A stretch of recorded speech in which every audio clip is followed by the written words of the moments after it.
sorry, Mr. Chair. I just understand we're just waiting for the stream to start. I'll let you know as soon as we've got that. Okay. Now I got to start counting in my head again. Chair, you're good to go. Thank you. All right. Good morning. My name is Councillor Paul Ainsley. I am the chair of the General Government Licensing Committee. The city clerk has confirmed that we have quorum for the meeting, so I'd like to now call meeting number 27 to order. Welcome to everyone. Today's meeting is being held with members of council and city staff participating by video conference.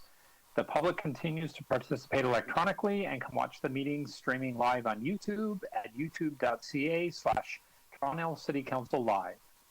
These measures are necessary to comply with public health guidelines and prevent the spread of COVID-19. The clerk staff have connected all of our registered speakers today to the meeting by audio. The list of speakers can be viewed online by visiting the General Government Licensing Committee page at the city's website at toronto.ca/council and clicking the speakers tab for today's meeting at the top of the agenda.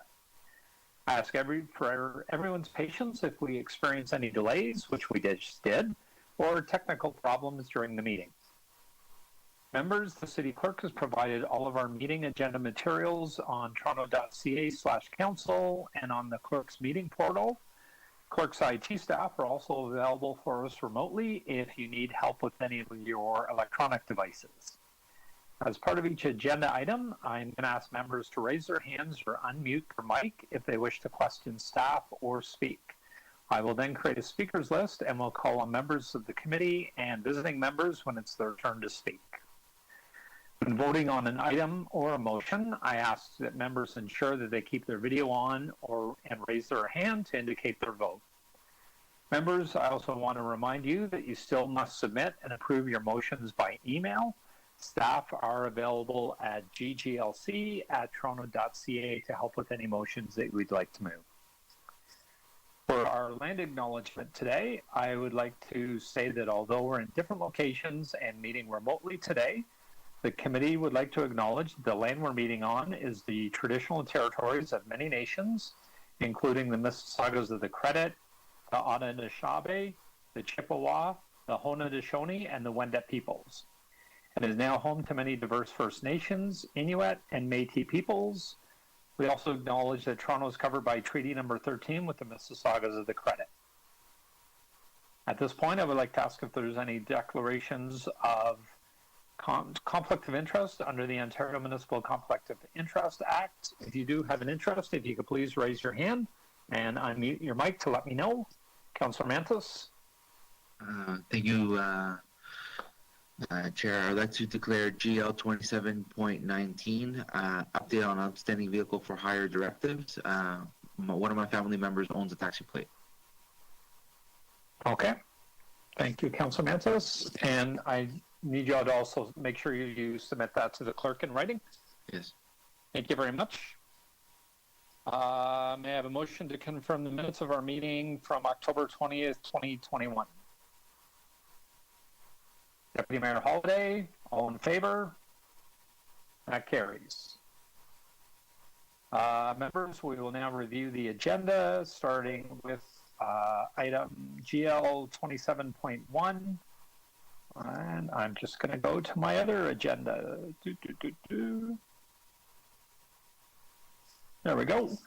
Our first item of business is a timed item for 9:45 GL 27.1, apportionment of property taxes as of November 30th, 2021. I will hold that down for a few moments. Our next item is GL 27.2, cancellation, reduction, or refund of property taxes as of November 30th, 2021. That's also a 9:45 hearing. Number 3, GL 27.3, status of outstanding payment in lieu of taxes for federal, provincial, and municipal properties. Would anybody like to hold that item? I have a motion to move the recommendations. Councillor Mantis, all in favor? Carries. Number 4 is amendment to blanket contract 470220096 with EOS Canada Incorporated and 470-22097 with CBD Collection Services Limited for the collection services for Provincial Offences Act fines for court services. Anybody like to hold number 4? If not, would somebody like to move the recommendations? Speaker Nunziata, all in favor? Carried. Number 5, amendment to blanket contract number 470-21955 with Reed Jones Christoffersen Limited for program management and project services for shelter facilities in Toronto. Somebody like to hold number 5? Somebody like to move the recommendations to number 5? Speaker Nunziata, all in favor? That carries. Number 6, amendment to purchase order 602-5203 and 604-0342 for legal services involving Union Station. Somebody like to move the recommendations in number 6? Deputy Mayor Holliday, all in favor? That carries. GL 27.7, Union Station, North Bay Pedestrian Bridge Connection. Anybody interested in holding that? Seeing none, would somebody like to move the recommendations?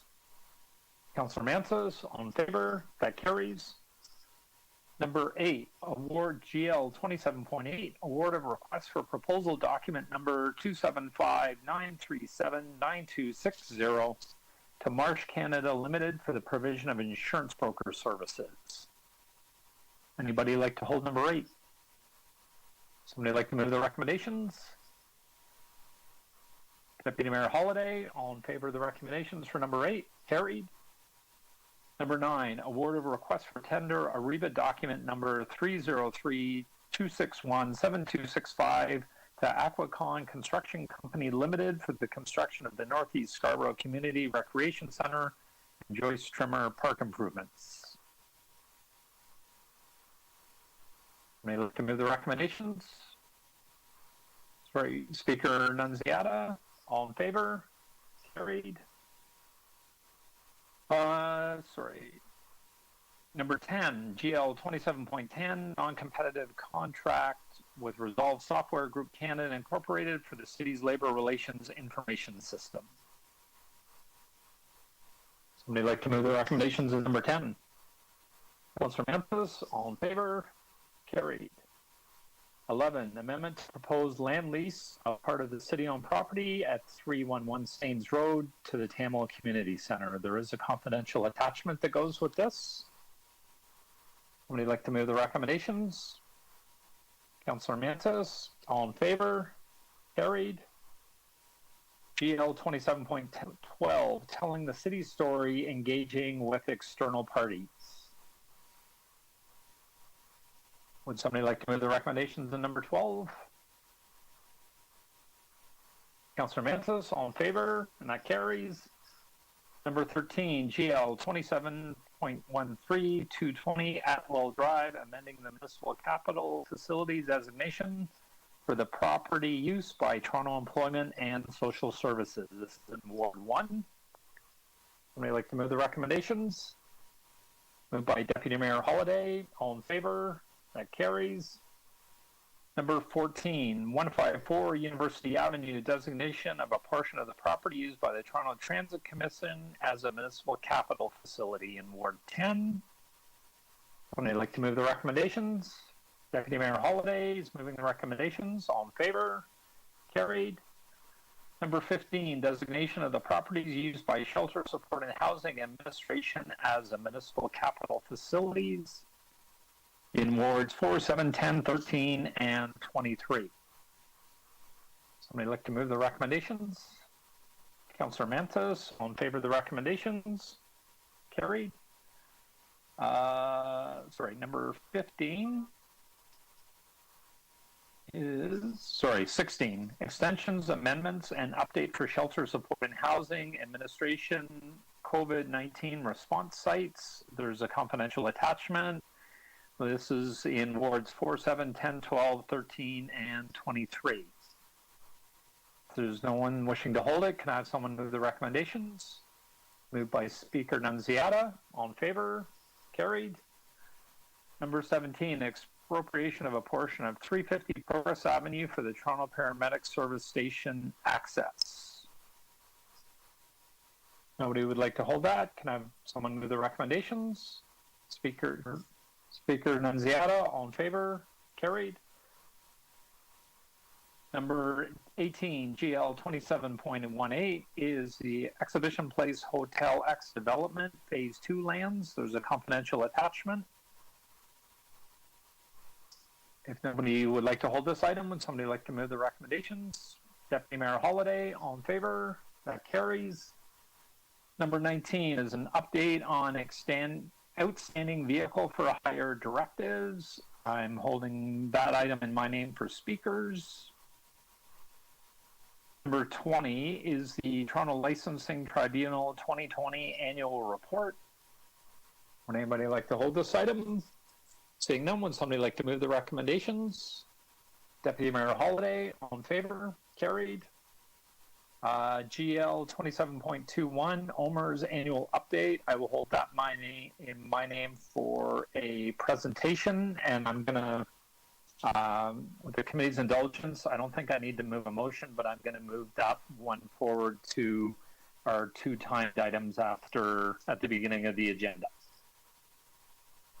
Our next item is GL 27.22, Fleet Services Report of the City and Toronto's Fleet Availability and Utilization Rates. Mr. Chair? Deputy Mayor Holliday? I do have a very quick motion I think you'll like. I think we can dispose of it right away if the clerk has that ready. Okay. You can go ahead and display it if you have it, Matthew. Yeah, it's on the screen. Oh, I'm sorry, I can't see it, so. Oh, okay.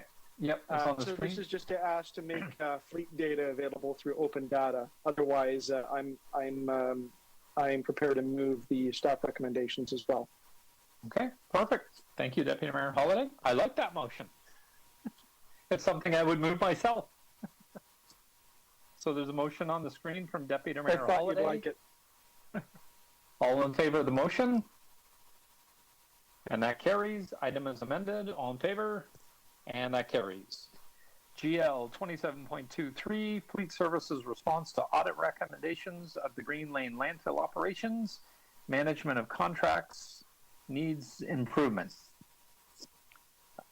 Nobody would like to hold that. Would somebody like to move the recommendation? Councillor Mansos, all in favor? That carries. Number 24, GL 27.24, Category Management and Strategic Sourcing, Update number 2. If nobody would like to hold that, would somebody like to move the recommendations? Councillor Mansos, all in favor? And that carries. Number 25, GL 27.25, Decommissioning Traditional Fax Lines Across City Divisions, their action plan. Anybody like to hold that? Would anybody like to move the recommendations for me? Councillor Mansos, all in favor? Thank you. And we continue to get rid of our fax lines as we move into 2022. Thank you to staff for working on that.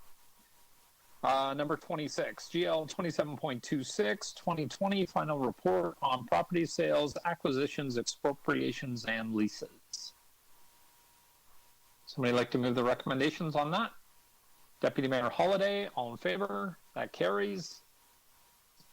Number 27 is GL 27.27, 2021 Update on Fire and Life Safety Compliance at the City of Toronto.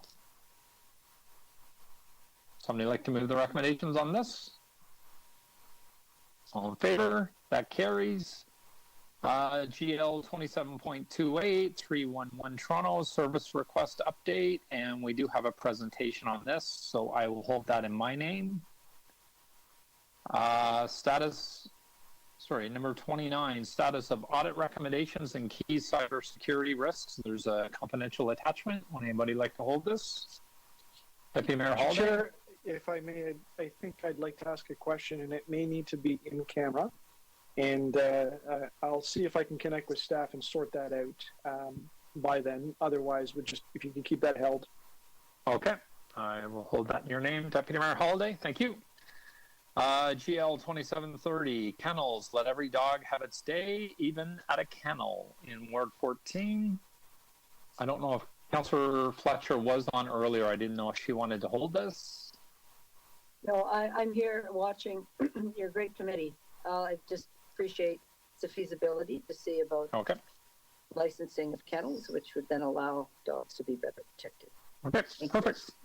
Could somebody move the recommendations on behalf of Councillor Fletcher? Councillor Mantis, all in favor? Thank And you, that Nick. carries. Thank you, Councillor Fletcher. Thank you, Nick Mantis, Councillor Mantis. Our last item on the agenda is GL 27.31, acquisition of commercial lands at 120 Varna Drive for community space in Ward 8. Would somebody like to move the recommendations in this item? Mr. Councillor Mint? Yes, Matthew. I'm sorry, I just want to point out, just because it had happened very close to this meeting. So Councillor Cole has submitted a revised letter with revised recommendations. It's a very simple revision, and it basically it removes directing the economic development and culture area of the city, and it's just corporate real estate and management. Just wanted to make that clear for the committee. Okay, thank you, Matthew. Much appreciated. Would somebody like to move the recommendations? Speaker Nunziata is moving the recommendations. All in favor? And that carries. And we will go back to the beginning of the agenda. And I think the other item that if Gary York is on the line, just to let him know, I think we will move forward his presentation as well. So I think Matthew will do the two timed items, the OMER item, and then we'll do number 28. So Gary can go back to looking after our 311 center once he makes his presentation. Okay. So for GL 27.1 and 27.2, we have no speakers. I'll just a reminder that we have a motion on 27.2, I believe. Okay. So there are no speakers on number 1. It's a delegated item. Apportionment of property taxes as of November 30th, 2021 hearing. Can I have somebody move the recommendations? Speaker Nunziata, all in favor? That carries. We're on to item number 2, GL 27.2, cancellation, reduction, or refund of property taxes as of November 30th, 2021 hearing. Okay, we'll need to display a motion on this. Perfect. Thank you, Matthew.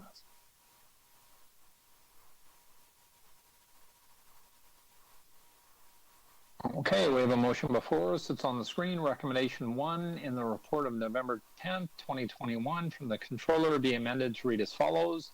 The General Government Licensing Committee approved the individual tax appeal applications made pursuant to Section 323 of the City of Toronto Act 2006, resulting in tax reductions, excluding phased-in and capping amounts identified in the detailed hearing report marked as Appendix A, excluding the following applications. Ward 9, Appeal Number 202-10206, better known as 1305 Dundas Street West. Nobody has any questions of me as the mover. I will move this and ask for all in favor. And that carries. Item is amended. All in favor. That carries. Thank you very much, everyone. We will now go to, we're going to skip ahead to item number GL 27.21, the OMERS annual update. We have a presentation from OMERS staff by Joe Panichetti, the Director of OMERS Sponsors, and David Beattie, the Director of OMERS Administration. Good morning, gentlemen. Good morning, Councillor, Mr. Chair, and committee members. Joe Panichetti here. Go ahead, Joe, whenever you're ready. Can you not hear me, Councillor? Yep, we can hear you fine. Go ahead whenever you're ready. And good morning, it's David Beattie, Director. Good morning, David. Good morning. Director of the AC. I'm on both the Investment Committee and the Human Resource Committee for the last 9 years. Perfect. Welcome, gentlemen. Nice to have you back at the committee. You can proceed whenever you're ready. Joe here again, Councillor. So we're pleased to attend again this morning at committee and basically providing an update since we were last here, June 29th of this year. As in the past, David and myself will be making the presentation. We're also joined this morning by some OMERS leadership staff, Celine Chiavati, head of pensions for Administration Corporation. We took her over there.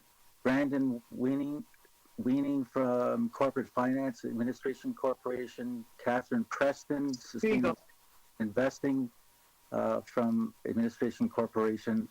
And Pierre Cote, Strategy and Stakeholder Relations and Communication from the Sponsors Corporation. Slide 2, this morning's update will include the following. Key updates since we were here in June, and a quick review of the governance model for OMERS, more specifically related to the role of the Professional Independent AC Board of Directors. We'll discuss OMERS' recent commitments in sustainable investing, provide an overview of the 2021 mid-year investment update, and finally we'll provide responses per your request, Mr. Chair, to the City of Toronto motion from June 29. Next slide.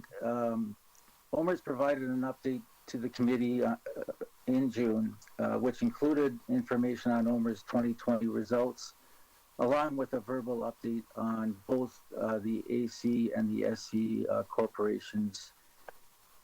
In August 2021, OMERS released its mid-year investment update, and David will discuss this in a few minutes in a fair amount of detail.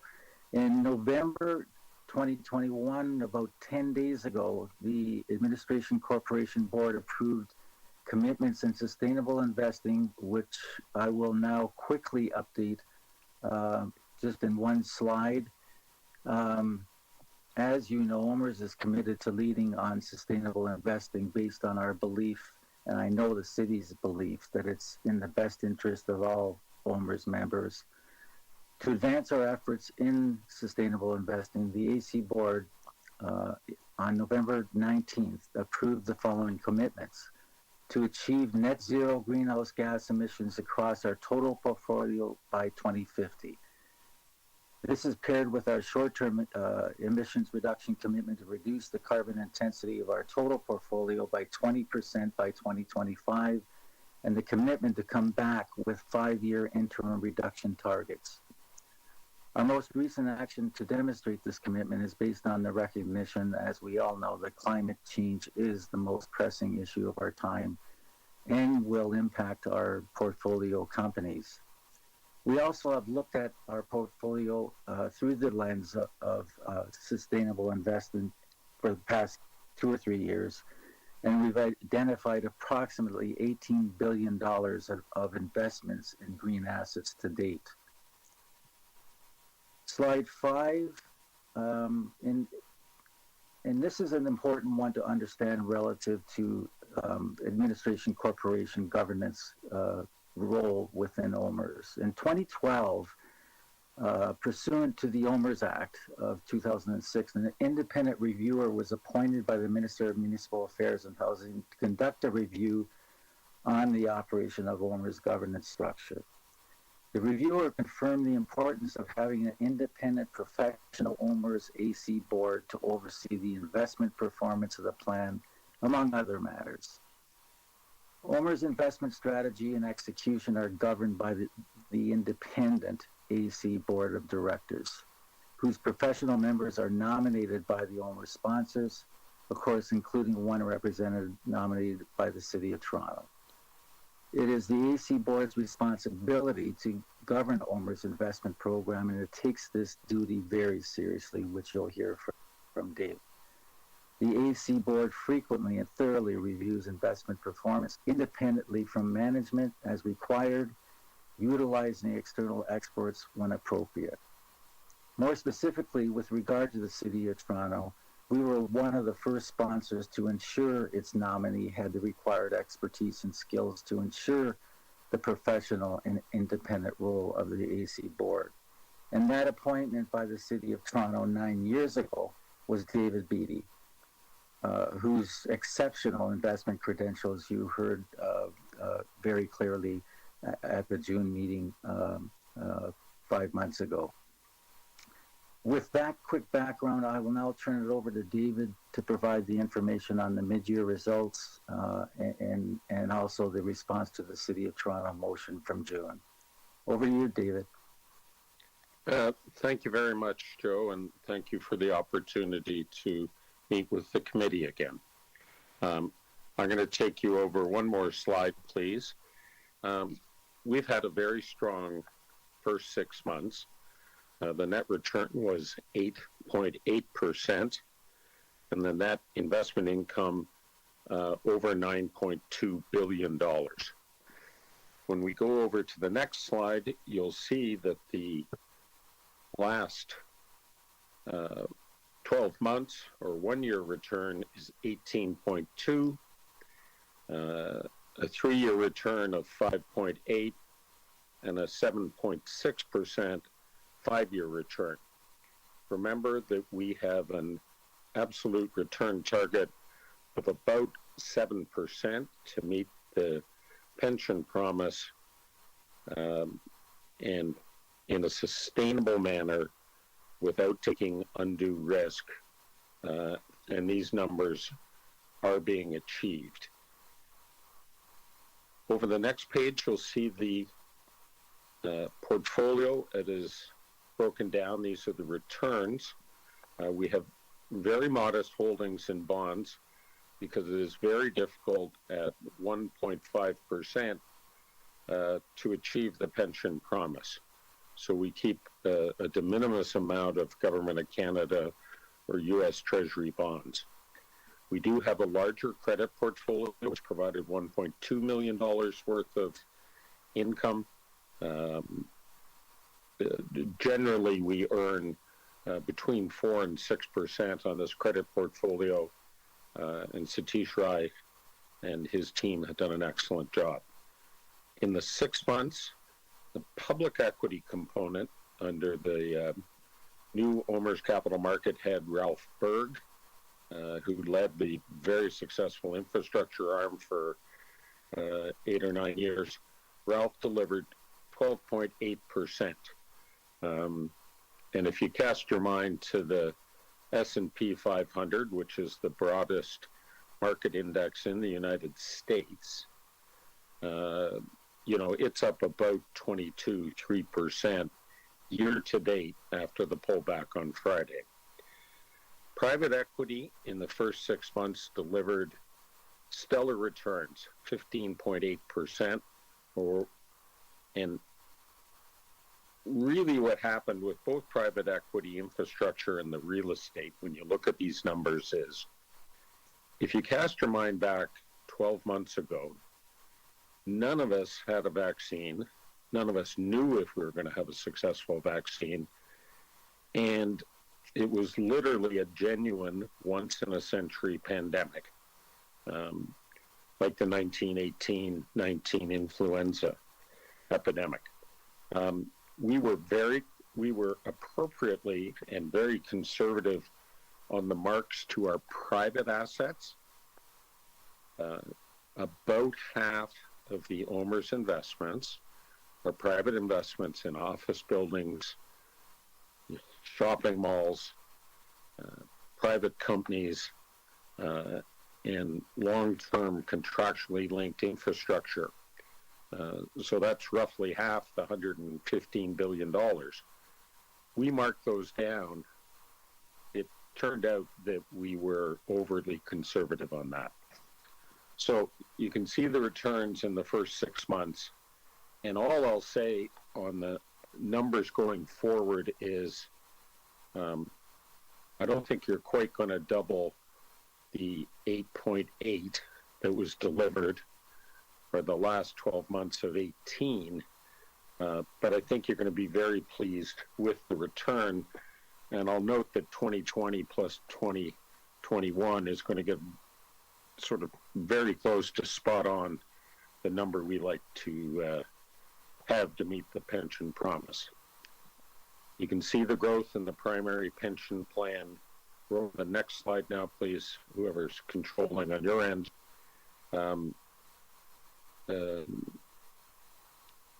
City Clerk, if you could just go one further forward, I'm on slide 10 now.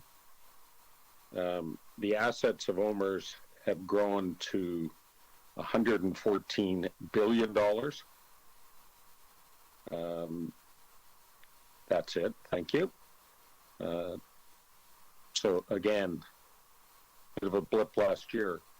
Remember that in 4 of the last 20 years,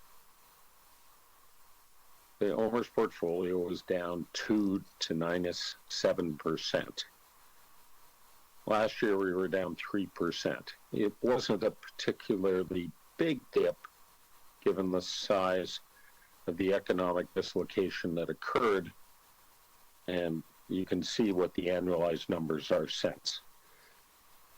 The portfolio over the next slide on 11 shows the geographic distribution of the assets. United States is about 40%, Canada 30%, Europe 16%, and in my tenure we've grown from 1 or 2% to 10% the Asia Pacific part of the portfolio.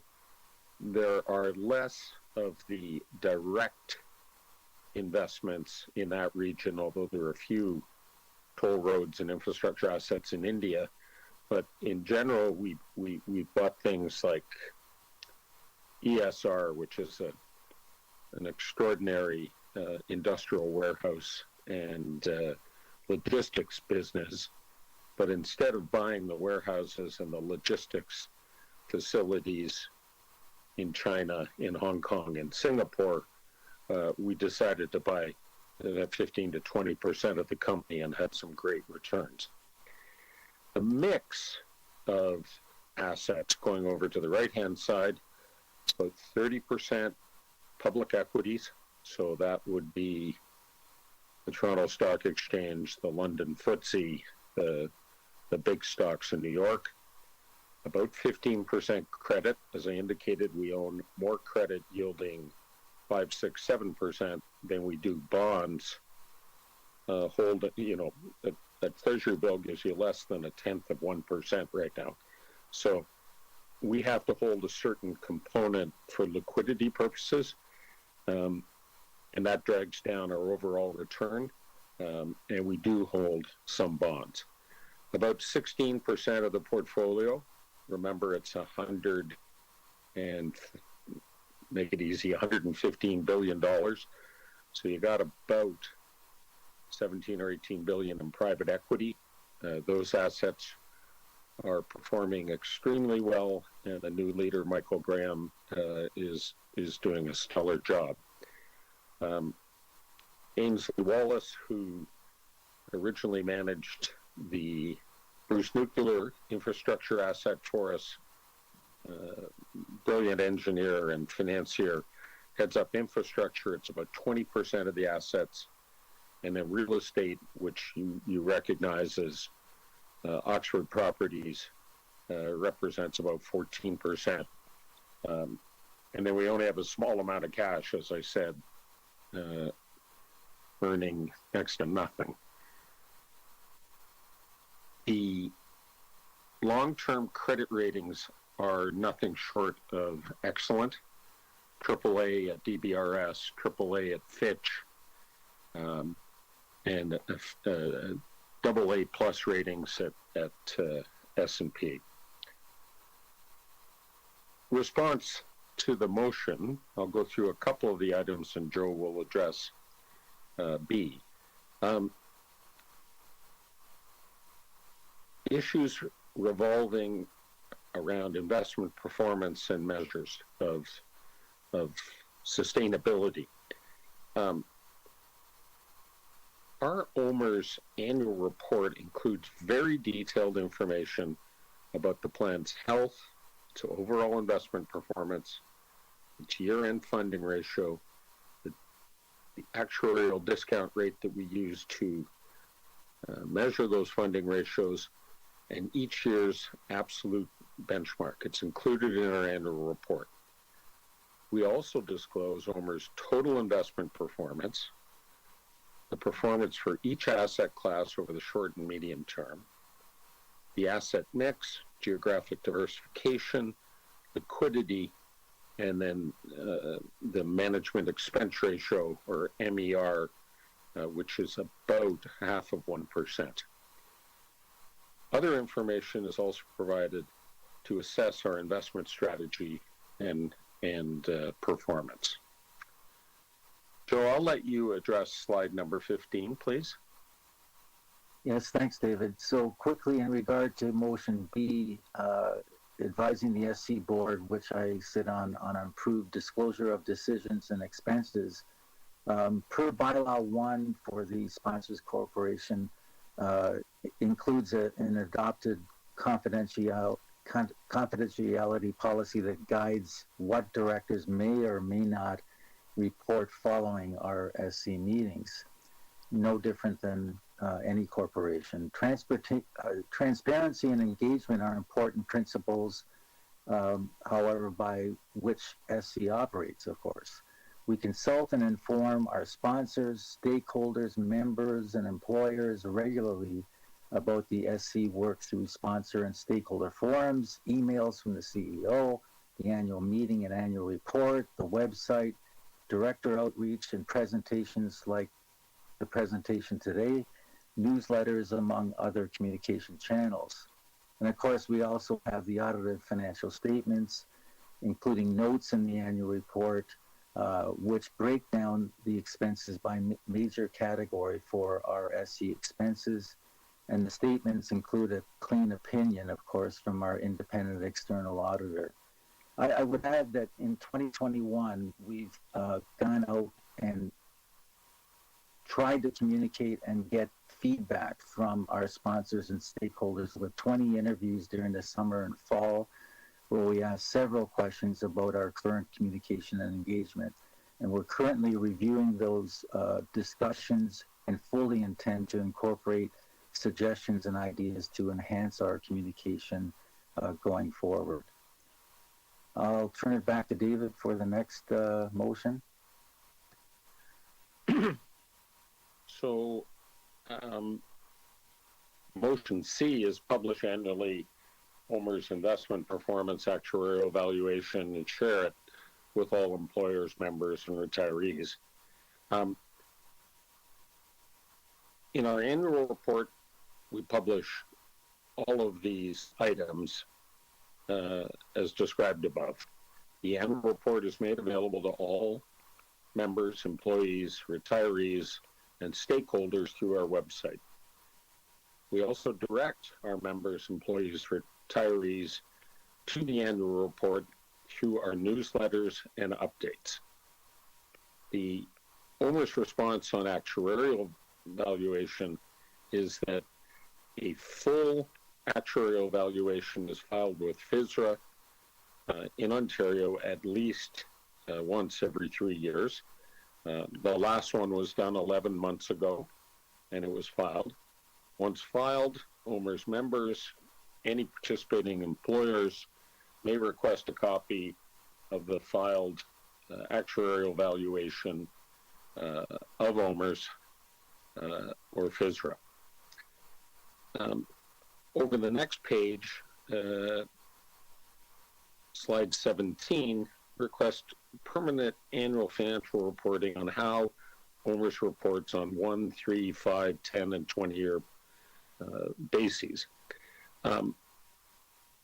OMERS includes its 1, 3, 5, 10, and 20-year results in the annual report, and the following is the historical net returns reported as of December 31st last year. And remember, this is all independently audited by PwC. Last year was disappointing. A lot of it was the extent of the markdowns on the privates. And if you think of it, we just didn't know if people were coming back to office buildings, going to shopping malls, using a number of our infrastructure assets. It turned out that the Western world's fiscal and monetary response, right, the United States delivered almost 20-25% of GDP in fiscal support, as well as a Fed that kept interest rates very low, was textbook appropriate monetary and fiscal response, far better than the 08-09 financial crisis. So you're going to see that one-year number snap back, and the averages be right in line with the 5, 10, and 20-year.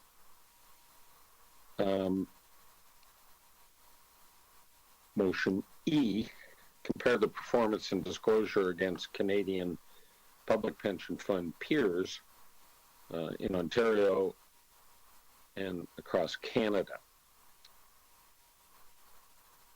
OMERS does not compare results against its peers. Its view is that the most relevant comparison to be against the OMERS benchmarks. The OMERS benchmarks are carefully set by the AC board. And just to go back to a point that Joe made about the independence, and I've watched the evolution over 9 years of the core competence of the board. You know, there's the top infrastructure guy from CIBC on the board in the investment committee. There's a woman, Penny Somerville, the chief risk officer and the treasurer of the Bank of Montreal. There's a venture capitalist and growth equity specialist who is the CEO of the Mars district, who really helps us with evolving trends and our OMERS ventures and growth portfolios. There's the former head of corporate and investment banking at the Bank of Montreal, who chairs our investment committee. And these are absolutely first-class and highly independent investment professionals.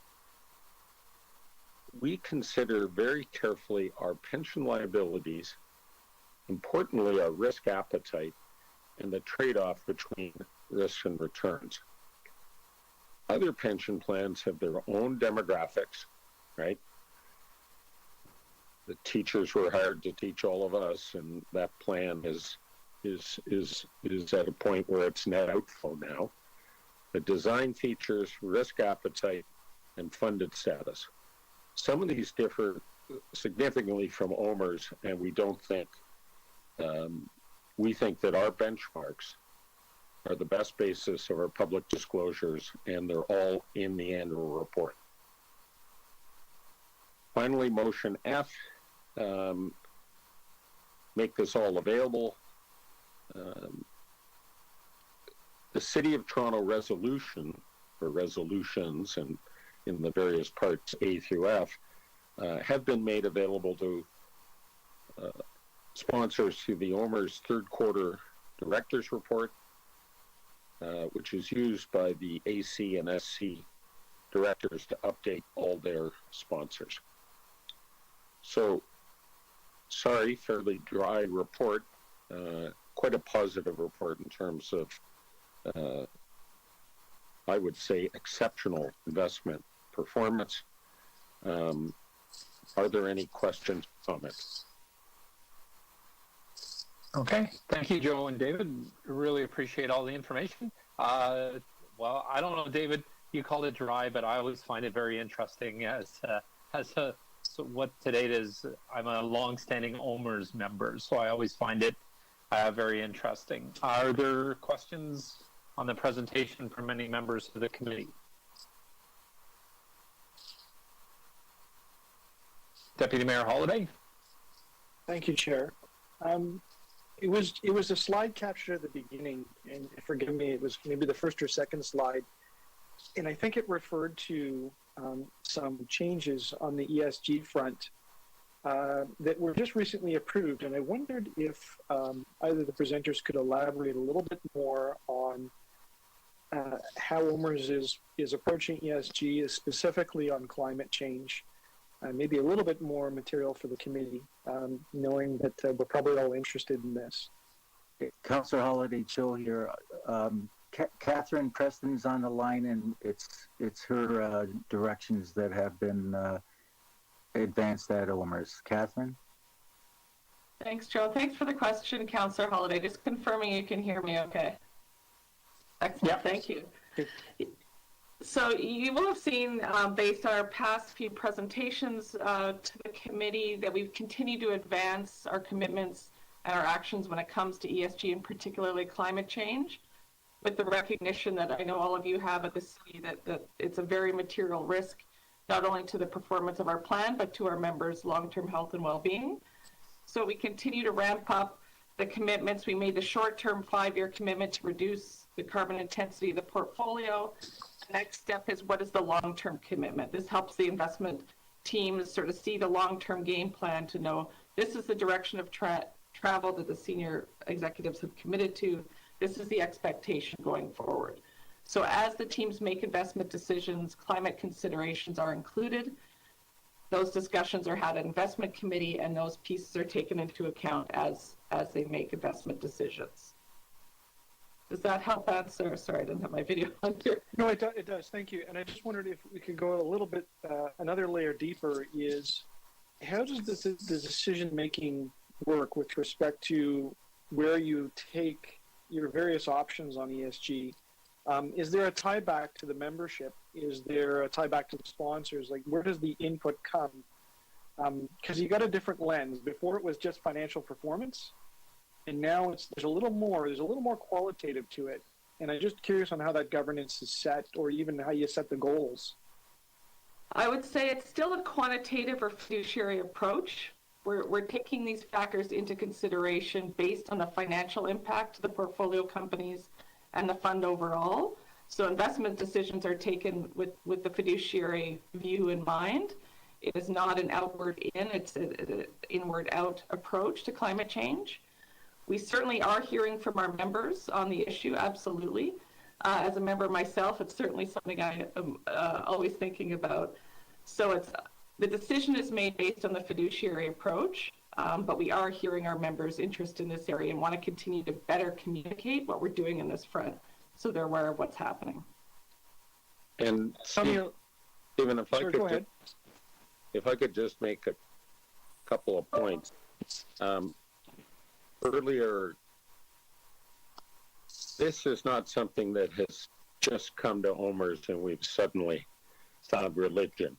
10, 11 years ago, when Blake took over as CEO of Oxford Properties, he essentially mandated that virtually all the buildings be LEED Gold or Platinum, whatever their physical configuration could achieve, but we were an absolute leader with respect to the buildings. The long-term investment at Bruce Nuclear, which is 3 or 4% of our assets,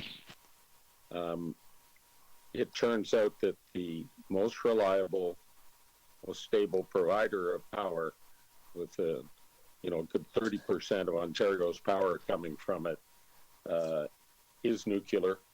And we're making a huge $17 billion investment with our partner TransCanada, over the next 15 years to upgrade that asset and give it a 45-year life.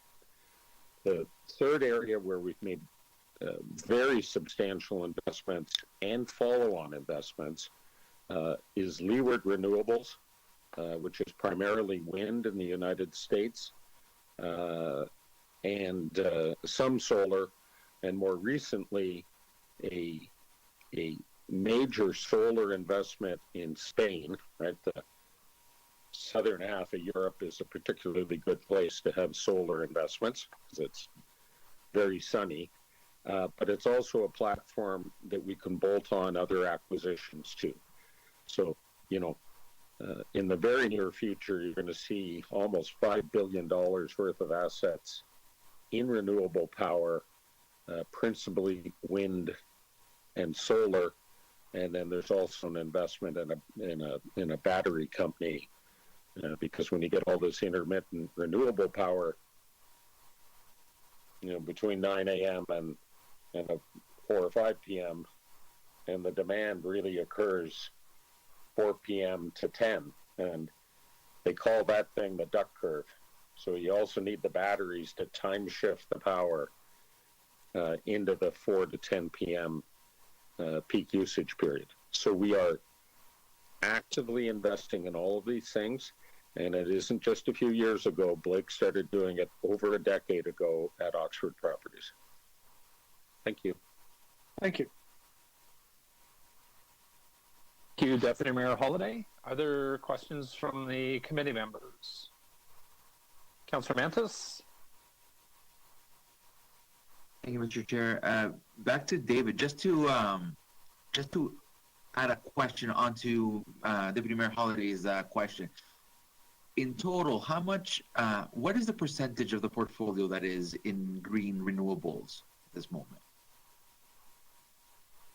Okay, so we would say 18 billion of 115, right, which is a little over 10%.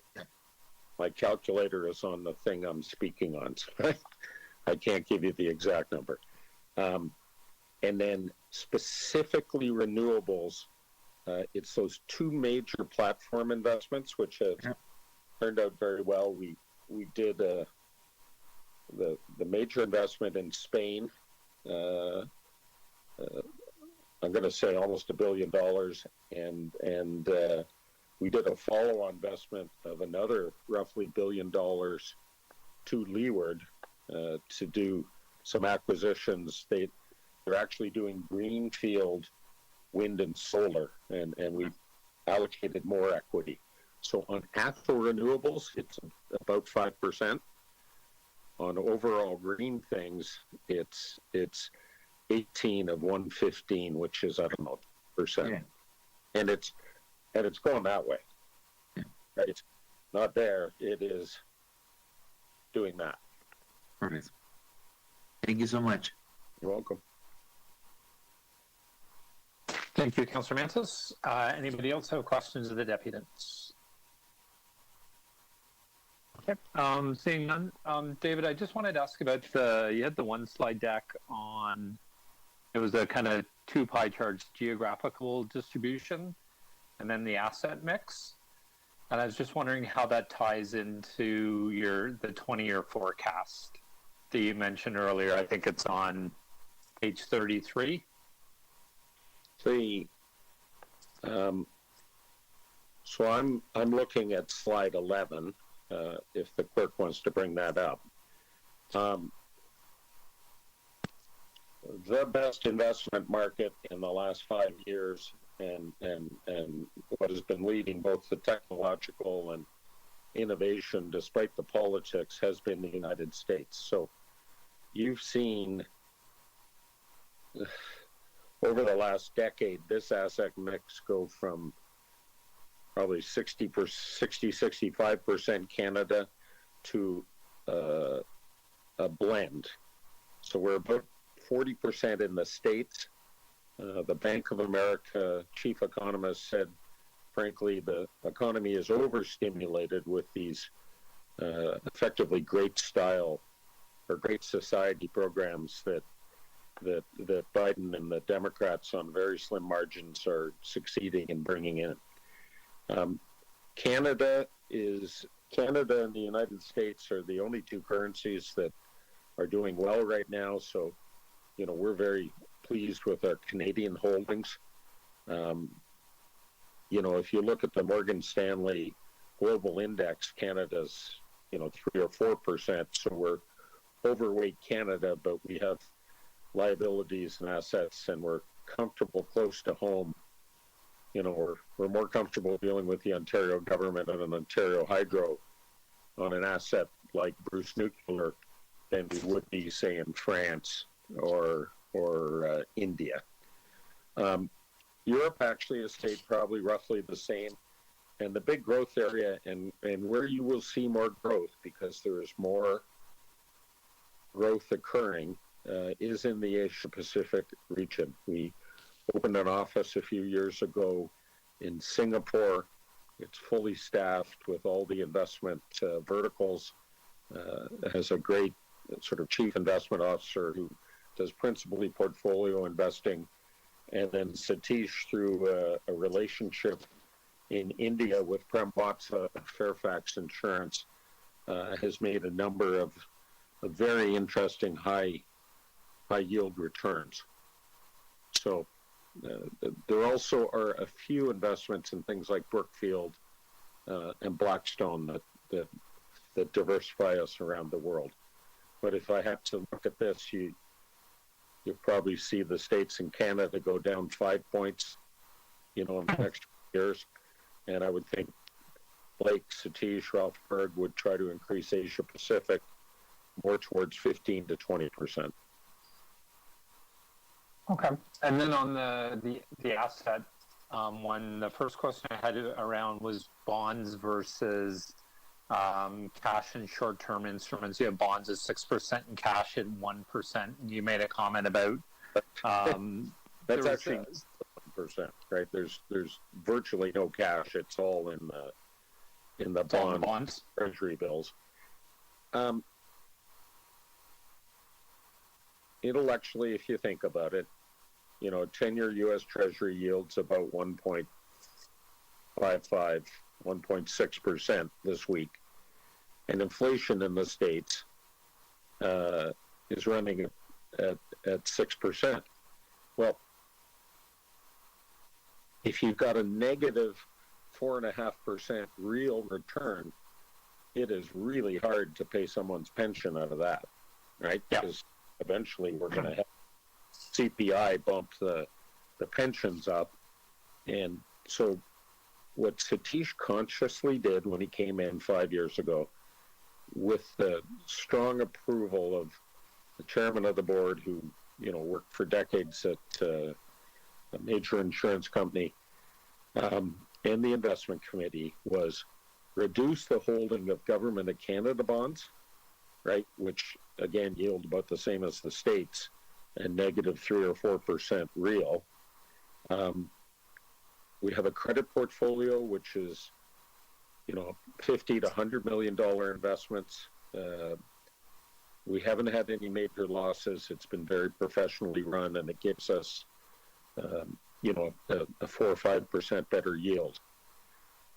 Structurally, OMERS, like Canada Pension, like teachers, has figured out that the best returns are occurring in private equity infrastructure, where we were a global leader with Borealis, and real estate, where through Blake's leadership, we went from a 60% Canadian portfolio in real estate to the flip side, where it was, substantial landmark assets in London, New York, Boston, Washington, D.C., Australia, right? We made an exceptional acquisition in Australia. Those assets are doing very, very well. So there is a commitment here. I don't think the Asset Liability Committee and studies indicate a shift, but, you can see pretty clearly we're more than 50% privates, and frankly, this year the returns are going to be exceptional. So I'll just leave it at that without a number. Okay. And my last question, David, I wanted to ask about the real estate portfolio at 4% and how it fits into the 20-year outlook. I know that Oxford Properties is looking at a lot of the malls it owns and starting to put in residential components around the malls. And I'm just wondering, in the 20-year outlook, where you think real estate's going to go? Real estate is one of the 5 major asset classes globally. It is around 20% of the $100 trillion in investment assets. And we view it as a core holding in the portfolio. This is the one place where we have an entire operating team. The 3,000 odd OMERS employees, 2,000 plus of them are at Oxford, and the company is run exceedingly well. Blake and Mike Turner, who ran Canada at that point, made a strategic decision to get out of the B mall space, and we focused on flagship assets like Yorkdale, Square One, and other major malls. And it has turned out that one of the most valuable assets in those things is the 40 or 50 acres that surround the building that is the parking lot. So, you will see over time very high value mixed use investments, so residential, bit of commercial, more retail, go into those assets over the next 20 years. Square One has the biggest single footprint, and the parking lot will go underground, and the assets will continue to thrive. I think after Bruce Nuclear, Yorkdale is our biggest single asset, half of it. These destination malls have worked particularly well. The combination of food, high quality stores, theaters, and other forms of entertainment have proved to be very, very attractive in comparison to their B-class alternatives. Okay, all right. Thank you, David. Those are my questions. Does anybody have any comments on the presentation? Seeing none, I will thank Joe and David. I appreciate your time today and coming with the presentation, and look forward to seeing you again next spring. And thank you for your time today. Much appreciated. And I will... Happy holidays, councillors and staff. Thank you, Joe. Thank you, David. All the best to both of you and your families for the holidays. And I will move a motion to receive their presentation. All in favor? And that carries. And our next item.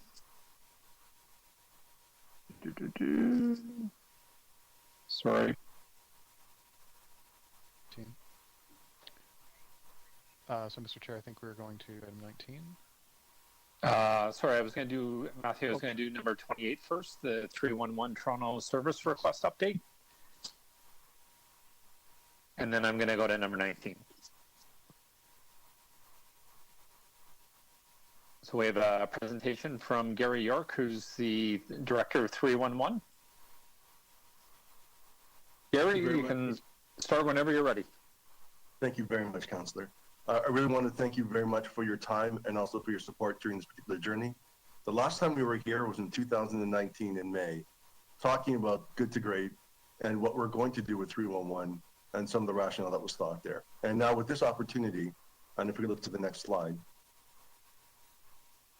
today's goal, we're going to provide an overview of the new and improved 301 Toronto service experience, making the service easier and more convenient to use, offering more ways to connect with us using the channel, device, and language of choice. When we looked at the 301 journey, when it was created, it was really call 311. Now with this new evolutionary change, you're going to hear the word connect predominantly through this particular presentation. Next slide, please. This slide is actually very interesting in a sense that it talks pictorially about the journey of 311, started in 2009, which was a multi-channeled environment, focusing on open data, a division-centric focus, and really sort of a fractured customer service experience journey. Now in 2012, we were able to look at online services. We had 100 online services. We incorporated a multi-channel strategy, lower cost per channels, and really started looking at it from a customer lens and experience. Now, currently in 2021, we're now looking at transforming that business from a multi-channel to an omni-channel environment with more of a centralized tier 1 and tier 0 experience, a commitment to closing the loop, increased customer touch points with data, more of a refined end-to-end experience, and at the end of the day, really focusing from an AODA lens and building trust and confidence with our public. Next slide, please. Now, in terms of good to great and discover the new 301 Toronto, we wanted to take a brief moment to talk about the overall experience to present. So 301 is a gateway for the City of Information programs and services for residents, and it's really available 24 hours a day, 7 days a week, 365 days a year. In terms of during COVID and that environment, we managed over 2 million calls during the last 19 months, along with 190,000 emails, with 60,000 web requests, and with 4.6 million online knowledge base reviews throughout that time. So in terms of the hub and managing the data and overall experience, we've definitely evolved and become a crucial point of entrance for the city. The city launched an improved 301 Toronto service experience November the 1st, 2021, making the service easier and more convenient to use. Before we get to that, we're just going to go through a couple more slides talking about context. The next slide, please. Now, what were the driving forces? In 2019, we actually had the opportunity to talk to you about the customer expectations, the demand for convenient use of service, use of channel and channel of choice, digital evolution, growing digital-centric experience in delivery and consumption, forward thinking. When we build it today, we also build it with a mind that things are going to evolve within 2, 3, 5, and 10 years from now. And we have to be very proactive in terms of that thought. In terms of operational effectiveness, it's also costs. When we look at the cost per transactions, we're also spending public money, and we want to make sure that we're accountable for it. Now, fast forward to COVID, and there's other pressures that came along with COVID. The global pandemic accelerated the need to digitize and transform the way the public interacted with us. The city was digitized in many services at warp speed and deployed many public-facing tools, including the chatbot on the city portal during the COVID environment. The next slide, please. Now, the other thing was also to make sure that this is just from a division perspective. It takes into account the city's brand and also the ethos that the principles that the city wants to actually be known for. So in terms of improving access to city services and EODA lens, that's essential for the build and the infrastructure that we put in place. In terms of consistent customer experience, if you use the web, if you use the phone, if you use email, if you use text, or if you use chat, there should be a consistent experience from channel to channel. And also in terms of, we talked about cost and service effectiveness. Normally, the transactional costs are anywhere from $11 to $16 per transaction in the existing environment. Now, as we've gone live, that cost per transaction, anywhere from $11 to $16, goes down to 10 cents to $1. So in terms of using public money more effectively, that's also a big driver. And at the end of the day, it's also building that trust and confidence in the city services that we provide. Overall, 301 has a customer satisfaction of 85%, but that doesn't mean there's not room for improvement. Next slide, please.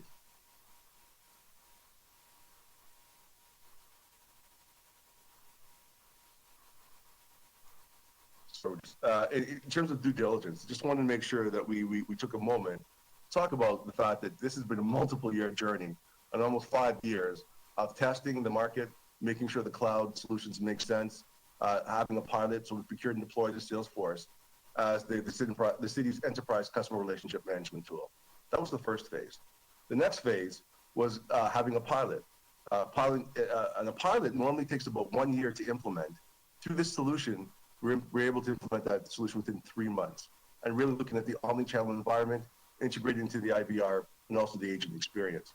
And at the end of the day, we're able to identify tangible returns of investments, which means 47% reduction in terms of clicks, 26% reduction on the agent time to actually resolve the issue. And in regards of the customer and booking time, or room bookings in this case, 50% of reduction time in terms of spending time with the city, getting their issues resolved. So we were tested and tried and tested for this particular solution. And at the end of the day, we're able to not only validate the solution in a methodical manner, but we're also able to secure the customer word for customer service from the city manager. Next slide. What really drives me or gets me very excited is the slide that we're going to talk about next.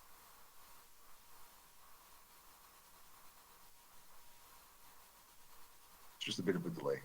Apologies.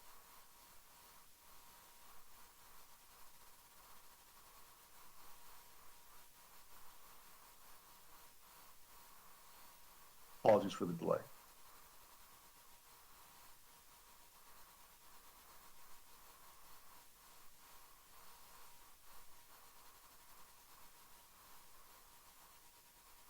We're just switching to another presenter. We probably had some technical issues with the initial computer. within the 20 seconds, and we should be able to go again.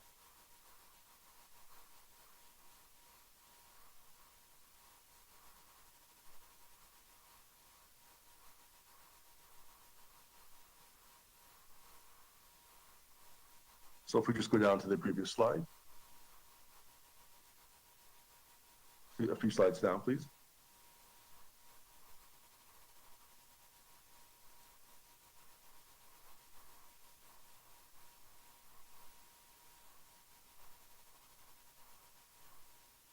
And the next slide. So in terms of the overview of the 301 project, it's a foundational initiative to accelerate the future customer service experience and commitment to digital government.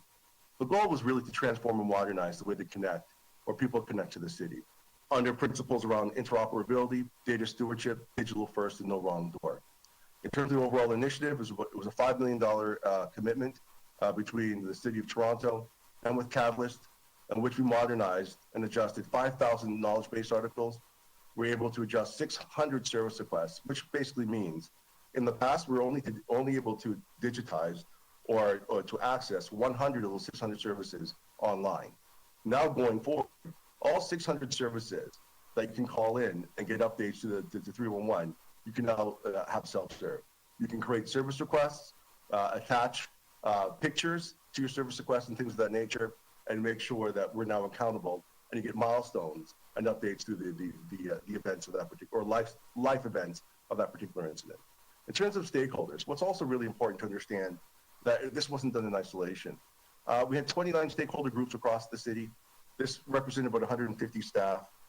We applied an agile delivery methodology, which means we had 17 sprints across the inception that we started in 2020 in June, and were completed in October of 2021. And this was successfully done remotely. And the best thing about this was we're building a great city together, co-designing with the public and with our staff. Next slide, please. In terms of just capability and scope, without going into great detail, and just in terms of complexity of this overall solution, we talked about the portal, mobile apps, live chat, email to case, omni-channel, IVR integrations, service request lookup, booking and scheduling, CTI integrations, knowledge base, and agent intake. So this was not a simple endeavor.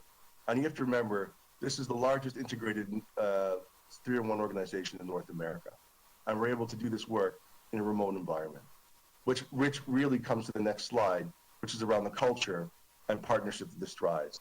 It takes a village to transform and modernize. So this was not done just solely with 311. We would not be successful. This was done with key partners such as technology services. We would not be able to be here without our friends like Lawrence, and also with Lieu from Toronto Water, our Carlton from MLS, our clerk's office, our solid waste, Catalyst, and Salesforce. This is done jointly to make sure this holistic experience and also doing best in class and best practices. And this is why it really does take a village to transform. And it's about driving the culture together and having trust and confidence within our partners. Next slide, please. Now, the biggest thing that I want to talk about before we go into what the new 301 is, the value outcomes that we wanted to do this. Now, the question would be, if we're already at 85% in terms of customer satisfaction rate, why spend $5 million in investing in the future? It's because our public deserves it. And I know a councillor says, kicking and screaming into the next century, well, we need to be there and they deserve that. So really what this is about is modernizing and transforming and also centralizing the customer service experience, making it easier, more convenient to use, and offering more ways to connect.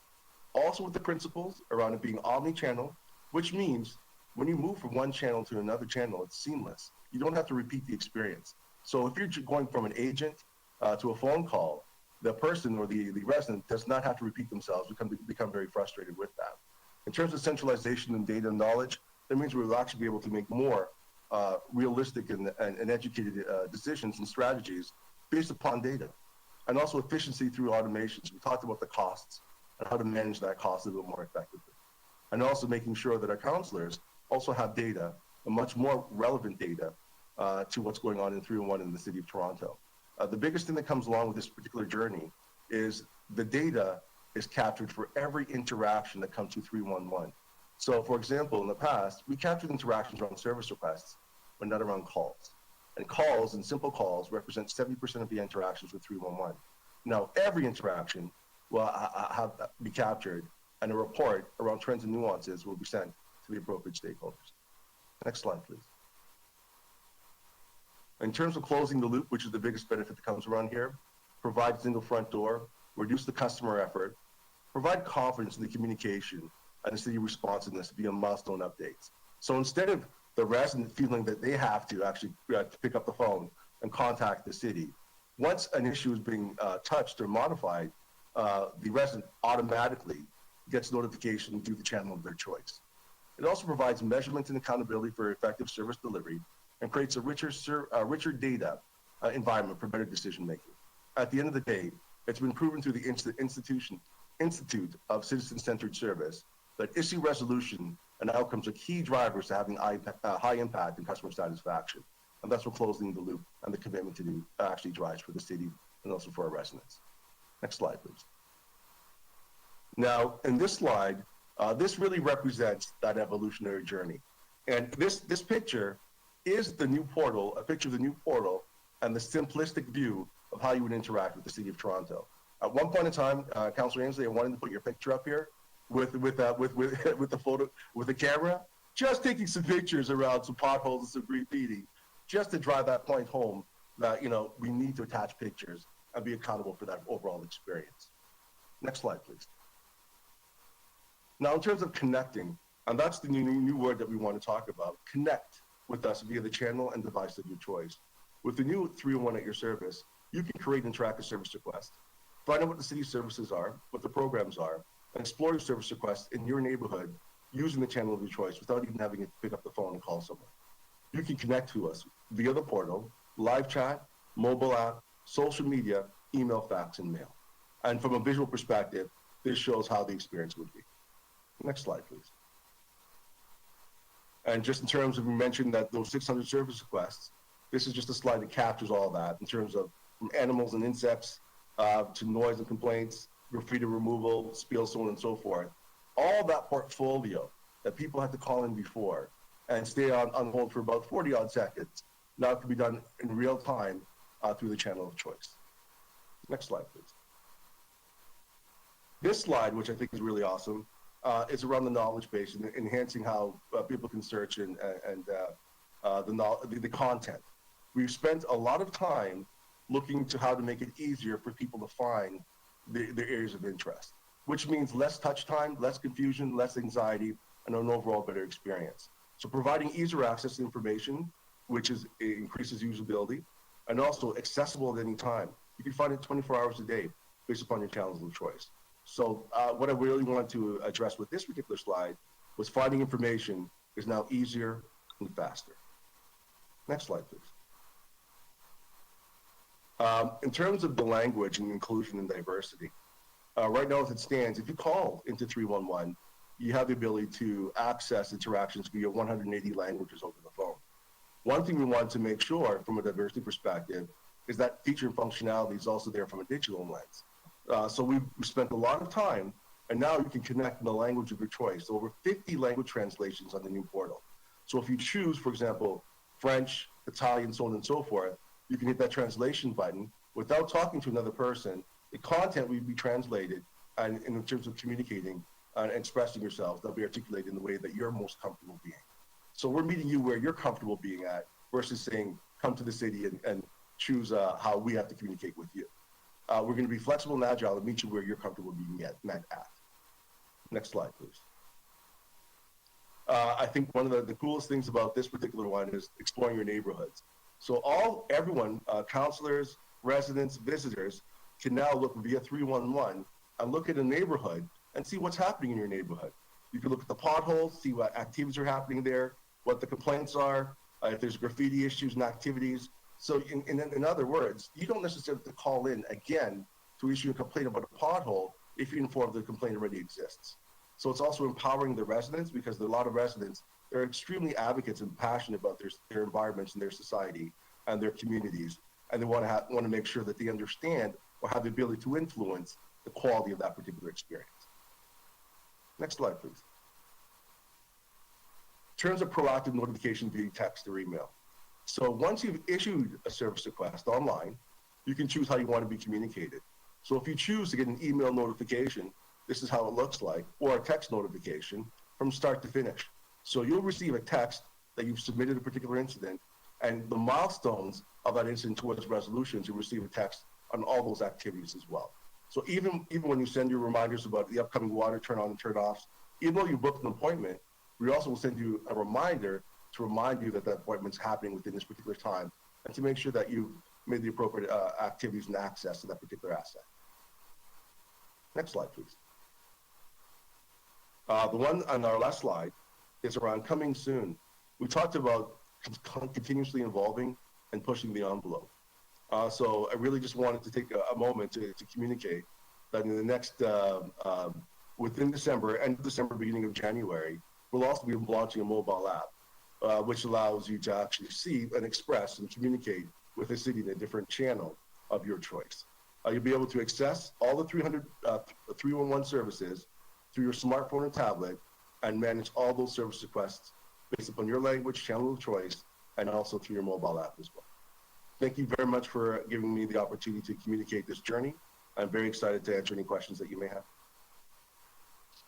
Thank you, Gary. And I would have liked to have my picture in the slide deck with my phone. I remember the days of going around my ward taking pictures of, I'll say, a pothole and sending it into 311, and the picture never filtering through to staff. And, you know, somebody from transportation calling me and saying, "Councillor, we can't find the pothole. Exactly where is it?" And I'm like, "But I sent you a picture." Well, you know, what we have at our end and what 311 has, they don't communicate with each other. So you can send a picture in, but I'm never going to get it.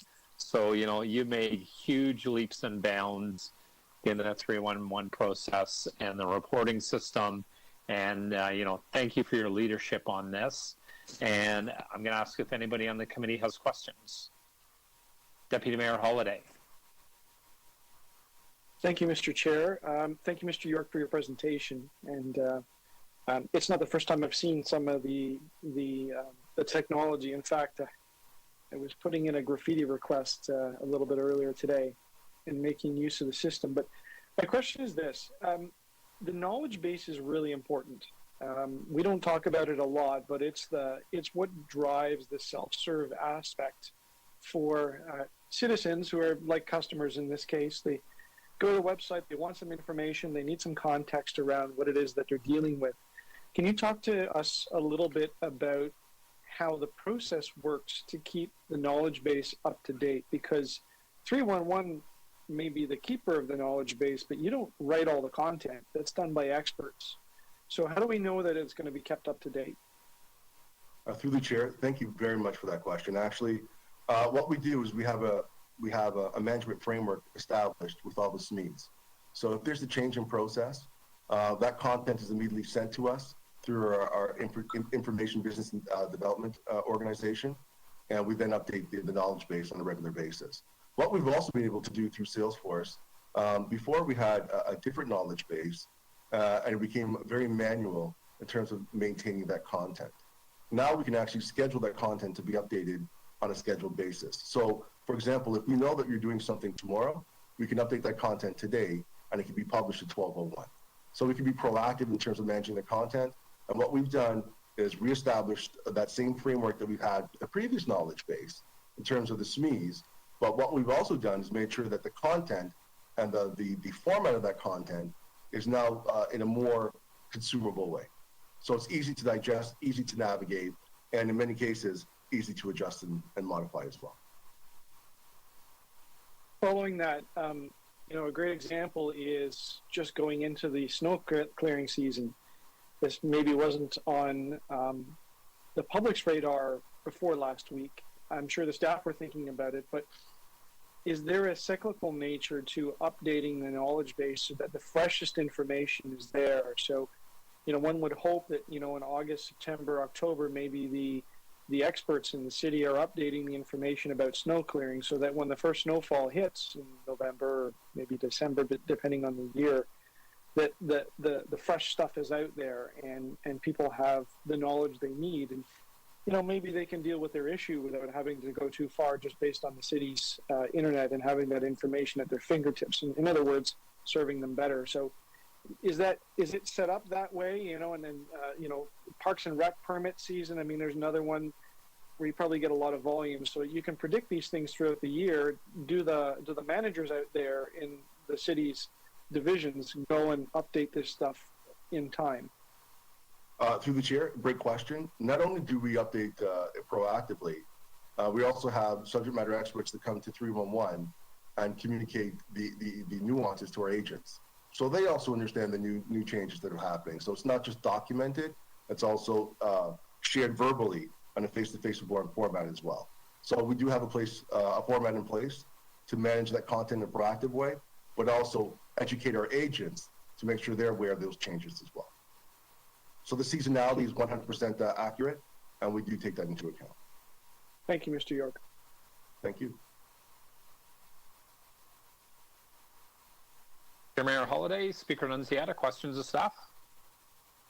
I have a couple questions. First of all, I get a lot of complaints from constituents. First of all, when they call 311, they're on the line for quite a while before the call is answered. But the second issue is where they filed a complaint with 311 and they're waiting weeks, sometimes months for a response. And when they call my office, they assume that my office is aware of their complaint. And of course we are not, because when it goes to 311, the local counselors are not updated on the number of complaints that have come in. So why does it take so long for us to respond when there's a complaint? And sometimes I'm talking 2 or 3 months. So through the chair, fair question, and I really appreciate the transparency on this. So the first thing is, in terms of hold time, overall, there might be some hold times when it's a different line of business, and I don't want to be disrespectful to the line of business, but they're no longer integrated with 311. So that's been a service strategy or concern since 2020, which we're looking to rectify with revenue services by the beginning of January 2022.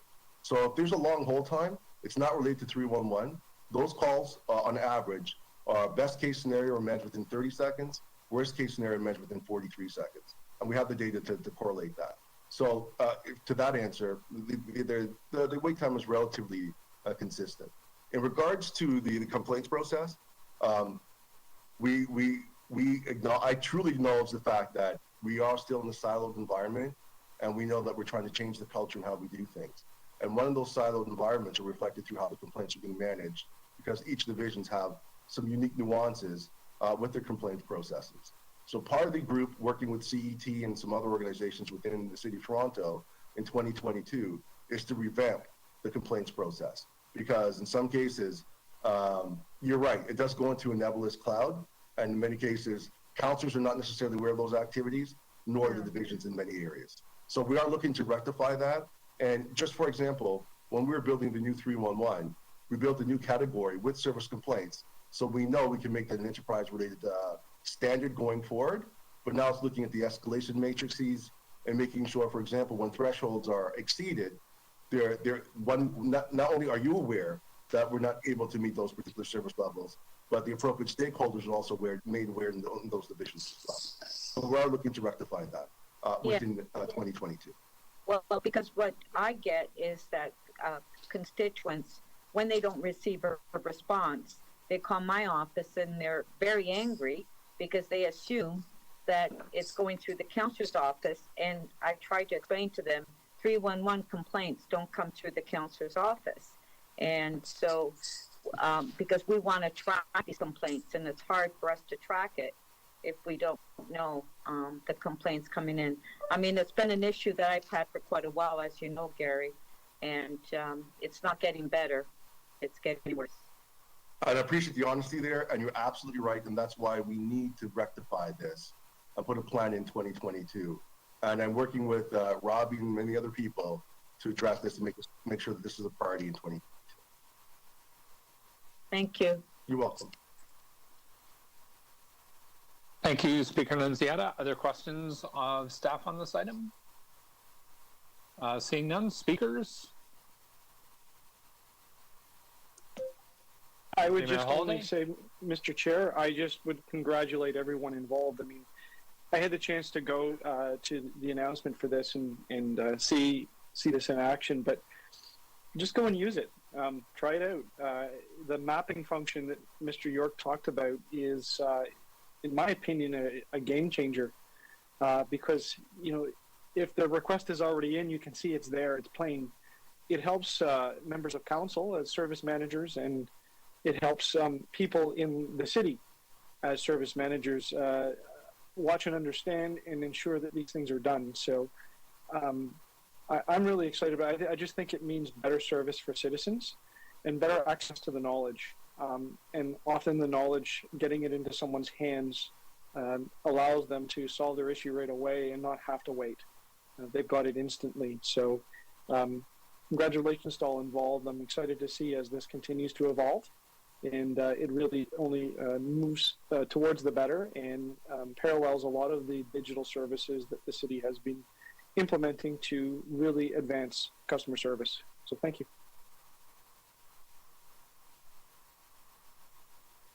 Deputy Mayor Holiday, other speakers on this item?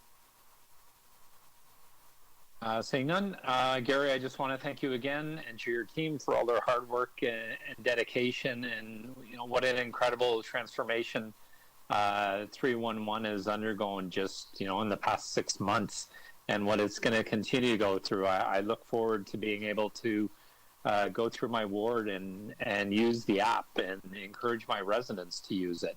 So I want to thank everybody and keep up the great work. It's amazing. It's going to be very, I won't say it's going to be, it's already been very transformative on how 311 is being utilized. Thank you so much.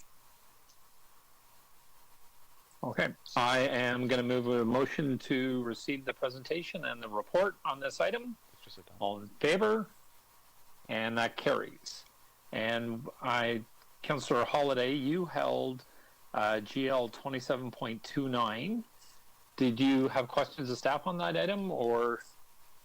Mr. Chair, I'm satisfied to release it in that I have been in touch with staff, and it's a conversation that I can have, to get some answers to a couple of the questions without us having to go into camera today, because it just is a report before us, and I'm okay with the staff recommendations that are there.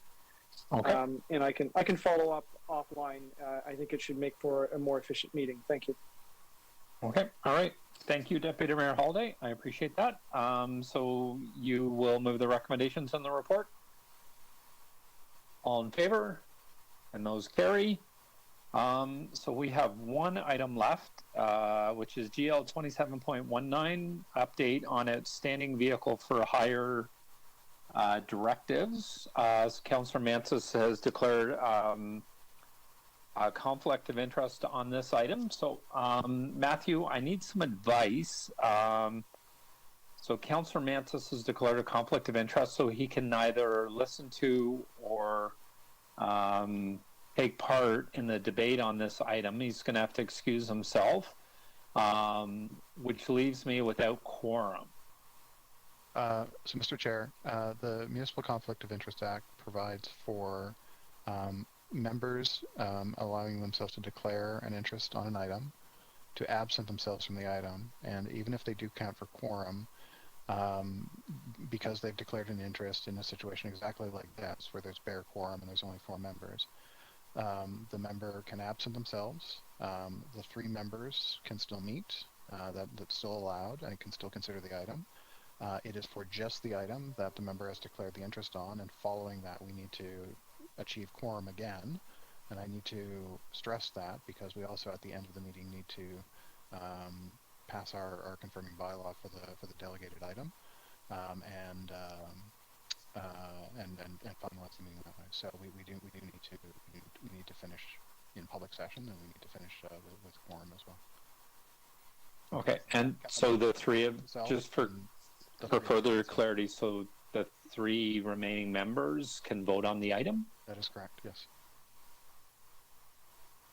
Oh, okay. Yep. And all so right. Because we have Mr. Chair, we have a declared interest that's been publicly declared.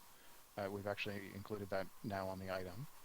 And the three members, because there's been a declared interest on the item, the three members can safely vote or correctly vote on this. Okay. Speaker Nunziata, point of clarification? Just a question, Matthew. So that means that Councillor Mantis will have to come back after this item is dealt with to pass the bills. Either that, or could we pass the bills now, just in case? You know what, Madam Speaker, I believe you're correct. Let me just see if anyone is. Just in case we're not able to get him back when we have to pass the bills, then we'll have a problem because we won't be able to pass the bills on what we've done to this point, right?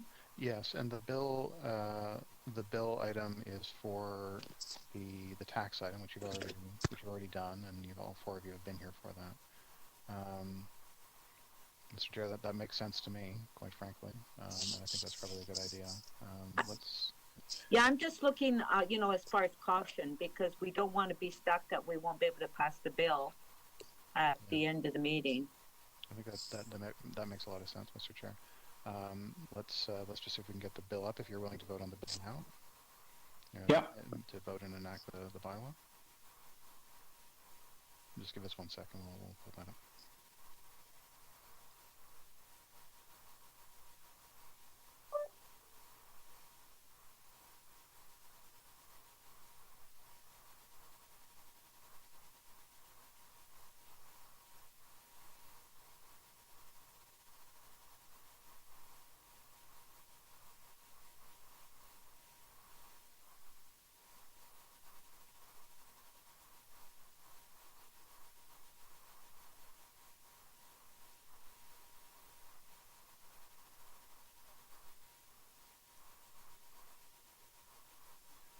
Yep. So, Mr. Chair, this is the.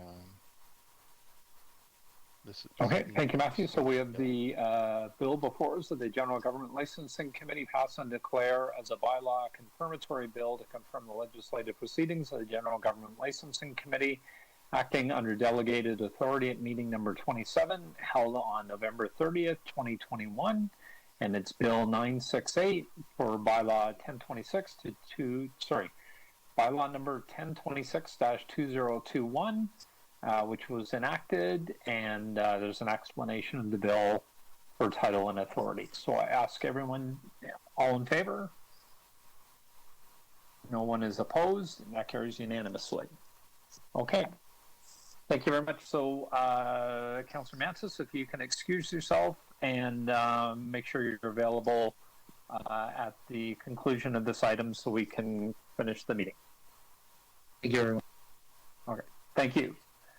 So we are now going to move to deputants. So we're moving to GL 27.19, update on outstanding vehicle for hire directives. There is a confidential attachment. We have a list of 19 speakers currently. And just to the speakers, you each have 5 minutes to address the committee. Each member of the committee can ask you questions for up to 5 minutes. Then the committee brings it back to what we call back into the committee, where each member of the committee can ask questions of staff on this item for up to 5 minutes. After that, each member of the committee and or visiting councillors can also speak for up to 5 minutes. So saying that, I am going to ask for the first deputant, Andrew Murray, with Mothers Against Drunk Driving, or MAD Canada.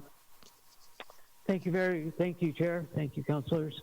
Both my colleague, Eric Doomschat, who is our legal director, will hopefully speak after me. And I'm going to give some context, and Eric's going to give some solutions to this issue. When I first started with MAD Canada 25 years ago, every Monday morning, our national telephone line would be full of messages saying, I tried to do the right thing, but there was no cabs available, or the cab refused my ride because it was too short of a distance. This led to a lot of risky, impaired driving situations in our community. This situation was created by municipalities across the country by limiting the number of taxi plates, thus creating a crisis every Friday and Saturday night when the bars close. The concept of ride sharing properly executed solved this problem. There are numerous studies, indications from police that when ride sharing was brought into communities, there was a noticeable drop in impaired driving. MAD Canada supports Vision Zero, that there are no preventable deaths on our roadway, and we also support 100% ride-sharing mandatory driver training. Our issue with this circumstances is why would you stop ride-sharing drivers from coming onto the platform for something they have no control over? We're about to enter into a very busy holiday season. We have service cuts at the TTC, and we need to find a solution to make sure that when the bars close, that there is suitable rides and enough rides to get everybody home safe without anybody driving impaired. Mr. Chair, what I'd like to do now is pass it on to my colleague, Eric Doomschat, and then we can both either answer questions at the end of Eric's period, and it'll probably save the committee some time as well. Okay, I'm fine with that, Andrew. Thank you. Eric? Oh, sorry, my sound cut out for a second. Hello, thank you for having me. As my colleague Andrew Murray has already explained the rationale behind MAD Canada's concerns over this decision to stop issuing new ride-sharing driver's licenses at this time, my presentation will instead focus on providing options on how to resolve this matter. This is an issue that needs to be taken seriously and deserves to have adequate resources directed to it to eliminate or alleviate the issue as soon as possible. MAD Canada would prefer that this decision be undone in its entirety. Ride-sharing is a valuable tool in the fight against impaired driving, and this decision would further compromise an already compromised system of transportation available to those who wish to make the smart choice and not drive impaired. As Andrew mentioned, we're in the middle of a pandemic. People are already hesitant to take transit, and there's a difference between being in a car with one stranger who is wearing a mask and in a bus, streetcar, or subway with dozens who may or may not be wearing masks. On top of that, many seats on public transit are blocked off in an effort to reduce transmission. And to add to that, the TTC has recently had to reduce its services. These restrictions undercut public transit's ability to reduce impaired driving at this time. Torontonians deserve as many options as possible, especially during this pandemic. If, for whatever reason, the decision to stop issuing new ride-sharing driver's licenses cannot be lifted, then perhaps it could be delayed until after the holidays, or ideally even longer. The holidays are a time when alcohol consumption can increase, and the risk for impaired driving is high, as Torontonians celebrate their respective faiths and traditions with one another. Delaying it until after the holidays would ensure that Torontonians have as many options as possible available to them to make the smart choice and not drive impaired, while also adequately balancing the need for mandatory training, a need that MAD Canada respects and supports wholeheartedly.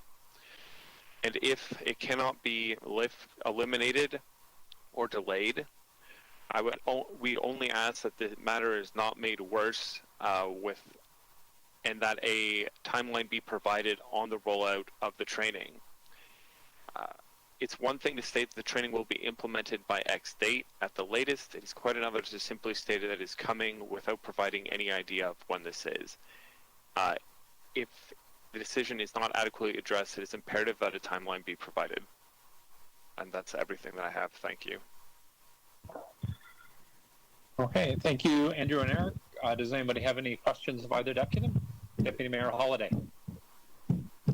Thank you for speaking to us today. Does MAD have any particular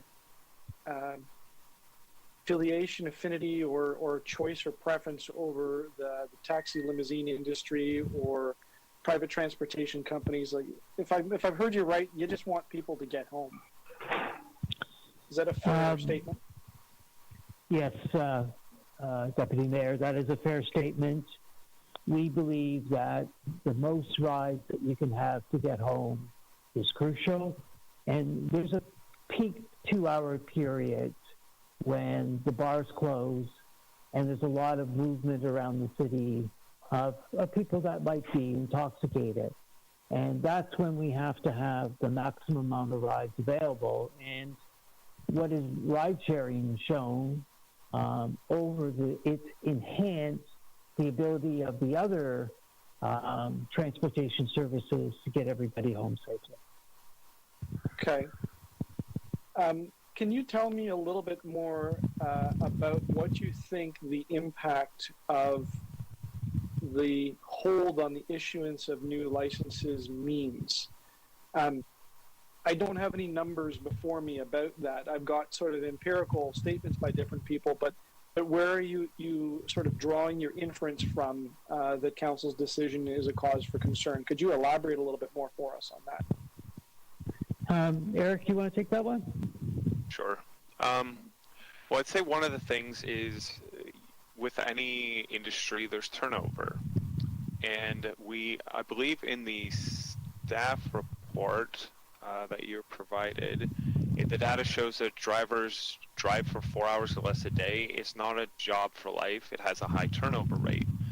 So at some point, depending on how long this delay is, you're going to work your way through sort of the existing pool of people as people leave. Some people pick this up to do during the pandemic because they didn't feel safe in what was otherwise their day job. And it may be something they're doing to pay the bills while they look for something new. People will leave ride sharing behind. And that's why you need a constant influx of new people to move in to replace these people, to ensure that there's always an option available to someone who's looking for it, especially once the bars let out. Okay, and what do you think this means for citizens,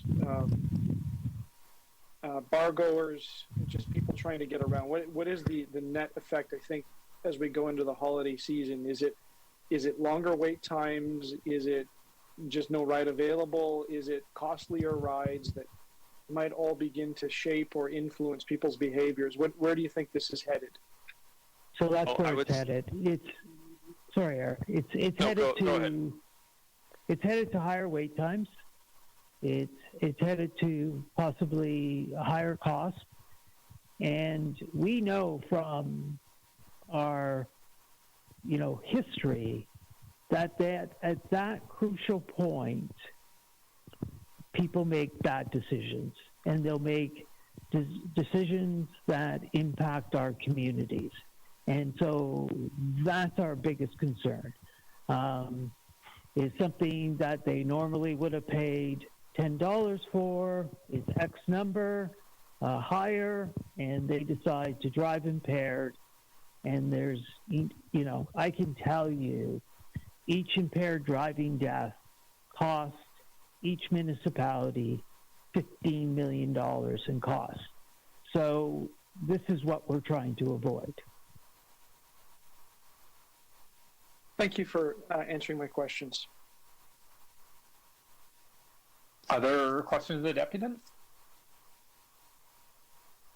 Seeing none, so I just wanted to ask Eric and Andrew, so one of the challenges that we're having, and you talked about supply and demand of vehicle for hire drivers, is we'd like to, as a municipality, we would like to see them trained and ensure every driver is properly trained before they're on the road to ensure public safety. So are you suggesting not to have them trained because of the supply and demand issue?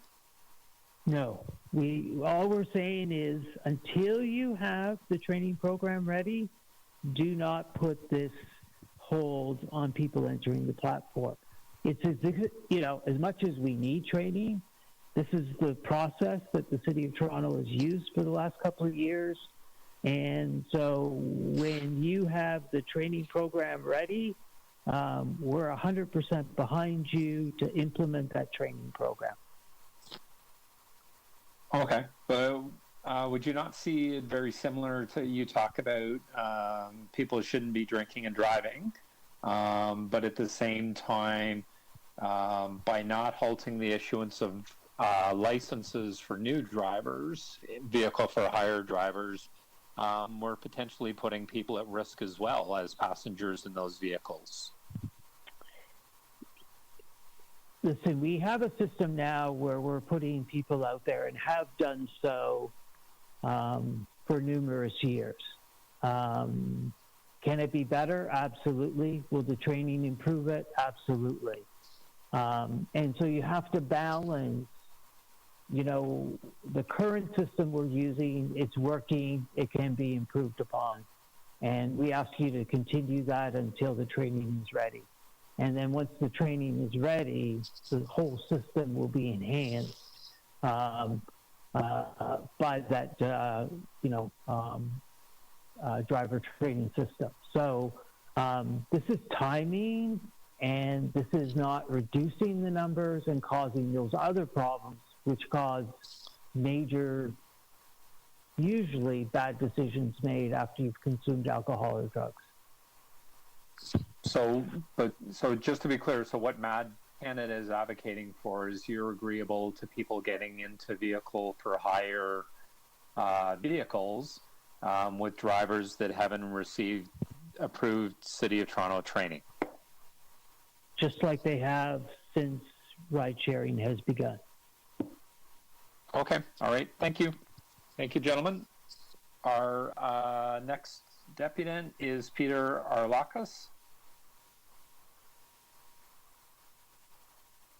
Peter Arlakas. Mr. Chair, I've been advised that Peter Arlakas is not present. Maybe we can cycle back to him at the end of the list. Okay, we will do that. The next deputant is Kamwarmeet Gill. Hello, councillors. Good morning. This is actually my first time, so sorry if I'm nervous. So before I begin... 5 minutes whenever you're ready. Yes. Can you hear me? Okay, perfect. So before I begin, I would just like to say that I was actually an Uber driver when I was in school. So I did Uber for like 3 years. And I think the decision to pause the PTC license is very short-sighted. So I've been driving for the last 8 years, and I also have a commercial driving license. So I actually drove semi-trucks for the last 3 years. So I agree that, you know, the safety program is needed because you have a lot of bad drivers on the road. And for me, the problem is that, and a lot of drivers, is that my PTC license expired on April 2021, and now I'm actually again in school, so I can't actually, like, it's hard for me to like pay for tuition and everything else. And a lot of drivers who actually have been driving for Uber like before the pandemic, after the pandemic happened, they stopped driving, so their license expired. So like coming back to school, like I just started school in October, and I stopped driving semi-trucks because I'm in school full-time now. So for me, it's like I've driven Uber for like 3 years, and I've driven semi-trucks for 3 years. So I'm properly trained, and I've done over 15,000 trips on ride-sharing platforms. So for me, it's like I'm not a new driver, but the city won't issue me a PTC license again as well. So there's going to be a lot of drivers like me that, you know, have actually had the experience of, you know, being on ride-sharing platforms for like 2-3 years, but after the pandemic, their license expired, so they can't get back on the road because the city stopped issuing new licenses. Also that, you know, for example, like for me, it's about my living expenses and my tuition, right? But there's a lot of other people who do this for like mortgages or extra income because you know how the rising prices and everything else. So I think that, you know, at least consider drivers who were on this platform before with expired licenses, that you guys at least issue them the licenses again, rather than, you know, if you want to be more cautious with new drivers being on the road. So yeah, that's my time. That's all I wanted to say. Thank you. Okay, thank you, Mr. Gill. I do have questions for you. Speaker Nunziata first. Hi. One question to Mr. Gill. So you've had a license for 3 years and then it's expired. But did you get the training? No, training as in the ride sharing training. Yeah. So when Uber started, it was basically like, I mean, I drove for 3 years when I was in school, right? This is, I think, 2017. So I don't think there was any training in place. But after I graduated from school, I got my commercial driving license, the semi-trucks, right? So then I did that for 3 years. Now I'm actually again in school because of flying, like I'm learning how to fly. So I'm doing that full time. So like for me now, like I can't drive trucks when I'm in school full time now, right? So like Uber actually helped me pay for tuition before. Like, you know, when you drive, you can make money, you have your own hours set and everything, right? And there's a lot of drivers after COVID that quit, right? But they want to start again during the holidays, right? So I believe they have ample experience in this regards because I have over 15,000 trips. I have a clean driving record, and I have the highest possible license you can get in Canada. I have like a Class AZ license. So, like it's really unfair for people like me that, you know, who have had that experience with their license expired. Like they went through different carriers and stuff like that, and they want to do something again, like they want to get back into Uber. So for them, it's really unfair. That's what I feel. Sorry. Thank you. Yes. Deputy Mayor Holiday, questions? Hi, Mr. Gill. Thanks for talking to us today. I'm going to try to draw on your experience as a driver. You said you did this for 3 years. Yes, when I was... What's it like? When's your busiest time, and what time of the year is busy for you? So honestly, all weekends were busy. I'm talking about 2017. So like I haven't driven, right? So weekends, Friday, Saturday nights, after clubs close, like bars and stuff, and also during like mornings and evenings when there's rush hours, and holidays, yes, like Thanksgiving, all days, yeah. So do you agree with what Mad, I don't know if you caught it before you spoke, Mad, Mothers Against Drunk Driving was talking about it being really busy after hours. Would you say that matches your experience as an operator? I definitely agree because I can also like give you my personal experience. Like I've had friends over like for a party or something like that, and when there's like really like there's less drivers or anything like that, they'll see the prices on their apps, right? And they'll be like, oh, this is gonna like a 5-kilometer trip is gonna be like $40, and it's gonna take the drive like 25 minutes to get here, right? And they tend to like, you know, just take their car. So I feel like with the pause of new licensing being issued, this is going to be a big problem because back then, like everyone, like you had Uber drivers, right? But now it's going to be like, you know, after the pandemic happened, a lot of drivers quit and their license expired, right? So there's going to be a lot of people who are going to be making bad decisions like that. So can you tell me a little more about what you think will happen to people's experience? So I asked Matt the same thing. You know, I might want to go out, celebrate with my friends. What am I going to see when I want to go try to get a ride home? So is it more price, more waiting? I mean, you can tell me from an informed person, someone that's been in the industry. Yes. So for me, like as a driver, I can tell you that, right? So usually what happens is that when people leave bars, there's going to be an influx of passengers like wanting a ride, right? So it's going to be increased wait times, increased prices. That's what usually happens, like because there's less drivers on the road, right?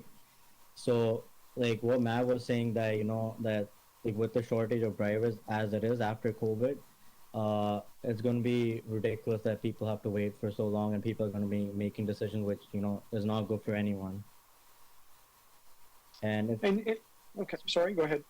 Sorry, no, go ahead. I was just going to say, on the other side of the coin, what is the effect or impact to people that are already in the industry? So if you're in the circle, you made it, you're still a licensed driver, whether you're PTC or cab, what do you think will happen with respect to their businesses, their affairs? Are they going to make more money? Is it a different experience for them? What are the economics from that side of the coin? As in you're asking for the driver side of the... Yeah. The opposite side of the coin. So we have this pause on licenses, no more being issued for a period of time. We don't know when that will end. What is the economics for the other side, for the people that are in the business? Okay, so I'm just going to clarify one thing. I'm not licensed anymore because my license expired, right? That's okay. Yeah, but you know the industry. So what does this mean? So is it a big deal or a little deal or not at all? It's a really big deal because my situation is different. Like I'm more worried about school and like my bills, right? But other people have different kind of financial needs and stuff like that. But like with less drivers, obviously that the issue is going to be that that they're going to obviously be making more money, right? But also they won't be able to provide their services to each and everyone needing their services because there's going to be longer wait times and stuff like that. So that's my opinion. Yeah, that's what happened when Uber first started in Toronto, I think, right? Okay. Thank you very much. And if I could just add one more thing, just a scenario. So I feel that when you're issuing new licenses, that okay, I heard the news that happened in 2020 after that incident of the driver like pulling up on the highway and then grabbing a phone and then that was news, right? The big article. I read about it, and I feel that was really sad. Yes, I do agree that the drivers probably knew or something like that. But I mean, how do you hold every other driver accountable for that same situation? That every driver is different, right? Like for me, I have 8 years of driving experience, and I've driven semi-trucks. So I feel like instead of punishing each and every driver for that, I'm open to the idea of the safety training and everything. Like we would love to do it regardless, right? But the pause on the issuing of licenses is going to be determinantal to everyone, public as well as the drivers. That's just my opinion. Sorry. Thank you. Okay. Thank you. Our next speaker is Alan Matrosov. Alan Matrosov is our next speaker. Good morning. My name is Alan Matrosov. I am the Vice President of Checkers Taxi. We are the only fully accessible taxi brokerage in Toronto. I'd like to thank Council for the time today to highlight some concerns we have with regards to the accessibility fund issued by MLS. We at Checkers represent over 120 accessibly endorsed vehicle for hire drivers and 97 fully accessible taxi-plated vehicles. I'm here today to request that Council revisit the eligibility criteria for the Accessibility Fund and temporarily allow accessible taxi vehicle owners who received the Wheel-Trans contract to qualify retroactively to the beginning of the pandemic. The funds are currently available with no additional cost to the city, and any reduction to these fees may be counterproductive. I'd like to caution Council not to make any decisions on the Accessibility Fund until the funds are distributed the way they were intended. The fund was created to alleviate some of the high costs associated with operating an accessible taxi vehicle. At the time of the funding's inception, operators servicing the Wheel-Trans contracts were making a living wage and still had enough revenue to maintain and service their vehicles without any assistance. While MLS had made some relief efforts to the taxi industry during the pandemic, the accessible sector in the industry is still struggling because of the cost it takes to operate an accessible vehicle. Over the course of the pandemic, the Wheel-Trans contract service levels have dropped to as low as 80%, and we are now seeing service levels reach 50%. As a direct result, Checkers Taxi has seen 22% of our fully accessible taxi fleet go bankrupt and leave the industry. While I can only speak on behalf of Checkers Taxi, I am assured that we are not the only brokerage seeing a dramatic drop in accessible taxi-plated vehicles. In conclusion, if Council does not respond to this call to action, I would predict that a lot of the great work the city has done to make accessible transportation a priority will begin to unravel. The already high wait times, as documented in the report brought to Council today, will continue to increase as more accessible taxi owners default into bankruptcy. This, compounded with the pause of issuing vehicle for hires licenses, will stop any recovery attempts, further disrupting the lives of Torontonians. I thank you for your time. Very much. Questions of the deputant? Seeing none, thank you very much, sir. Our next deputant is Jake Broekman with Uber Canada.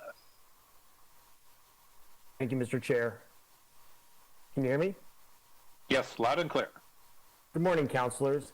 Thank you for the opportunity to comment on the update on outstanding vehicle for hire directives. My name is Jake Brockman, and I'm a manager of public policy for Uber Canada based in our Toronto office.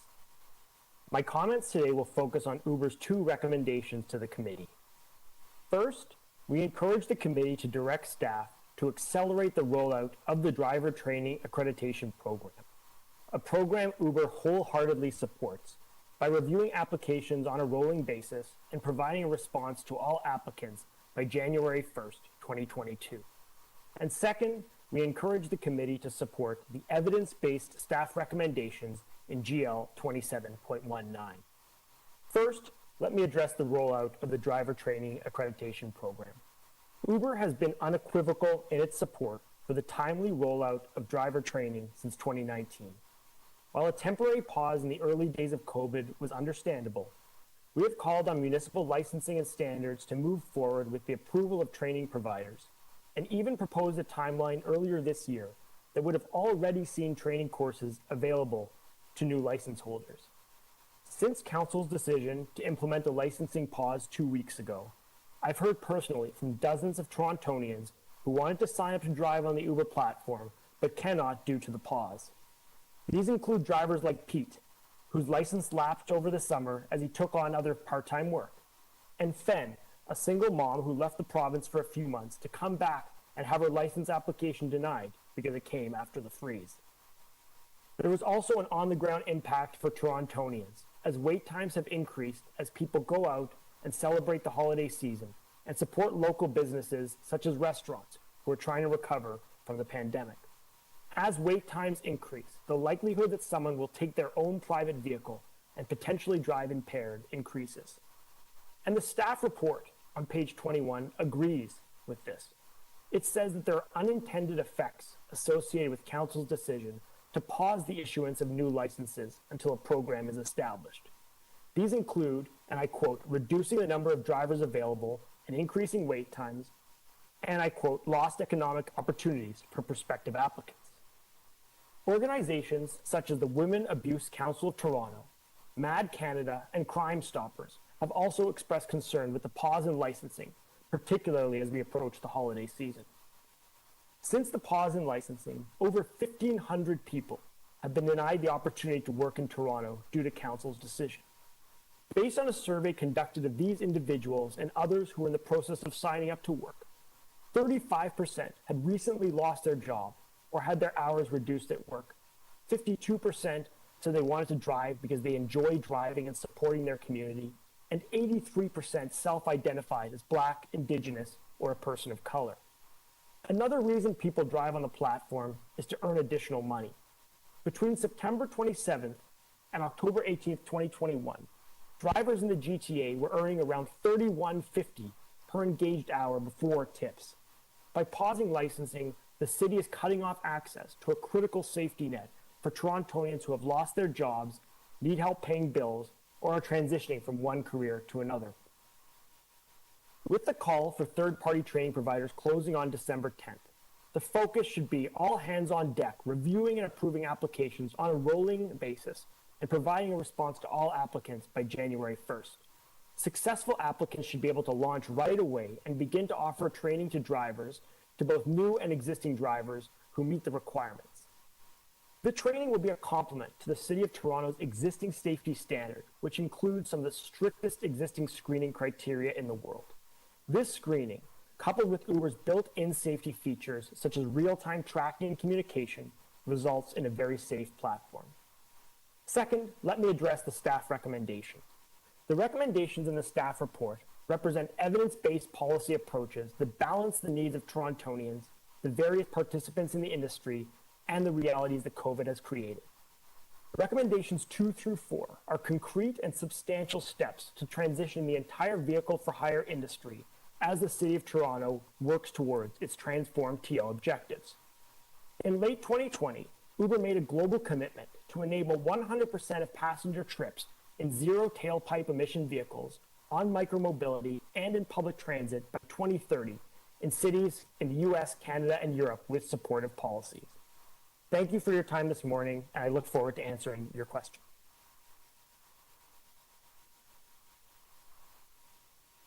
very much. Are there any questions for Mr. Brockman from the committee? Deputy Mayor Holliday? Thank you, Mr. Chair. It's just really one question. It's around the impact of pausing the licenses. Is there any source of data or a place where we can go to have a concrete observation as to the impact of the pause on issuing licenses? We heard from the previous speakers that there were concerns over increased wait times or other factors that inconvenience the public. Is there a place to go that we can see that in numbers? Through the chair to you, Councillor, thank you very much for your question. What I would say is two things. First of all, Uber and all PTCs provide robust data to the City of Toronto as per our requirements under the bylaw. So city staff and transportation services in particular are able to see on a real-time basis almost the impacts of the pause and the impacts of other policy directions from City Council. Although it's early in the pause, page 21 of the staff report says, in staff's own analysis, there are unintended effects associated with the decision. These include reducing the number of drivers available, increasing wait times, and lost economic opportunities for prospective applicants. I believe that as the pause continues, those impacts will be exacerbated and the impacts will be felt in terms of the drivers who are trying to get on the road, as have been mentioned to the committee, as well as Torontonians trying to get home in a safe and reliable manner in the peak periods in particular that have been discussed. How would you recommend staff utilize that data to answer the question that I posed to show us what the impacts are? They've provided comment, and it's helpful comment, but I wondered if it can be brought further. I'll give you a simple example. Can you compare previous years during the holiday season, the number of cars running on a Friday night? I guess you mentioned they have real-time data for that. Have you got any advice on how that can be analyzed?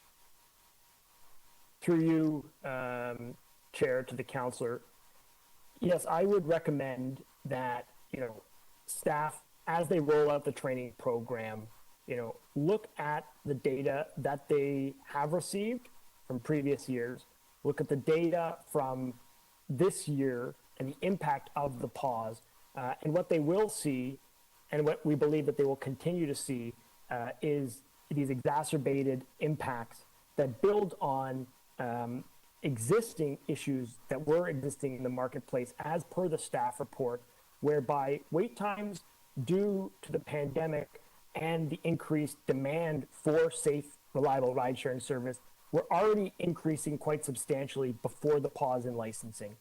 So we can imagine that that existing increase in wait time, coupled with this policy direction to pause licensing for an indeterminate amount of time, will have real impacts in the data that will be visible to MLNS and transportation services staff.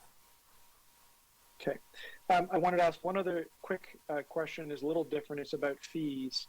So forgive me, it's not in front of me in the report, but taxi cabs pay a certain fee. Taxi cab drivers, should be more precise, pay a certain fee to drive the cab for the year. 130, I think it's, is it $132? I think so. PTC drivers pay a flat fee of $15.30 plus 31 cents per trip. Could you tell me, in comparison to a vehicle for hire driver at 132, what does and I recognize there's a bell curve, right? Like, some drivers drive a little bit, some drive a lot, and then there's a whole bunch in the middle. What would an average operator of one of your vehicles pay per year in terms of fees? It'd be a combination of the 15 plus the 31 cents per trip. Through you, Chair, to the Councillor, I don't have the exact numbers in front of me right now. The staff report does give aggregate fees, as well as some commentary on how those fees are calculated, but I will get back to you and we can kind of calculate that on a per driver basis. Okay, I mean, it doesn't have to be precise. Would you say that, maybe as a simpler frame of the question, would you say that it is more or less than the vehicle for hire driver or close to it? Councillor, through the chair to you, on page 17 of the staff report, there is a breakdown of revenues for the vehicle for hire industry, and it makes clear that PTCs provide the lion's share of revenue to ML&S to the tune of 12 million in 2021, which was a COVID impacted year, and we can definitely do the calculations on a per capita basis as well.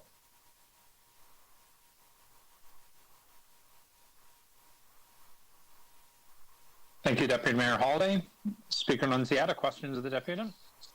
Just a question. I mean, December 10th, when we roll out the training program, would you not agree that, I mean, there's thousands that will have to go through that training program, that it would take a while for everyone to be trained? Like, it could be months. Through the chair to you, Speaker Nunziata, yes, this is a large undertaking that we have been preparing for since 2019 to put a high number of drivers, both new drivers and renewals, through this system. That's why we're calling on council and staff to look at the applications that come through, make sure they meet the high quality standard that ML&S has put out in their RFP, and make themselves available to this backlog of drivers who, have lapsed their license, were coming back to Toronto, want to get back on the road, and they're coming to our offices and saying, can I do the training? And we're having to say, well, it doesn't exist yet. So this will take quite some time to move everyone through the system. Okay, thank you. Thank you, Speaker Nunziata.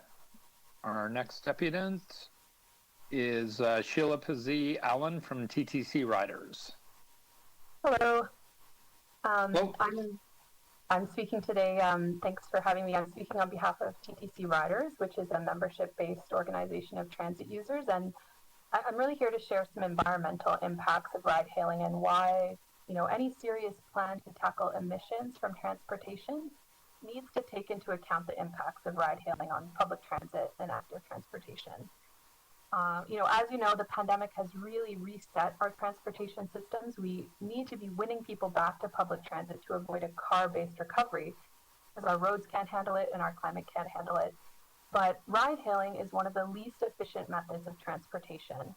And that's because the individual cars that provide single trips spend 52% of their time circulating without passengers. That's according to city data. And pre-pandemic, major cities were reporting declines in transit use with the rise of ride-hailing. In Toronto, we have evidence of a significant mode shift from public transit into individual ride-hailing cars pre-pandemic, with about half of those ride-hailing passengers reporting that they would have otherwise taken transit for their most recent trip. And this mode shift has environmental consequences. There's a recent study by the Union of Concerned Scientists that estimates ride-hailing trips are 69% more polluting than the transportation modes they replace. And that's why TTC Riders and other organizations, including the Toronto Environmental Alliance, Code Red TO, and the Toronto Community Bikeways Coalition, have submitted comments to staff, which you have in front of you. Just insisting that any serious plan to tackle emissions from transportation needs to take into account these impacts, of ride-hailing on public transit. So we think that the city needs to look at the total emissions produced by the sector, as well as emission standards for the fleets, and make sure that our actions are guided by an explicit policy goal of moving riders out of private cars and into transit and active transportation. And this really aligns with other policies at the city. So this past April, TTC moved a motion to study the impact of ride-hailing on public transit ridership and changes to traffic congestion. In just a couple of days, the Infrastructure and Environment Committee will be discussing Transform TO and critical steps to get to net zero by 2040. One of the recommendations there is to encourage mode shift towards public transit by increasing bus and streetcar service. So we're really looking for an alignment here with BSO for higher regulation so that all of these policies work together. More people taking transit, more active transportation, and that means we have to look at the impact of ride hailing on transit ridership. And I also just, to close, just wanted to share a comment about some of the arguments made today and in the media about wait times, ride-hailing wait times.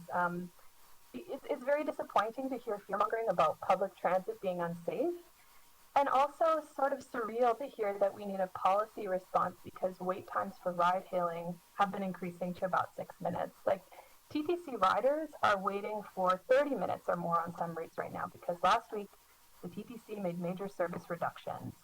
And, you know, unlike ride-hailing, public transit is a form of transportation that cannot turn passengers away, and it has a fixed price. It doesn't surge opportunistically. Unlike ride-hailing, it is affordable, accessible to all. And, you know, price surges that we see in ride-hailing apps can potentially push inebriated people to take a risk and drive if it's, you know, astronomically expensive during a surge. So we would have really hoped that some of the organizations speaking today about the impacts on women, the impacts around drunk driving, you know, would be more concerned about people's ability to take public transit home as well, because far more people depend on the TTC. It provided 1.7 million rides a day pre-pandemic, and by contrast, you know, these 6-minute wait times affect an average of 80,000 rides per day. So again, that's why we're asking for the plan to tackle emissions to take into account the impacts of ride-hailing on transit. Thanks so much. Thank you very much. Questions of the Deputy? Deputy Mayor Holiday. Thank you for speaking to us today. I was intrigued by a comment. So public transportation or public transportation systems can be defined in different ways. Would you see a PTC or a ride hail as part of the larger publicly accessible transportation system in a city? Well, the TTC is publicly owned, and its decisions about it are made by city councillors who are democratically elected. And the ride-hailing companies we've been hearing from today are private companies, and they seek to make a profit. So no, they're not part of our public transportation system. What about a taxi cab? Yeah, I know that taxi cabs are contracted by the TTC to provide some rides, but they are also not a public transportation system. Okay. Because I think like one of the comments was it was accessible by everybody. The prices are fixed. It's affordable. We could probably debate if that applies or doesn't apply to a taxi cab, but am I hearing no, that you wouldn't see that fall into that bucket of taxi cab? Well, I think that the point I was making is, partly about having transportation options. So if the concern is really wait times, why are people raising the issue of the impact of ride hailing on transit, where we're seeing wait times double or triple in some cases to over 30 minutes? And unlike ride hailing, public transit will always be available at that fixed price. And I think that the price surging can actually turn some people away. And, people may take a risk and drive if they're looking at the price tag of a ride hailing trip. Transit isn't there for them. Fair point. But would you say wait times then would define what is public transit versus not part of the public transportation? Maybe use a broader word. Public transportation system, or would you put taxis and rideshare in the same bucket as privately owned motor vehicles? I guess my point was really to point out that the wait time argument seems a bit disingenuous because the public transit users are facing such long wait times right now, and we'd like to see everyone be calling for those service reductions to be reversed so that more people have more options for transportation during the busy holiday time. And, really the reason we're speaking today is to make sure that we align any vehicle for hire regulations with our public transportation and climate change goals. So we're really concerned about the impact of ride hailing on public transit ridership in the past few years and in the long term. And so that's why we're making comments today. Okay, thank you. There are questions for the deputant? Seeing none, thank you very much. So members of the committee, at this point, I just wanted to ask, it's 12:19. We're a little less than halfway through our list of deputants. I didn't know if the members of the committee wanted to break for lunch or continue through this item.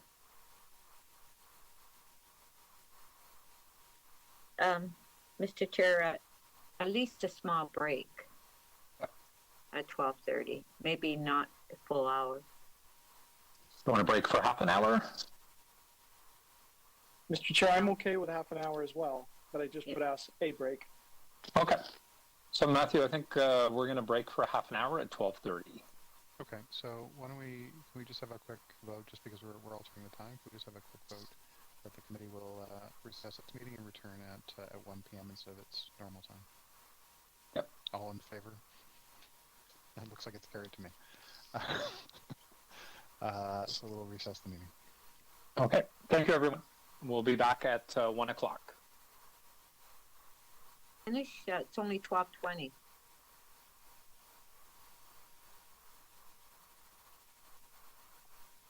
Do one more, Francis? Well, yeah, I think we should go to 12:30. Okay. Yeah. All right. Okay. Okay. So we will do one last deputant. James Cooper with Transport Research Partners. Is Mr. Cooper still on the line? Yeah, good afternoon, Councillor. Good afternoon, Chair. Thank you for allowing me to talk. I am James Cooper of Transport Research Partners and the author of the 2013 report on behalf of MLS, the City of Toronto, determining the appropriate number of taxis. What a lot has changed in the period since then. The report was written at a time of regulated competition, a point I bring up and discuss, insofar as the city had a direct role in intervening in the taxi market, sometimes for very good and sometimes for historic reasons. Currently, laws from 1847 are still in place, and you might suggest these are somewhat old. The market has changed very significantly, and most importantly through the development of apps, technology that is brought about by very positive changes, including improvements to services, the rapid decline in waiting times. These have fallen both because of the technology itself, the location services element of the technologies, and the companies that have become very good in their delivery. In 2016, the city developed a hybrid model with some elements of the vehicle for hire industry remaining under the original regulated competition, others entering as in terms of unlimited market competition, mainly the PTCs. The role of the regulator, the city at that point in time, became to constrain some of the excesses, address some of the conflicts, rather than to control the structure of the market. PTCs have been very effective, and prior to pandemic, according to the city's figures, 90,000 drivers were available on PTC platforms, compared to about 13,000 on taxi platforms. These are significant changes and fell by about 50%. And it's worth noting that this growth has come from, amongst other things, 49% diversion from the TTC and other transit providers, 33% from taxis, and only 5% from private cars. That is a significant figure in that it demonstrates the effect of congestion, emissions, pollution is not the removal of cars from the street, quite the reverse. I wish to address the city role. What does it do under these new conditions in terms of its free market competitors? What is its role? And I would suggest that is to provide a framework in which services can be provided safely, comfortably, competitively, and in the public interest. These things do not always work well together. Conflicts of interest exist between accessibility, between pollution, between environment, all of which are addressed by elements of regulation, of which the call for driver training is a very good example. I propose and suggest to the city that its holistic analysis, that is the joined up elements of analysis between different disciplines, has been and should remain extremely effective. This is a demonstration of both cause and effect that happens in a joined up analysis. And I will also propose to you the concept of optimization using the term Pareto optimization, which means when things get better, they should get better for everybody. The moment that harm begins to be created, that is not a benefit to everybody, from where you are now to where you wish to be.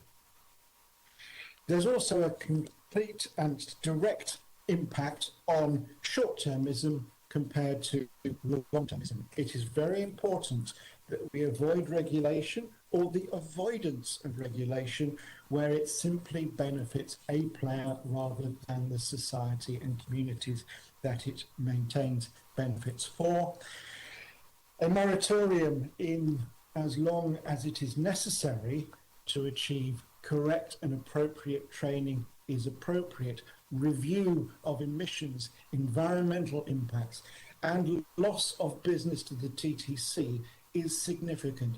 All of these elements must benefit everybody or be unhelpful to some. I propose and suggest that the city is benefiting from its common sense approach, its measured approach, and its joined up approach. Thank you. Thank you, Mr. Cooper. Deputy Mayor Holiday, questions of the deputy? Yeah, I'll try to be quick because I know of our time, but I thank you for speaking to us. I have tried to figure out the policy rationale behind the moratorium because we know that that didn't come from staff, it came from members of council. I heard a lot of different things commented. One of the, we're going to send a message to ML and S because they haven't got their training ready. Other messages I heard was, we got to stop because, safety is absolute top of the list and we just can't have any more new people come on board because there's no training in place. Have you found a strong policy linkage between the mechanism of pausing new licenses and some sort of a goal or some sort of an achievement? Can you see it? I understand the question, and can I see a link between the numbers of vehicles and the impacts? Yes, I can. Can I see a link between the numbers of vehicles entering into the market and the effects of the market? Yes, I can. Do you need to have a control related to safety? Yes, you do. And I would highlight one additional thing. This drop from 90,000 drivers to 47,000 drivers in the PTC arena, where have they gone? Have they disappeared forever? Is it that the market requires new drivers to solve its provision of services? Or is the provision of services dependent upon the safety of the services being provided? I believe the link is causal.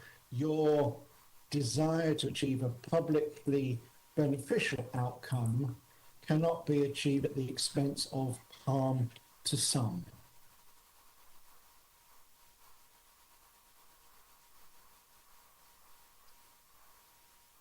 Any other questions of the deputy? Councillor Ainsley, it's Councillor Wong-Tam. I had my hand up, but I recognize sorry, we're almost. Councillor. That's okay. We're almost out of time. I probably just Let me have refresh my screen. There you go. Now I can see you. Thank you very much. And I have one quick question for the speaker. Thank you for raising the 2013 report. I'm just curious to know what are your thoughts about the claim that if we lose Uber drivers because they haven't been trained and the moratorium pauses, the moratorium on issuance of new licenses are upon us, that we will see an insufficient number of drivers on the road and that there will be more costs and perhaps longer wait times for Torontonians. Do you support those claims that are coming from perhaps Mad Canada and Uber? Via the chair, and thank you, Councillor, for the question. I think the extent of the link is questionable. There's something called the Bang & Olufsen effect, which is the actual amount of expenditure to achieve the last 5% of benefit. You know, for every person to be served within a certain time, every single vehicle out there needs to be a PTC or a taxi. So to highlight the effect of serving everybody in a very precise timescale avoids and ignores the conflict between other traffic and the provision of PTCs. It's not always possible to achieve particular service levels. And that was a finding that we see over and over again.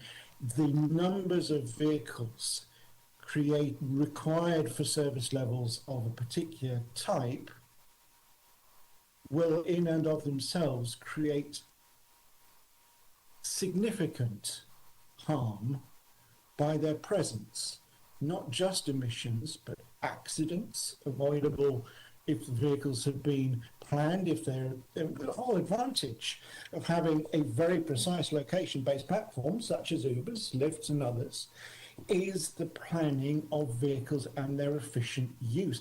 Toronto has a significantly lower utilization rate of its PTC drivers than other cities. In New York, it's a quarter of the efficiency. This is not just the numbers of vehicles, it is the efficient use of the platforms on which they are distributed. And that can be a method of reducing waiting times without the addition of driver numbers. Thank you very much. Thank you, Councillor Wong Kim. The committee is going to break until 1 o'clock, and we will be back to hear the balance of the deputies. Thank you very much, everyone.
Thank you, Matthew. Francis and Stephen, good to go? Okay. Okay, Matthew, do you want? Okay, thank you, Matthew. Good afternoon, everybody. It's City Councilor Paul Ainsley. I'm the chair of the General Government Licensing Committee. I am going to resume our virtual meeting of meeting number 27. We're currently on GL 27.19, update on outstanding vehicle for hire directives. We are currently listening to deputants. Our next deputant is Ms. Christine Hubbard from Beck Taxi. Hi, good afternoon. Can you hear me? Loud and clear, Christine. You have 5 minutes whenever you're ready. Perfect. I had comments prepared, and I am still going to pull from those, but I can't help but respond to some of the things that I've heard, and maybe the lack of information that has been shared here. There's a lot of discussion about how this impacts unlicensed drivers and potential ride-hail and taxi drivers too. So this is not just a ride-hail driver licensing pause. It applies to taxi drivers and limousine drivers. So, we want to make that clear. But what we also know is that there are tens of thousands of active licensed ride-hail drivers. There are thousands of trained, active, licensed taxi cab drivers who have been working throughout a pandemic with, as in the rest of the hospitality industry, a huge reduction in demand.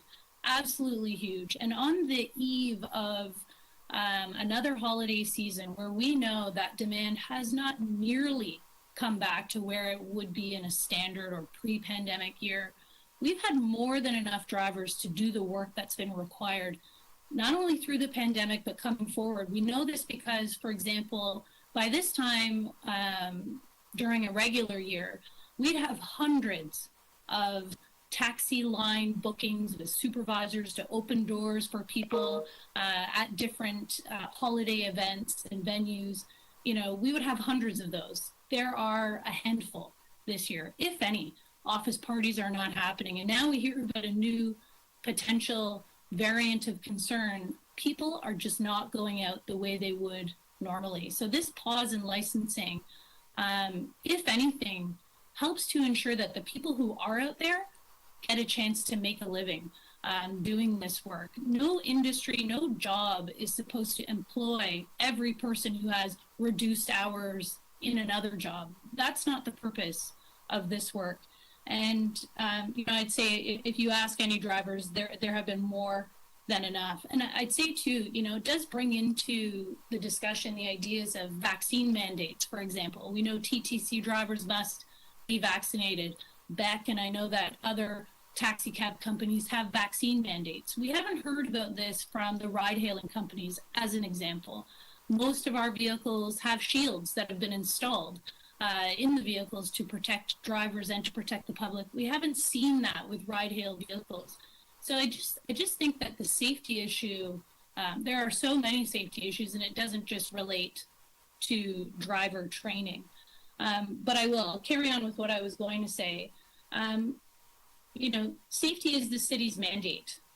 It's concerning what has happened over the past several years, that regulation and a lack of action is in direct conflict with every goal that we've heard that has been set by the city in terms of congestion, emissions, road safety.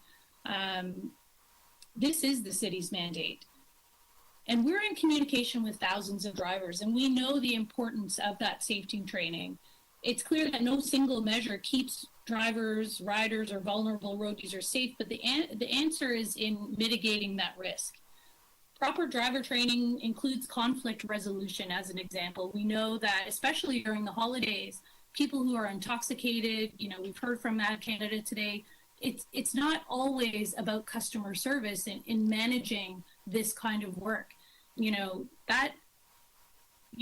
Conflict resolution or de-escalation training, it goes a long way during these times. Drivers need to know how to trust their instincts. They need to know what to do and recognize red flags in those situations. But what we do know is that government regulation is the minimum standard. We know this because participants in a regulated industry are not allowed to do less than the standard set by government, but they can choose to do more. And that's what taxi companies have done, like Beck. Thousands of taxi drivers driving Beck vehicles have gone through in-class and in-car training, and they pass the in-class training. Many don't pass the in-car driver training. And if Uber or Lyft had wanted to do this and really did care about the safety of people in the city, they would have done the same. They chose not to, and now are complaining.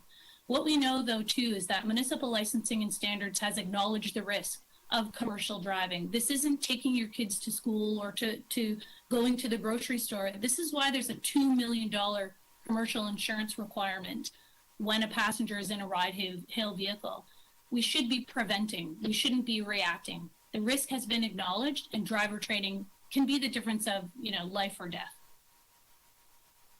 I'll stop. I see the timer. Okay. Thank you, Christine. Much appreciated. Questions for the deputy?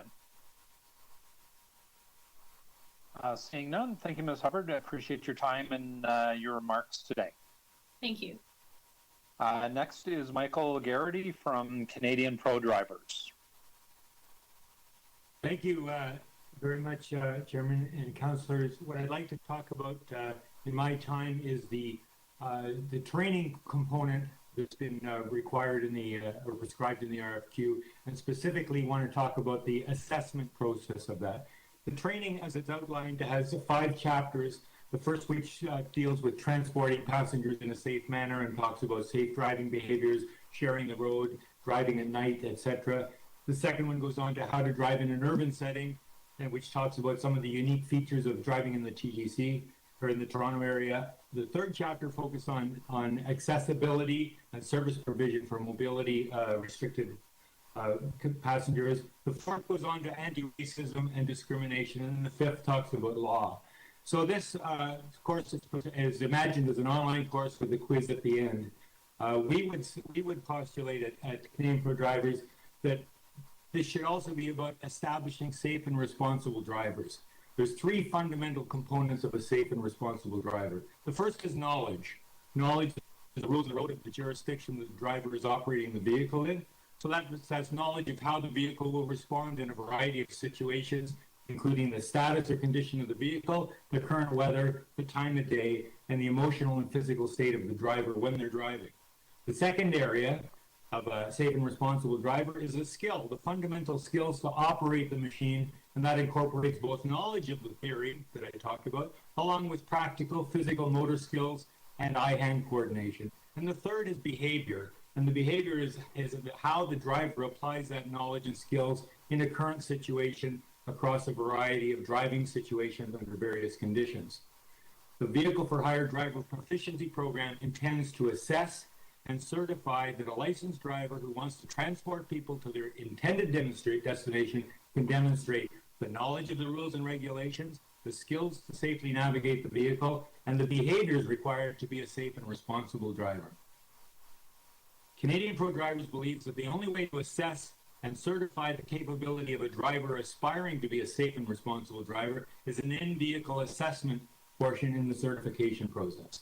Assessing a driver's knowledge of theory of the safe and responsible driving is the most straightforward. A simple quiz which presents various questions along with a series of possible answers can effectively measure whether the driver knows the rules or understands the theory around the performance and response of the vehicles. In fact, under Ontario's driver licensing framework, a standardized test is used to ensure that the applicant has a knowledge of the theory of safe and responsible driving.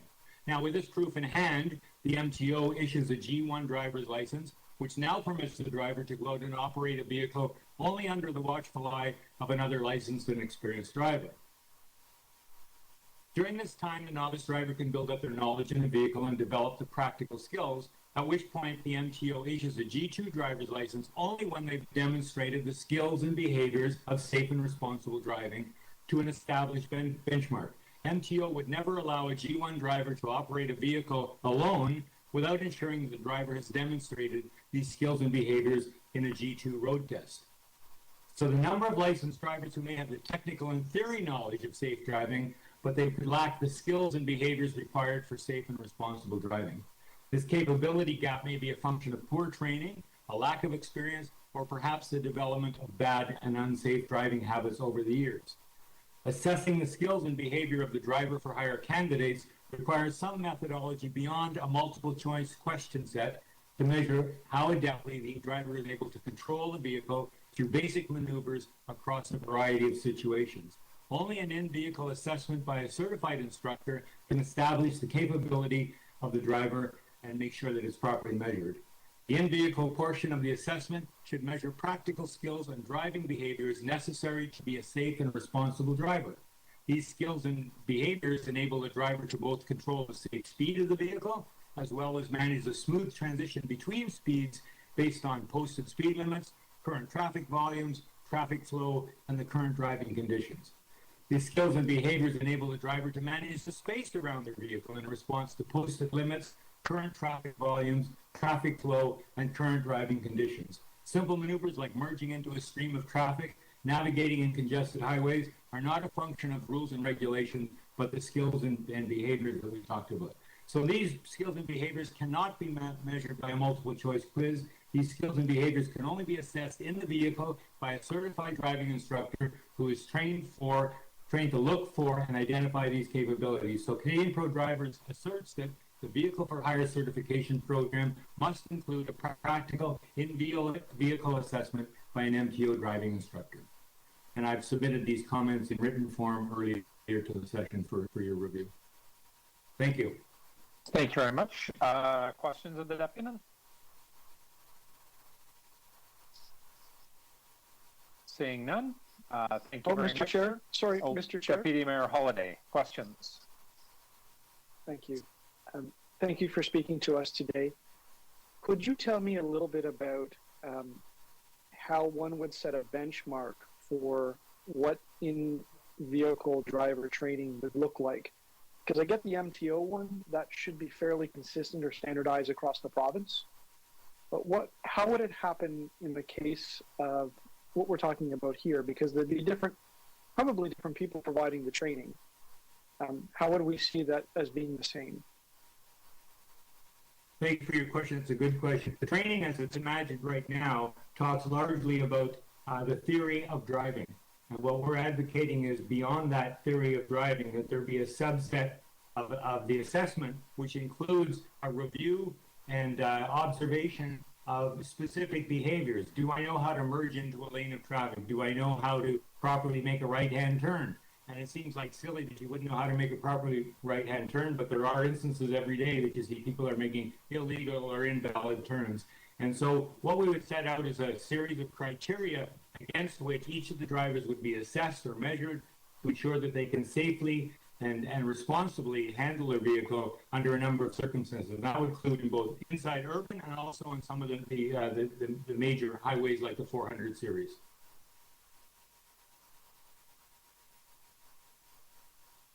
I'm sorry, I can't hear you, W. Thank you. I'm just back to the question: how would one standardize those type of programs between the various driving schools? Because one could be excellent, one could be, look, turn the ignition on and you pass, right? Like how would one do that? Because I get the MTO test. There's supposedly a standard around that, but how would one? This is a little bit gray, right? What it means. How would one standardize it so that it's of value? That's a good question. Thank you. I'm sorry I didn't answer last time. I think there are fundamental components of what we would call defensive driver training, and they include elements like your visibility. Are you scanning your mirrors? Are you managing the space between you and the vehicles around you? Are you managing your speeds relative to the flow of traffic? Are you understanding the movement of traffic in and around vulnerable vehicles and other road users? So there are outlines and standards. We provide defensive driver training to a number of corporations. These are experienced drivers, but what we do is assess their ability to drive defensively and to get home safe at the end of the day. The objective is that everybody gets home safe at the end of the day. So there are components of the critical aspects of defensive driver training which are proven and published across the industry. They're used by all sorts of measures with different language by different companies perhaps, but certainly fall into the construct of 4 or 5 key areas. So a very long time ago, I went to driving school, and I remember learning those things and being practiced in the car and essentially being evaluated, right? Because the instructor would say, look, you're not going to pass.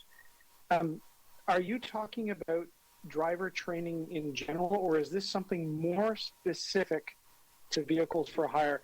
Because what I'm trying to get at is this anything any different than going to driving school, what you're talking about, with some kind of evaluation at the end of it? The differences are in three areas. First, we're not teaching basic skills of driving. They're already licensed drivers. So what we're looking at is their skills and behaviors. So this is very much about behavioral assessment. The second is what I'm talking to you today about is within the vehicle for hire certification, we want to make sure we're not just checking the box saying he did some online courses and he answered the questions that he may or may not have had help with from other people in the room. And the third thing is that by bringing back down this assessment to their performance in the vehicle in a real-time situation, in their vehicle, they would show up with their vehicle, we can assess whether or not they can apply the knowledge that they have, they can deliver the skills that they have with behaviors that represent a safe and responsible driver. Thank you. And the last question, really quick. In these pandemic times, are you confident that this can be a reality?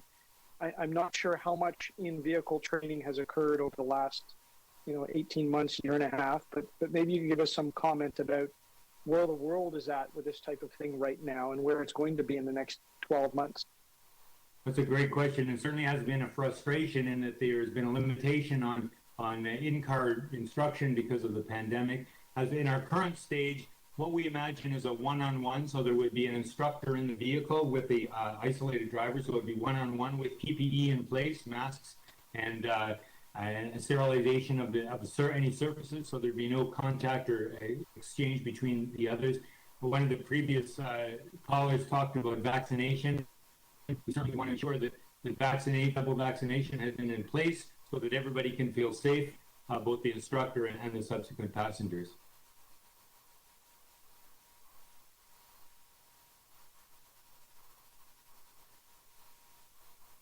Deputy Mayor Holiday, other questions of the deputy?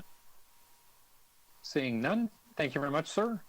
The next speaker on our list is David Clement from the Consumer Choice Center. Good morning, members of the committee. Thank you for giving us the opportunity to speak. I'm David Clement, the North American Affairs Manager for the Consumer Choice Center. We are a global consumer nonprofit that advocates on behalf of consumers.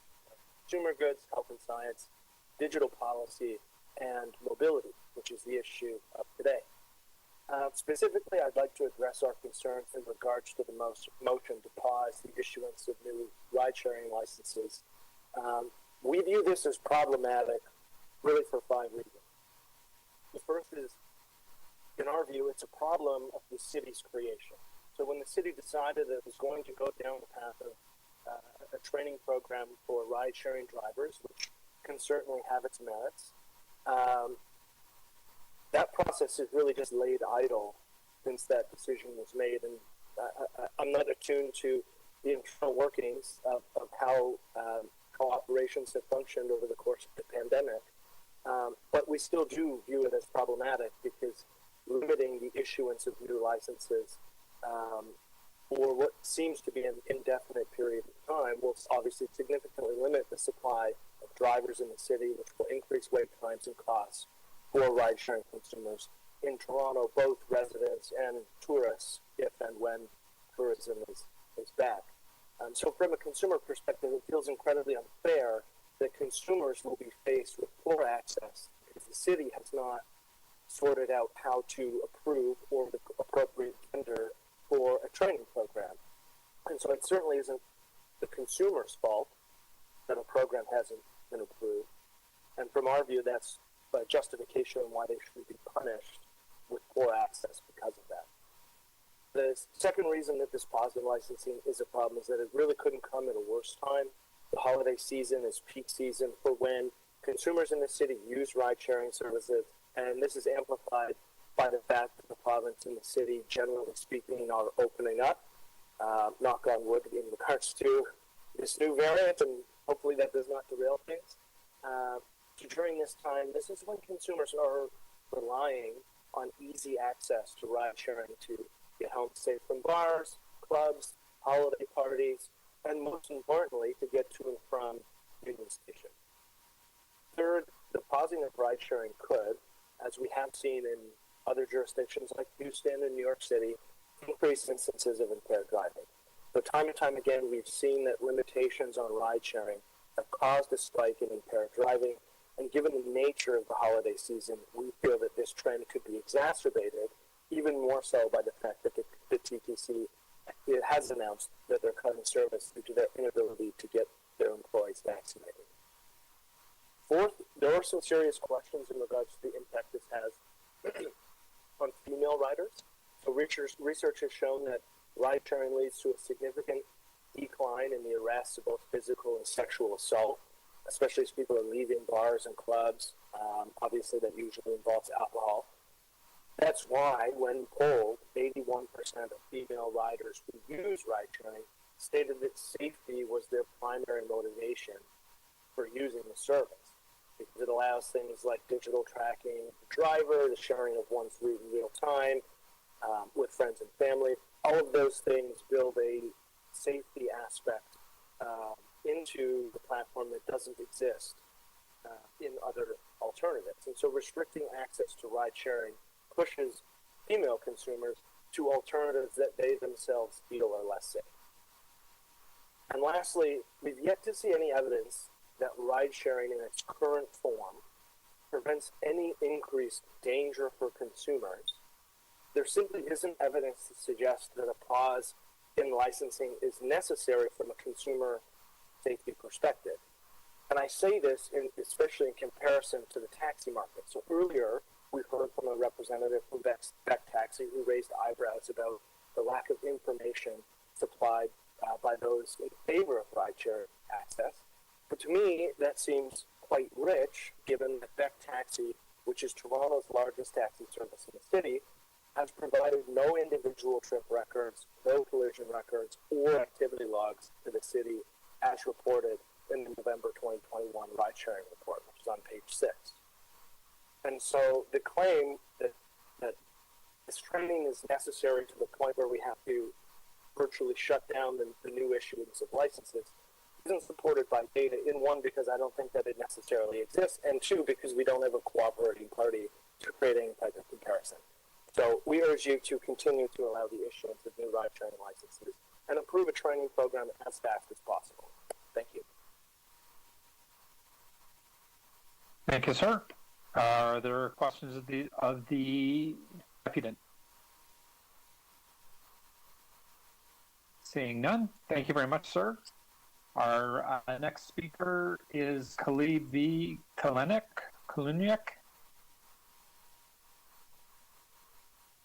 Yes, you have 5 minutes. Go ahead whenever you're ready. Okay. So I'd like to speak to you as an active yet expired Uber Lyft driver, meaning that I can drive outside of Toronto but not inside the city limits, which means I am able to pick up a passenger in Markham or Barrie, for example, and deliver them to Toronto.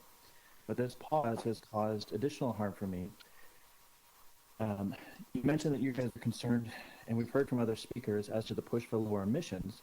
Yet, by you pausing the reissuance of PTC licenses has now created even more emission problems, because when we drop off a passenger in Toronto, we now have to drive 30 minutes to get outside of Toronto to get our next passenger. Additionally, adding to the aforementioned wait times, which albeit is still better than TTC's 30 minutes, waiting 6 minutes, as Mad Canada has mentioned, could be the reason why someone has chosen to drive themselves versus waiting in the cold. Now, as we know that it is already getting colder, people may end up making those changes, choices of driving while intoxicated. As is also brought out by Councillor Longtime, the concern right now is for training that stems from the loss of life from an MVC as a result of a new Uber driver in the city being named within the $7 million lawsuit. So how much more would Madam Longtam welcome more lawsuits from citizens who feel that this pause of PTC issuance is a direct cause for blame towards the city's own negligence towards PTC issuance? Now, taking from Mad Canada's talking points, they stated that it costs the city roughly $13 million for each impaired MVC. So to me, this seems that the city needs to think long and hard about the cost of potential additional suits incur harm as a result of this pause. Additionally, transitioning to the green vehicles, the fleet doesn't happen overnight, nor will it be possible. So adding this charge to the complaints of PTC ride sharing is more detrimental now as it's flawed. There are green options on Uber. You can choose Uber Green if you would choose and would prefer to drive in a green vehicle. However, there isn't sufficient infrastructure in place right now to accommodate more vehicles. So again, expecting a modernization overnight is very short-sighted and unrealistic, and it seems unfair to lump this in for returning drivers to Uber and Lyft because we don't have a green car. As much as I would love to sign up for the training right now, I cannot, and this isn't my fault. Rather, it's a fault indirectly due to the city's own inefficiencies, negligence, and your own bureaucracy getting in the way of creating an efficient program. I'm not against the training, rather question the ability for you guys to deliver such, as you have noted on page 20 of your document, stating that you expect implementation timelines for vehicle to hire to complete your RFP on December 10th. Then you go on to explain that the vendor component won't likely be ready until September to December of 2022. And then you have an asterisk there that simply states that these timelines are broad and the vendors may have varying times. So you're asking me as a driver, now I have to potentially wait until December or September of next year before I can get my license renewed because you guys are waiting for a program that you haven't developed, that you haven't put in place. I do sympathize with the Cameron family because I have too lost a family member. I lost my father at 52 to the negligence of doctors. There is no time, there is no place for loss of life. But how much more so would it be more concerning and alarming for drivers who choose to get behind a wheel because they're intoxicated, because they don't want to wait 30 minutes. They don't want to wait 6 minutes for an Uber or a Lyft. People choose to drive with Uber and Lyft because of the accommodations. Beck Taxi goes on and talks about how great they are with their driving record. I can go on Google very quickly and pull up taxi cab accidents within the Toronto area, and I can see a plethora of accidents. CTV News had an article on November 1st outlining that a woman was killed in a midtown collision involving a taxi. City News stated as well, May 15th, taxi hits a pole, flips over on St. Clair Avenue. The list can go on and on. There is no perfect driver, but right now, pausing the licenses and pausing the issuance and renewals of licenses will put more people in harm's way. The only note I have also that I wanted to add was about Michael Garrity, where he mentioned that we can drive with a G1. That is flawed. It is wrong. It's right on the Uber website. You must have a full G and you must be over the age of 21. That's all I have for now. Okay, thank you very much, sir. Questions of the deputy? Seeing none, thank you very much for your time today. The next deputy is Tom Slee. Hello, I don't know if you can hear me or not. Loud and clear. You have 5 minutes. Well, thank you very much. Okay, thank you very much. Thanks for the opportunity to comment. I work in the technology industry. And back in 2015, I wrote a book on what was then called the sharing economy. I was lucky enough, it got translated into 7 languages. So I've been following this topic for some time now.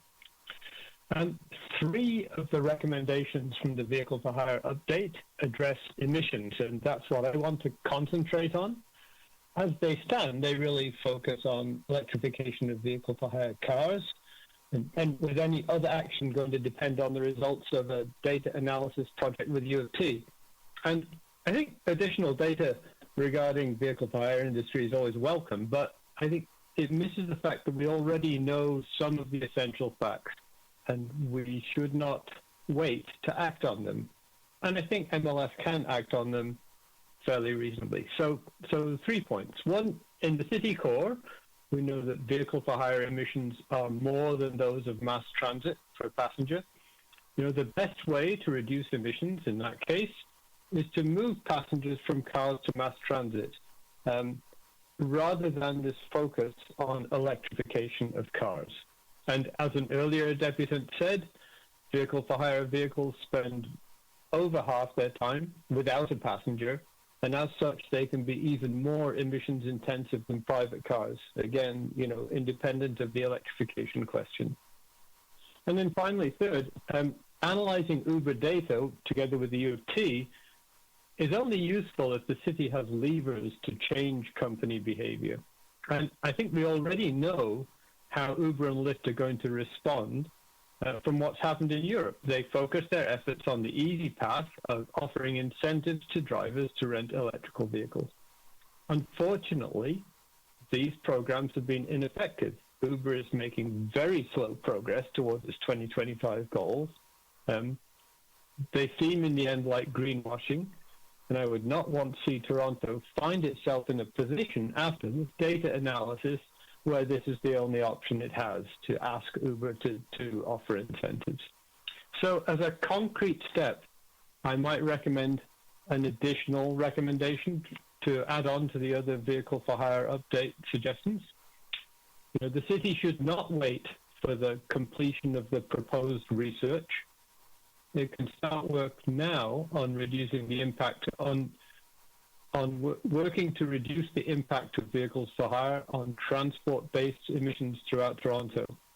The council could add a recommendation that the city should study all available tools to limit vehicle for hire emissions and to evaluate their effectiveness, partly based on other work around the world and not just electrification, but also including limits on vehicle for hire traffic. As a final comment, on other topics raised here, I would hate to see Uber scapegoat MLS for problems that are theirs to solve, not yours to solve. Uber, we know, is already experiencing longer wait times and higher prices in many North American cities, and that's basically because of their inability to operate their business model without massive subsidies to get drivers into the system. They've built a business with an assumption of a massive turnover of drivers.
public hear us if I'm talking with Councillor Holiday?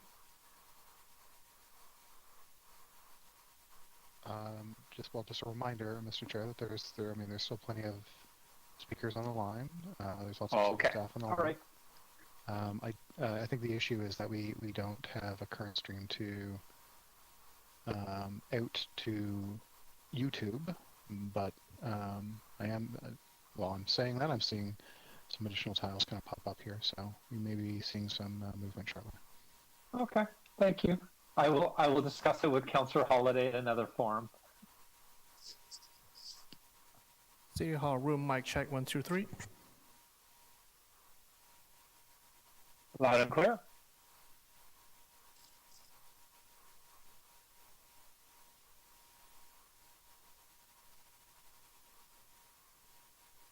All right, Mr. Chair, it seems that we are ready to go. You can resume at will. Okay, I'm missing Councillor Nunziata.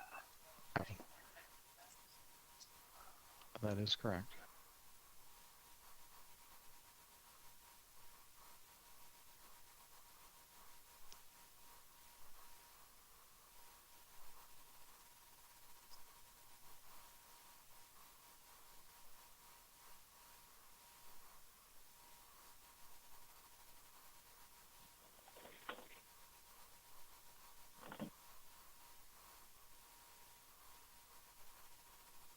Well, Matthew, it's been a very interesting day so far.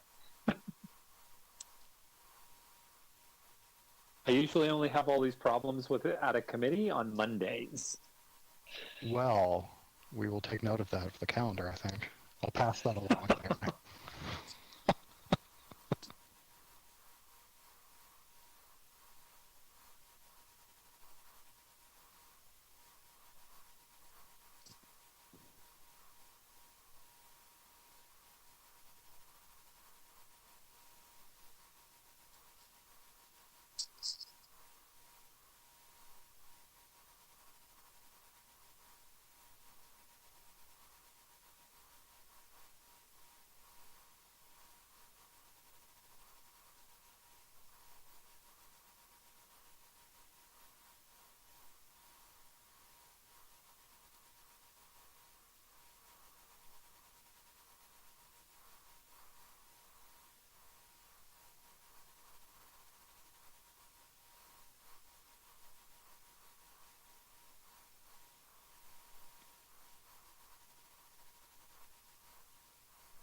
There we go. Councillor Nunziata, we're ready to resume. Matthew, I think I'm good to go whenever you're good to go at your end. Mr. Chair, we're all set over here. You can proceed. Okay, I am going to resume with the meeting. We just finished with our last deputy on the list so far, Tom Slee, and I believe Deputy Mayor Holiday, you had questions of Mr. Slee. I did. Thank you, Mr. Chair. Thank you, Mr. Slee. If I understood, one of the messages you had for council today was to try to encourage moving passengers from vehicle for hire to mass transit. Would you include both taxi and PTC in that category? Not from an emissions point of view, no, I wouldn't. No, but I mean, would you see taxi and PTCs as the same? Like you want to move from taxi? No, you don't. Okay, could you elaborate? No, I think if we're looking at emissions, and that's the context, then it's buses and trains have a lower emission per passenger than cars, whether those cars are vehicles for hire or whether they're Ubers or whether they're taxis. Okay. Of course, cars have a role, but I think if we're looking at lowering emissions, then I think it's ensuring that we get as many people onto mass transit, if you like. Okay, and I thought I heard in there somewhere about putting limits on vehicle for hire activity. So I think that means putting constraints on how many kilometers they drive or areas or whatever. Is that, did I understand that correctly? Would that drive the price up? Would putting limits on that? Well, it may or it may not. You mean the price of an Uber ride, basically, right? Yeah, or taxi or whatever. Like it just makes it. Does it make it farther out of reach for the average person? And just sort of getting at the discussion around shifting from one to the other. Mm-hmm. I think I think the price of an Uber right now is subsidized by Uber, on their $1 billion a year or multi-billion dollars a year losses in their operations. So I don't think it's sustainable anyway. I think the economics of moving people makes sense to have more people in mass transit. Would it lead to a rise in the price of Uber rides? I don't know. Okay. I'm not going to say it would or it wouldn't. That's fine. So maybe my last question would be, I've seen some data from the rideshare companies. Now, I represent a suburban ward out in Etobicoke, but I've seen them, and if I remember correctly, and the rank order is not important, but the top 3 locations, the top couple of locations, they were the 2 subway stations, and the third was the no frills at Dixon and Islington. And by far, those represented where the rideshare cars were going. I don't even remember which platform this was provided by, but it was a clear mapping of that. Would you say a policy that makes access to this type of industry or transportation type then disproportionately starts to affect certain parts of the population? I think it depends on how it's implemented. I mean, I think so. There's a long debate, right, as to whether Uber competes with mass transit, with buses and trains, or whether it complements them in the way that you say there. People taking an Uber to a station. I mean, both clearly happen on an individual basis. Some rides are to stations, other rides are instead of TTC. I think the overall effect, in each city. I'm not so interested in the gross effect of whether or not it increases a little bit or decreases. I suspect that it takes away from TTC overall just because of the sheer volume of downtown trips, which is where almost all the Uber trips happen. I mean, the numbers that are happening out in the suburban areas are much lower. So I don't know that those rides need to be the ones affected by a cap. I think more of interest is where most of the rides are happening downtown, where they are substituting for mass transit, adding to congestion on the roads rather than complementing it. So if a policy was implemented that made the person at the grocery store not be able to or have to pay more or wait longer, and do you think they would accept our responses like you should be on public transit? Because it's going to go well. That's what I'm worried about, is the practicality of all this discussion. I think, is that the case? So maybe I'd ask back to you, the person stuck in a worse rush hour, to the extent that there are rush hours again. Stuck in worse rush hour because downtown Toronto, because the number of ride-hailing cars is just making it that much worse. It's not as an obvious effect, but it's just as much an effect, and I think that one has to be done too, has to be thought of too. Thank you. Deputy Mayor Holliday, other questions of the Deputy? Seeing none, our next Deputy is Harmy Mendoza from Women Act. Yes, hi. Good afternoon. Good afternoon. You have 5 minutes, Ms. Mendoza, whenever you're ready. Thank you. My name is Harmy Mendoza. I am the Executive Director of Women Act. We are a policy and planning body that works collaboratively to end violence against women, and we do that through community mobilization, through coordination, research, policy, and education. We have been doing this work for 30 years.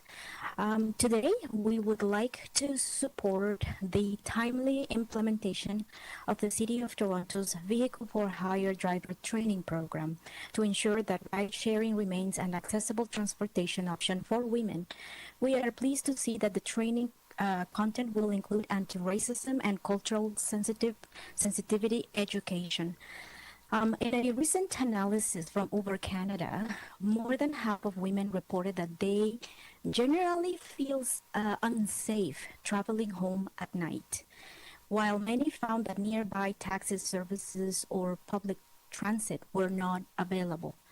In these cases, ride-share services were often seen as the safest transportation option. Over 80% of women riders reported that safety was an important factor in their choice to take ride-shares, and many ride-share companies have incorporated features to prioritize women's safety. Ride-sharing can also offer flexible working arrangement for women.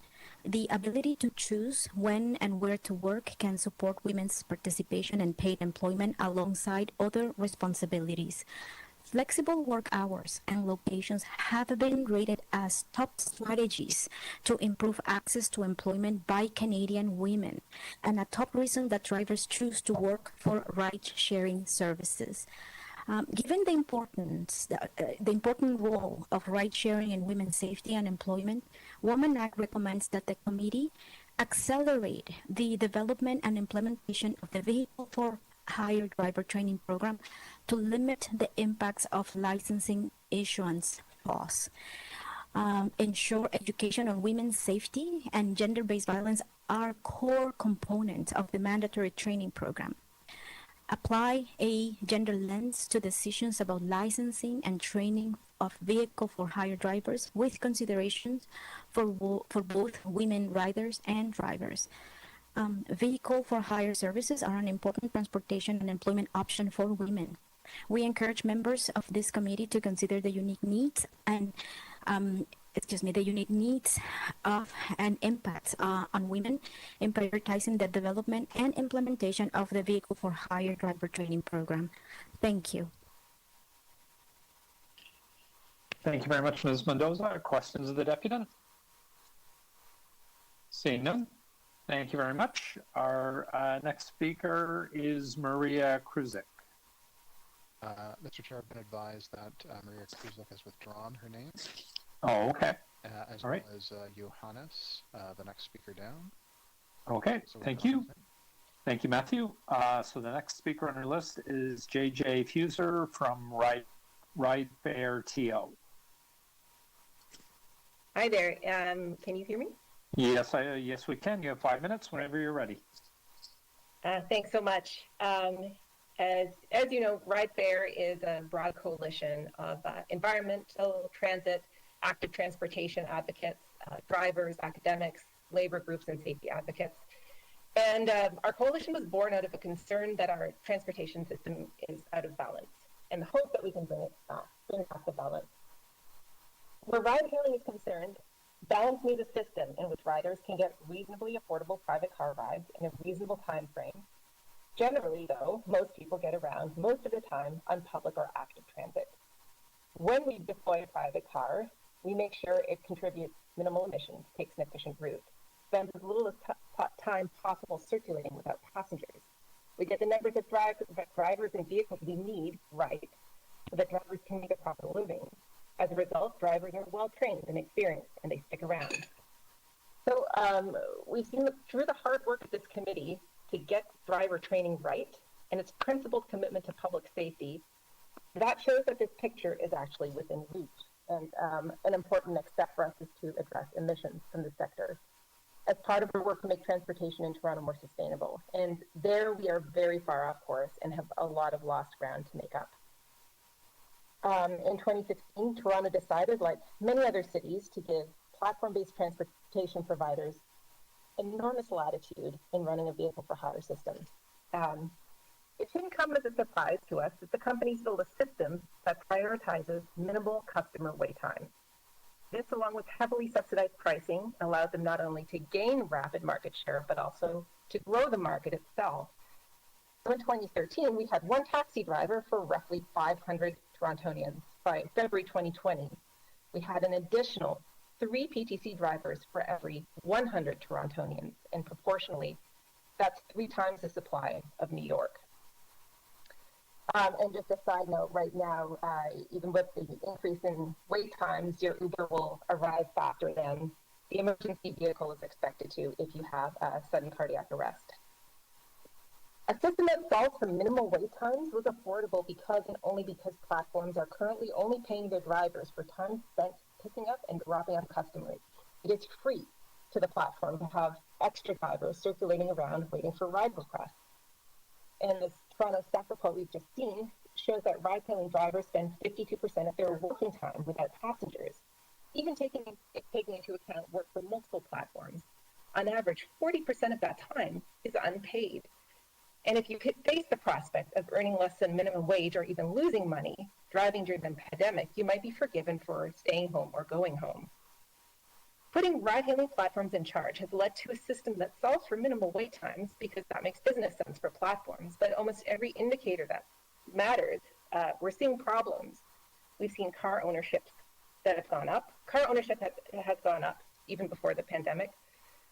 Transit ridership flatlined when ride-hailing companies started operating, declined after they began growing rapidly. A 2020 study estimates that ride-hailing trips are on average 69% more polluting than the trips they replace. In Toronto, staff estimate that half of these trips were from public transit and only 5% from personal cars. We've lost hard-won emission standards. We've lost any ability to moderate the growth of the fleet. PTCs contribute as much as 15% to downtown traffic flow, up from 2018 estimate of 8%. And TAF estimates that vehicles for hire were the fastest growing source of emissions from transportation pre-pandemic, adding about 40,000 tons annually to emissions from transportation, beginning the year after the Paris Accord. This will be the 3rd time that Council has asked MLS to take actions on emissions from the sector. In 2016 and 2019, we saw calls for further study at the same time that existing brakes on emissions were removed. This time, calls for further study are happening under the shadow of this summer's IPCC report, which states in no uncertain terms that we have until 2030 to measure, target, and implement reductions to emissions. We support Councillor Layton's amendments to the proposed environmental motions. They invite leadership from energy and environment staff and put in place real targets and timelines. But we share the Toronto Atmospheric Fund's worry about delay. We have an abysmal track record on this front. We urge the committee to request quarterly progress reports and move to implement evidence-based measures to reduce emissions from the sector as soon as they are identified by staff or working groups. We need to make sure addressing emissions, congestion, and road safety are at least as important as customer wait times in guiding policy. We thank the committee and councillors Wong-Tam and Layton for turning us in the right direction.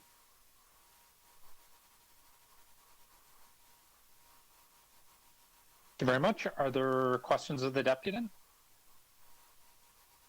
Over here, Councillor. It's Councillor Wong-Tam. Oh, there he is. And you just popped up back up on my screen. Councillor Wong-Tam, questions of the deputy. Yes, thank you very much, Councillor. And through you to the deputant, I want to just speak. I want you to speak about the issue that Dr. James Cooper raised in the 2013 report. I know that Ride Fair has been studying that report, and because I ran out of time with Dr. Cooper, we were just breaking for lunch. Maybe you can elaborate. He mentioned something to the extent that in New York City, that their Uber drivers were more efficient than Toronto. And by so can you elaborate? What does that mean here?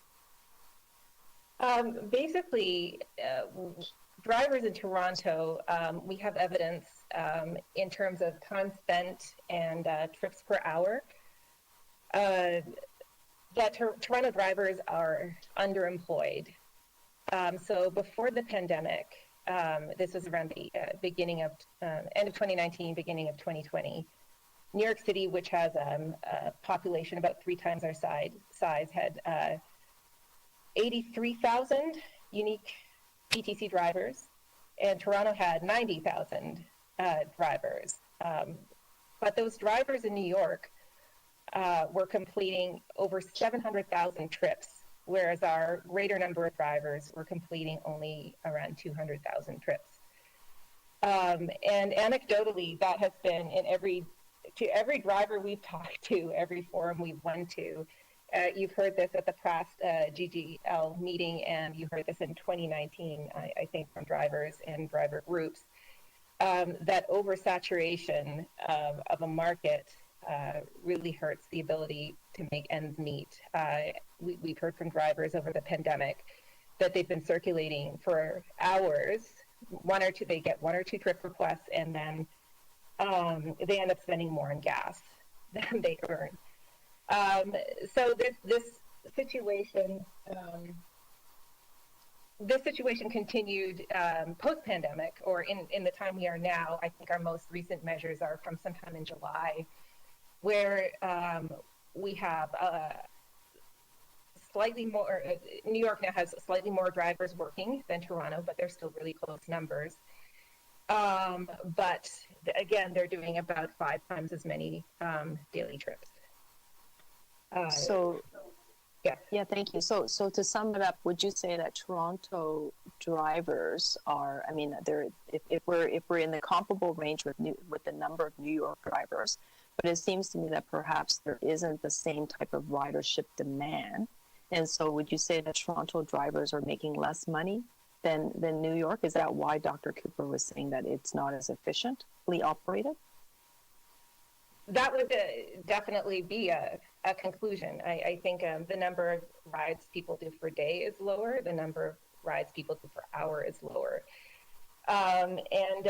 We have to take into account the fact that the way drivers are paid in many cities, including Toronto, when you don't have enough business, you spend a huge portion of your time waiting, and that wait time is unpaid.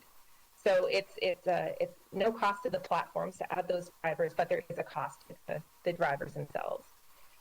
And so we don't know whether wait times are affected by the supply of drivers, or are they affected by the ability of the platforms to attract the drivers on the road. Are they affected by pandemic concerns? That if you had the same number of drivers driving a little more, using more of their available time, their working time to drive, you could accomplish the same result. It needn't be the city's problem to solve the scheduling problems of the platforms. Thank you. And in your deputation, you mentioned that this committee and council has been trying to get at the emissions issue of idling cars and an abundance of vehicles. Have you seen the information that council has been asking for from MLS? Has that materialized in any way that you believe that MLS has satisfied the previous request of council? Sorry, Councillor, can you repeat the question? Which data? So with respect to trying to ensure that we don't have extra congestion and greenhouse gas emissions. Council has asked on multiple occasions to get us that information. I'm just asking whether or not you've seen that information collected and correlated by MLS and presented publicly. Have you seen that yet? No, I think, and this is why this conversation is so confusing, because we're hearing there's not enough drivers, there are too many drivers, numbers of drivers affect wait times, driving isn't efficient. I think we've seen kind of interesting conclusions. We definitely have better data to work for, but that work of how to balance these different and sometimes competing imperatives hasn't been done. Thank you very much. Thank you, Councillor Wong-Tam. We're going to bring it back into committee. Questions from members of the committee for this deputant? Seeing none, thank you very much. Our next deputant is Brendan Agnew-Weiler with Ridefare. Hello, can you hear me? Yes, we can. You have 5 minutes whenever you're ready. Thank you so much. Thank you for the chance to speak. It has been a very long day, so I will do my best to keep it brief. I heard a few things here today that I would like to address. Specifically, we were told repeatedly that the current pause on issuing new licenses will lower service levels to deprive drivers of economic opportunities. These assertions are often presented without the supporting facts because there's clearly lots of capacity in the system.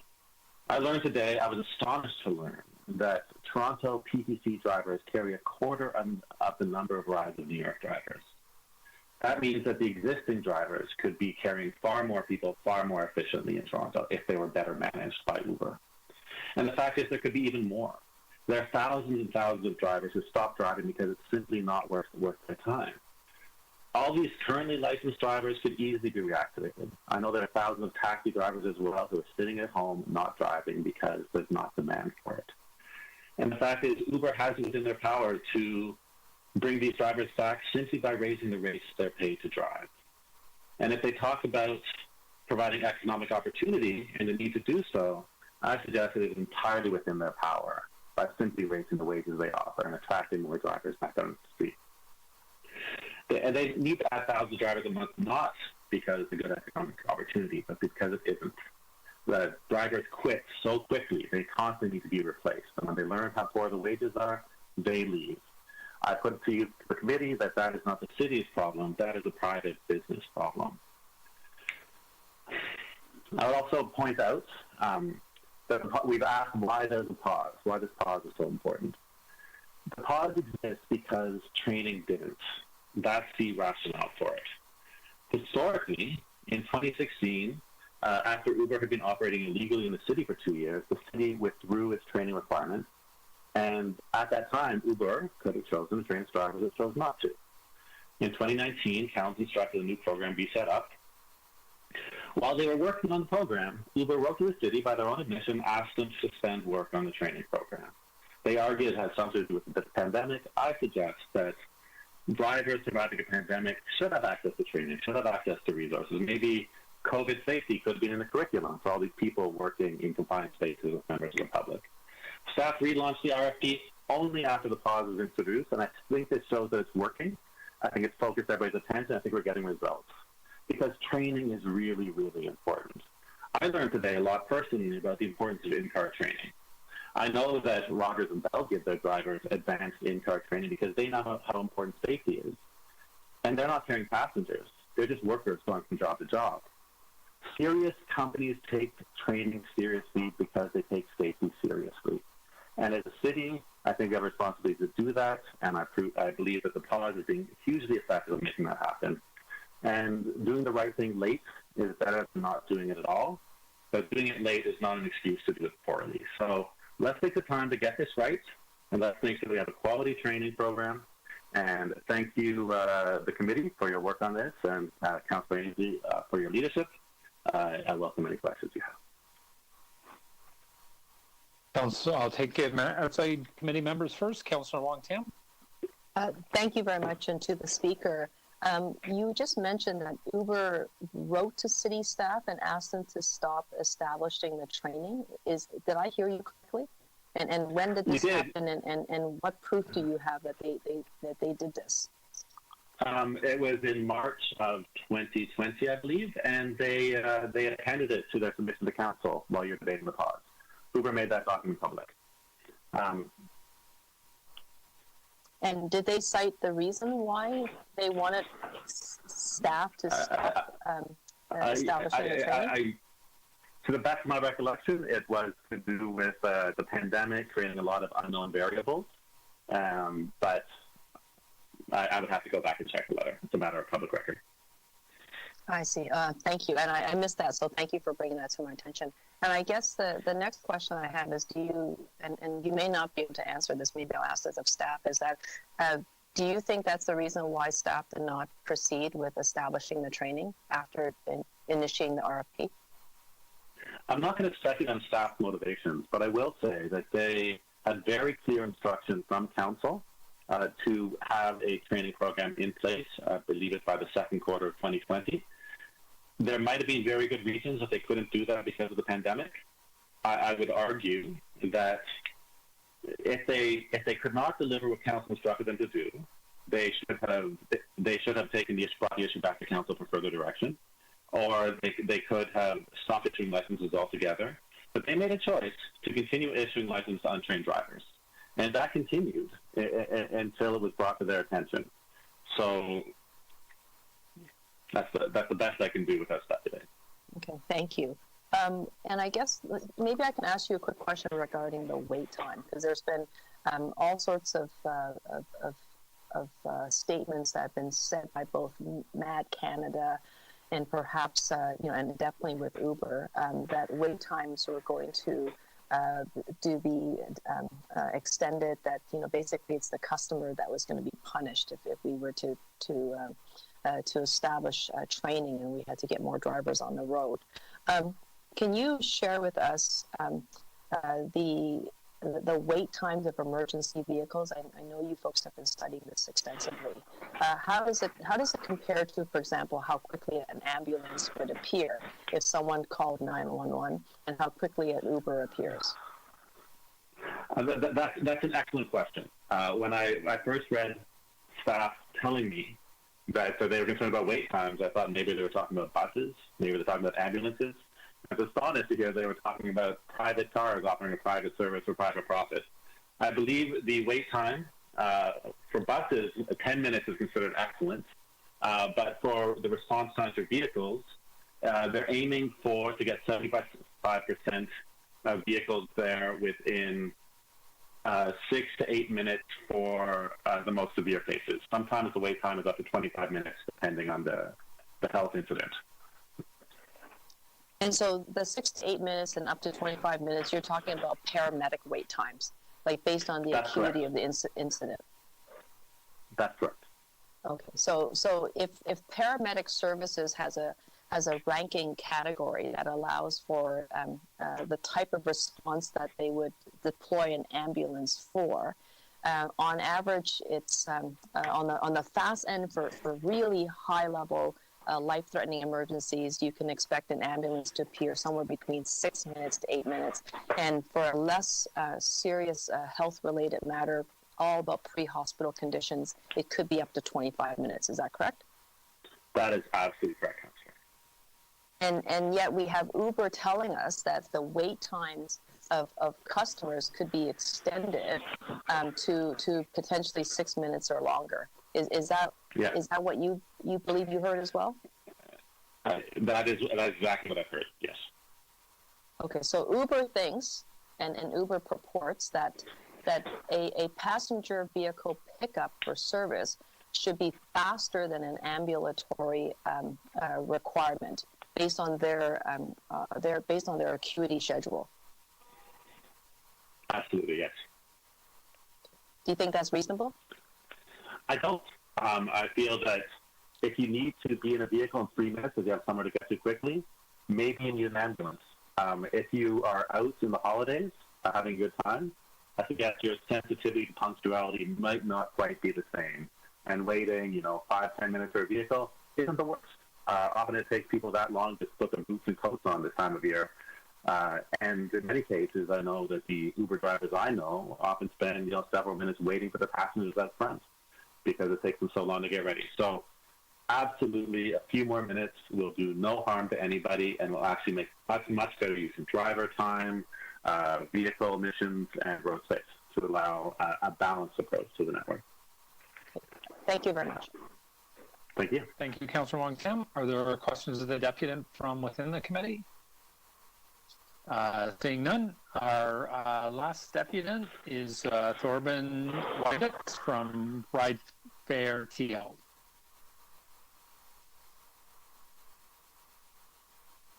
Thorben Weiditz? Mr. Chair, I don't believe that Thorben Weiditz is connected. Okay. And then I'm just going to check and go back. We did miss one deputant earlier. Peter? I believe that was Peter Arloskas. And I do not believe that Peter Arloskas is connected either, Mr. Chair. Okay, all right. Thank you, Matthew. So at this point, I'm going to take the committee out of the deputants. I want to thank everybody for deputing today. It's very much appreciated. I appreciate your time and your effort and your feedbacks, as I'm sure all members of the committee and visiting councillors do. And I am now going to invite questions to staff, starting with outside councillors. Councillor Wong Kim. Thank you very much, Chair. My first question to staff on this issue is regarding their proposal around wait times. What I've heard, Mr. Grant and Ms. Fiona, is that you're concerned about wait times for Uber passengers if we don't have enough drivers. Is that correct? So thank you for the question. Wait times is what we're learning from data that says that wait times have increased. We do not have a proposal around wait times. And so if wait times have increased, and you just heard Mr. Brendan Agnew-Eiler's response about the Canadian triage and acuity scale for ambulance and paramedics, is 6 minutes too long to wait for an Uber? And is that why we need to continue to keep issuing licenses?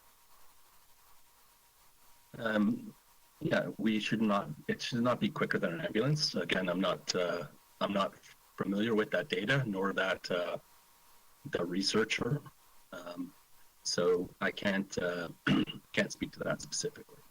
All we are addressing in the report is that wait times have increased with less PTC drivers.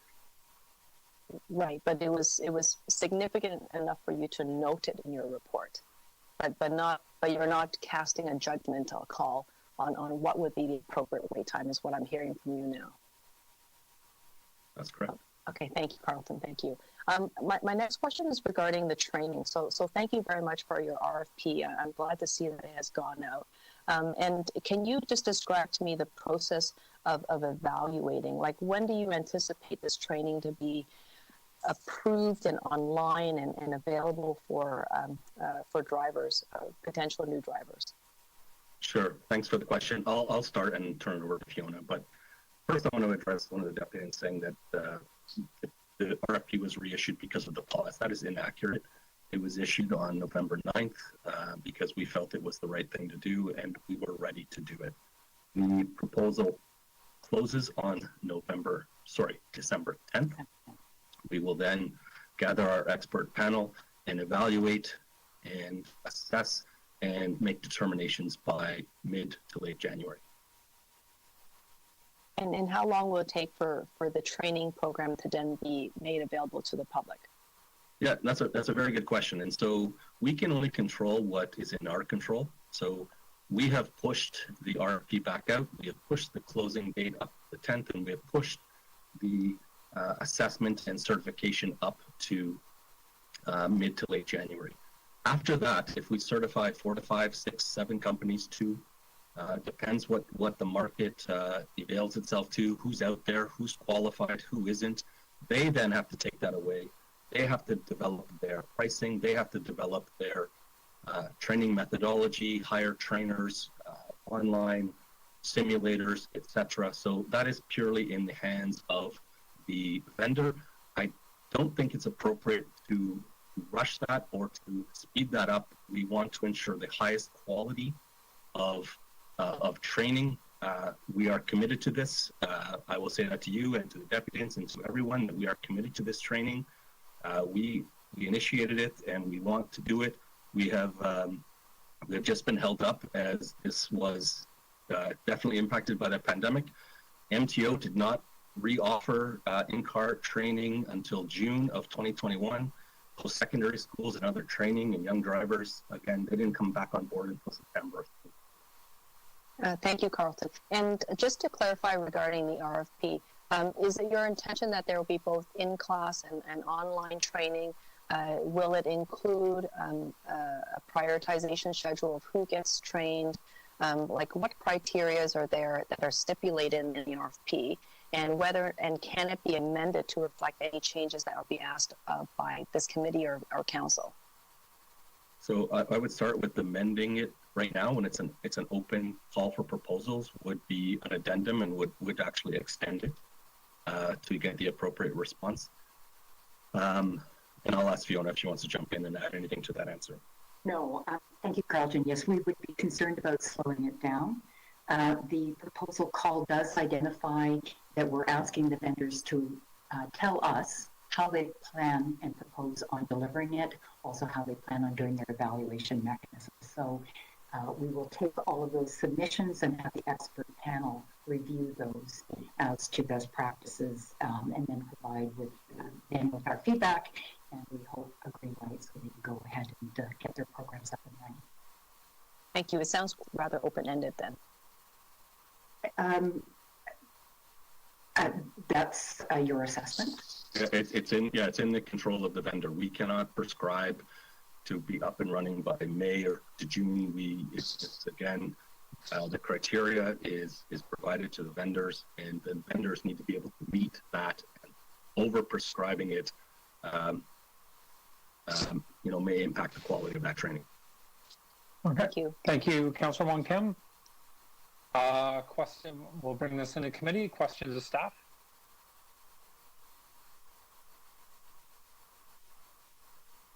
Deputy Mayor Holliday.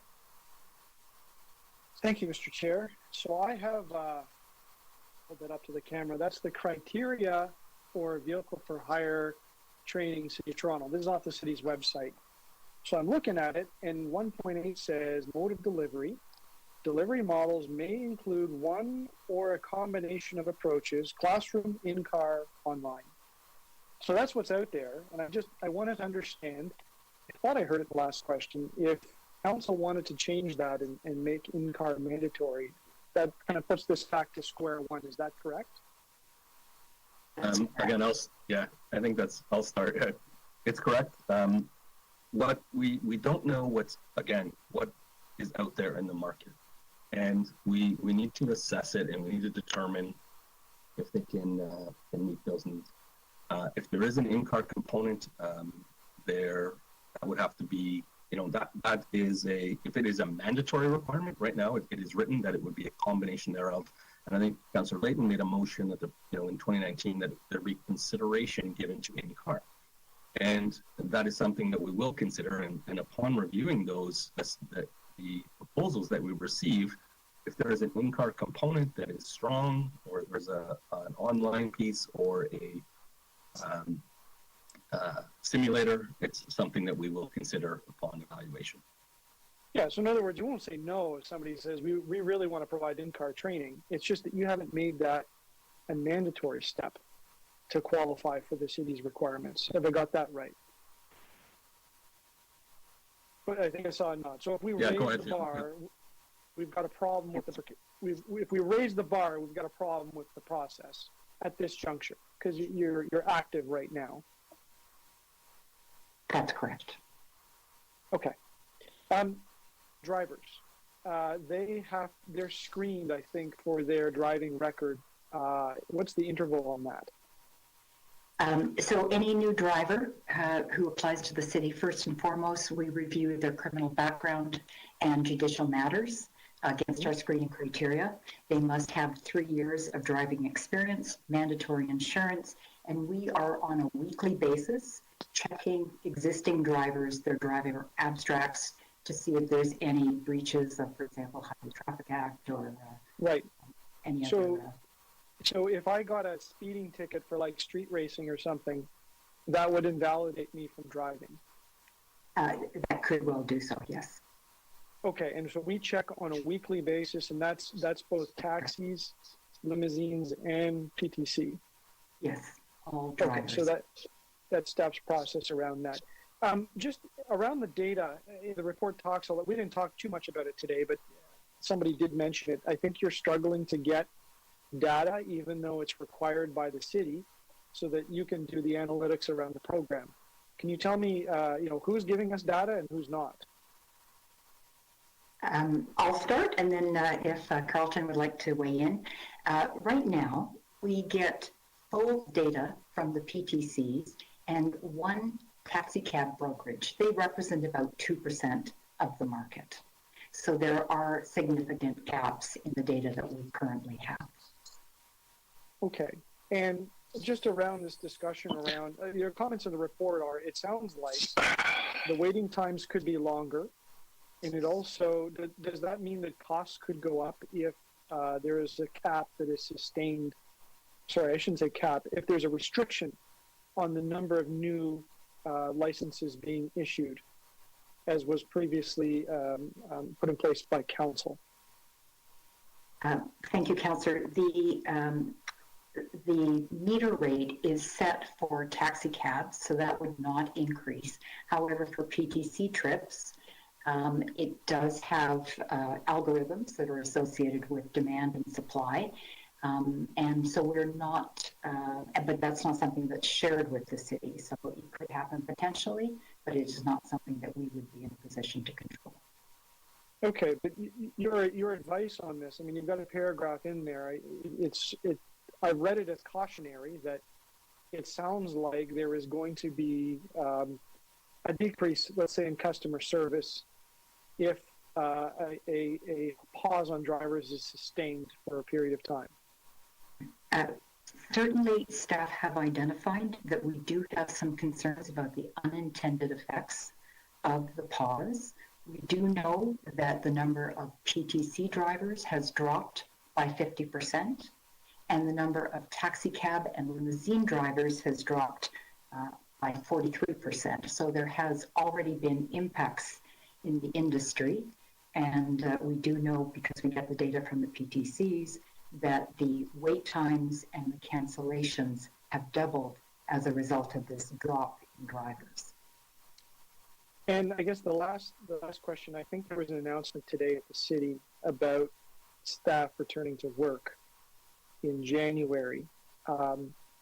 Based on what you know, does it sound like the downtown core is going to begin to change early next year with respect to workers going into the big office towers, the activity before and after work, all of those types of demands? Does that sound like a significant change is underway? Part of me just has my fingers crossed because I think that's something that we all hope for. That is, to be honest, Councillor, that would be beyond my remit to provide comment, but you might want to address that to our colleagues in transportation. But I don't think the training is going to be in place by then. Is that a fair guess? Well, I think if I could echo Carlton's comments, we hope to be completely done our assessments by mid-January. And we are also trusting that this industry, the training industry, has sufficient capacity, that they will be able to start onboarding drivers. We have approximately 55,000 existing licensed drivers in both taxi cab, limousine, and PTC, to say nothing of the newer drivers that we heard about earlier in the presentations. Whether they'll be able to onboard everybody by the summer, I can't give you a flat yes or no, but our goal is that all of this training would be completed by year end, so December 2022. Thank you. Mr. Chair, I'm sure I've gone over my 5 minutes. The clock isn't running, so I'll pass the microphone back over. You're actually 5 seconds away, Deputy Mayor Holliday, by the clock at my end. So very good. Speaker Nunziata. A couple questions. So once we roll out the program, December 10th, once it's in the program, do we have any control at all on how fast they do the training, or we're not involved once they're in the program? Yeah, let me start, Fiona. Thank you. Yeah, that's correct. Our objective is to get certified trainers who can then make their training available for the 55,000 people that need to go through it. Again, if we are to add conditions that may impact the quality of that training, and it's not something that we want to impact the quality of the training. We want to ensure that it's of the highest quality. Okay. We had a deputation that talked about the wheelchair accessible. Can you just comment on that? Go ahead, Phil. Thank you.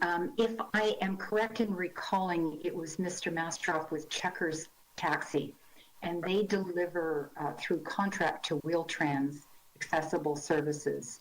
And his request was that in terms of our program, we make it available to all on-demand accessible taxi cab owners and drivers, unless they're on the Wheel-Trans contract. And the reason for that, Councillor, is those contract prices already include a subsidy to help support the cost of the purchase and conversion of the vehicle and the additional costs that are involved in just running that vehicle. You know, it takes a little bit of time to escort the passenger, etc. So we are not recommending its extension in that regard. Okay. Thank you. Thank you, Deputy Speaker. Seeing no other members ask questions, I wanted to ask. Previously, there was an RFP issued, I understand, for training that none of the applicants, I'll say, I understand, met the conditions of the RFP. Is that correct? So the short answer is yes. I don't want to. Yeah, it's something we issued. We were committed to this. We put the RFP out. We evaluated it, and at the same time, when we were about to move forward with it, that the pandemic hit. So yes, most of the submissions did not meet the qualifications of our expert panel. Okay, and often, as I've been hanging around City Hall now for a while, often we have an RFP, and the applicants, the people that put in their submissions for the RFP, don't meet the standards or the parameters that the city's looking for, and we reissued the RFP as amended or adjusted, and that wasn't done in this case, is my understanding. That's correct. It wasn't reissued until we were able to in November of this year. It's important to note that training and in-car training, in-class training was not being delivered by other agencies. It would have been futile to put a call for proposal out at the start of the pandemic or in the middle of the pandemic. Okay, and currently Centennial College seems equipped to do the driver training. There's nothing that we can do to fast track to get them doing it. You prefer an RFP to see what the market comes back with again. And so yes, Centennial is a great program. They've been delivering training for years. These are new requirements in our proposal that speak to Vision Zero, King Street. There's a number of things, and we want to ensure we can't just acclaim them because they've been doing it before for other industries, and they do our accessibility training and they do a great job, but it's important for us to make sure we do our due diligence with our peers in transportation services and fleet services to ensure that training meets the requirements that are set out in the in this 5 chapters spoken about the 16 items that were approved by council. Okay. And I guess, Mr. Grant, the other thing I wanted to ask about, there was in, I guess, your answer or Ms. Chapman's answer to Councillor Wong Tam about the RFP and when it could start. My understanding was you said the training will start when the proponent is ready to do the training, which to me seems odd that often I thought within our RFPs, if we wanted something like that done, we would set a start date to the best of our knowledge of how the training needs to be done in the different components. And a start date would be in the RFP that a successful proponent would have to meet. I wonder if I might, Carlton, and then I'll turn it over to you. To clarify, Councillor, this was not an RFP in the formal way that you and I would understand this.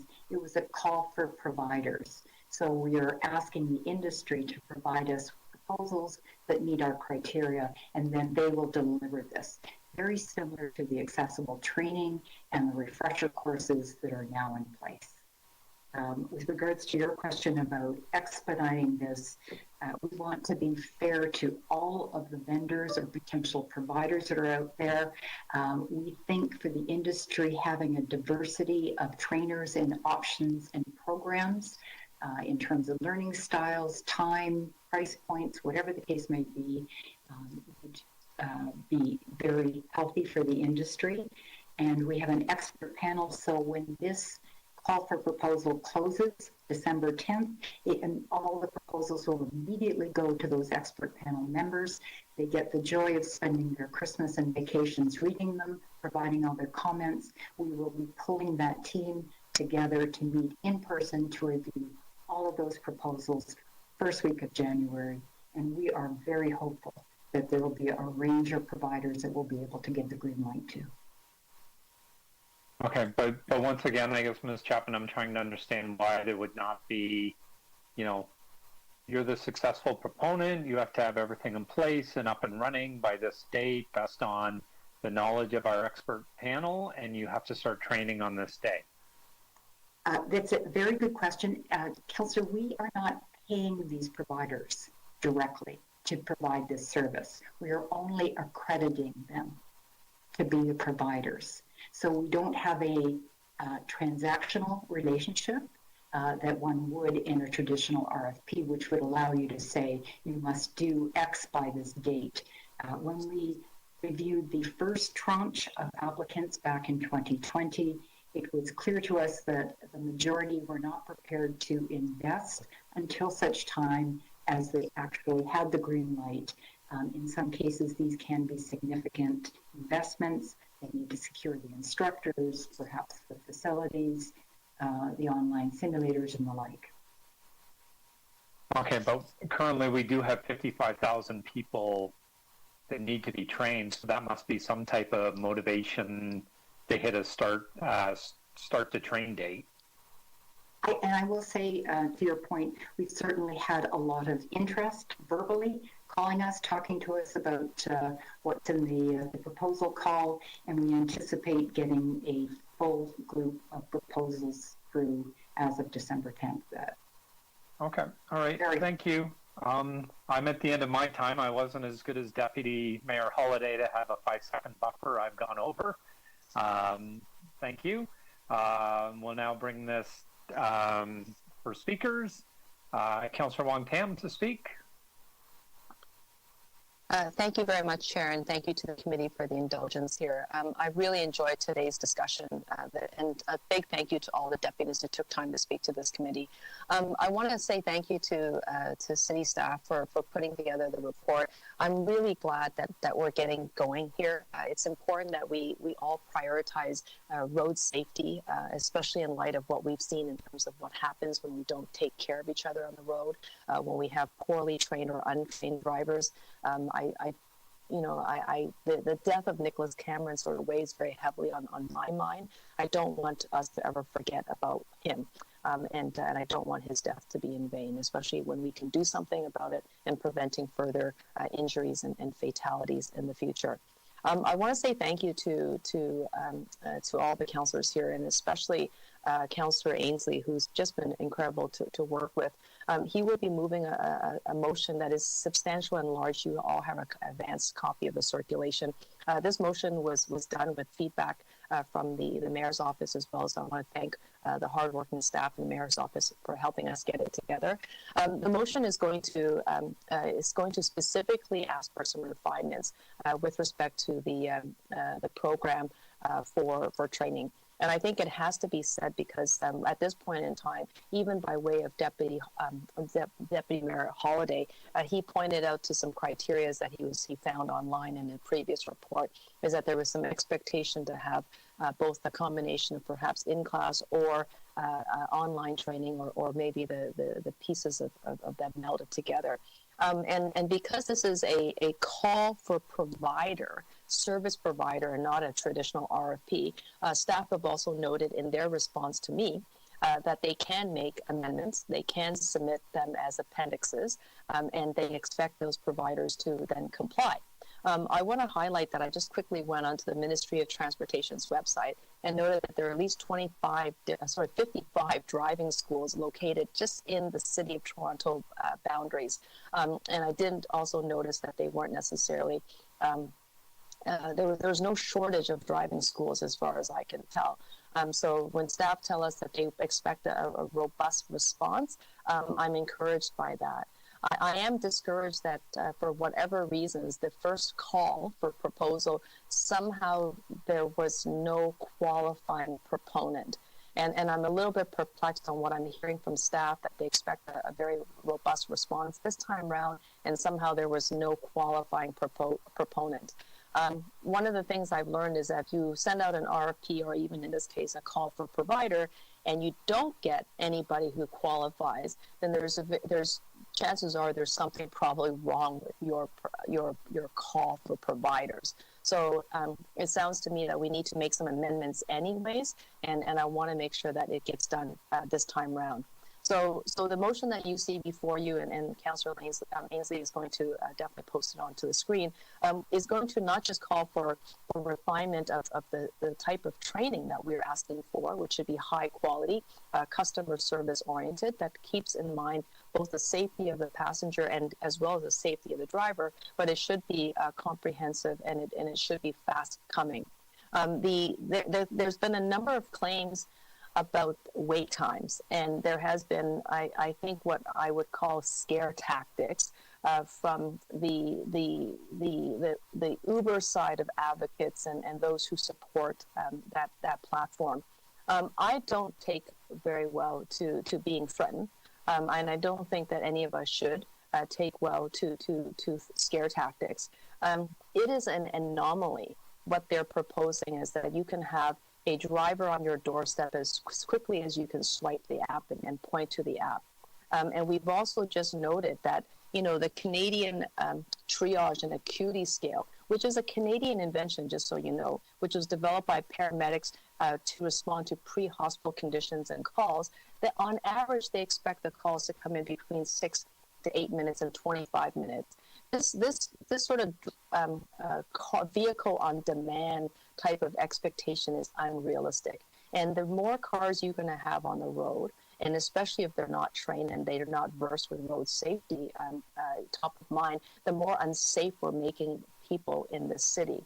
So not only do we have to ensure road safety, I want to ensure the very best quality of training. And I think that we need to set up some realistic expectation. I don't ever expect an Uber or a cab to arrive faster than an ambulance, and anything to even suggest that is a false and misleading assumption. So thank you very much, Mr. Chair, for the opportunity.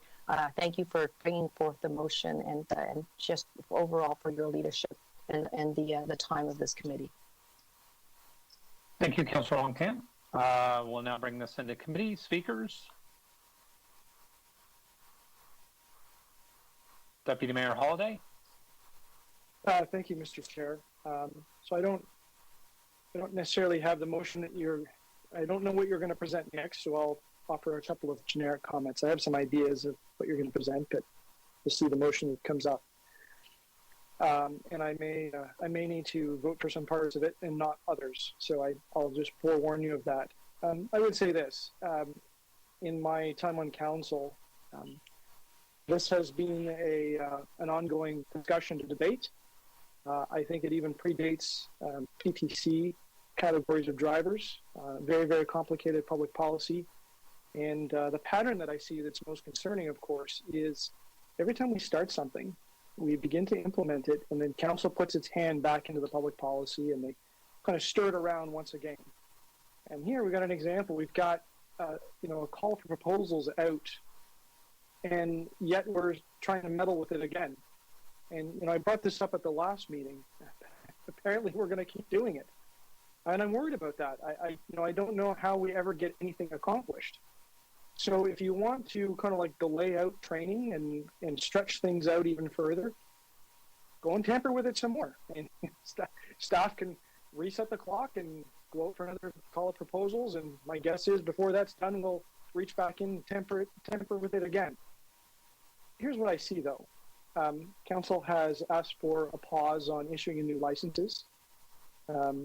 That's going to affect the supply of drivers. I don't know by how much. I mean, there's going to be some. We know there's a lot of turnover in the industry, but there's going to be less. I don't know how much it's going to affect consumers, but it's going to affect them. I think a rational person analyzing this, thinking through it, beyond any shadow of doubt or reasonableness, can guess that it's not going to make waiting times any shorter. It's not going to make things cheaper. It's not necessarily going to make it a more convenient choice to take a PTC vehicle for hire or a taxi cab, because they're affected too by this hold. It's not in the favor of the consumer. So what are we getting for it? What is the city getting? What is the trade? Well, I guess the incremental number of people that may sign up to become vehicle for hire drivers just won't be signed up, and they won't have that training. But the tens of thousands, I guess it's 47,000 in the report, plus there's another 10,000 cab drivers. I mean, they've got whatever training they've got right now, and they'll continue to operate.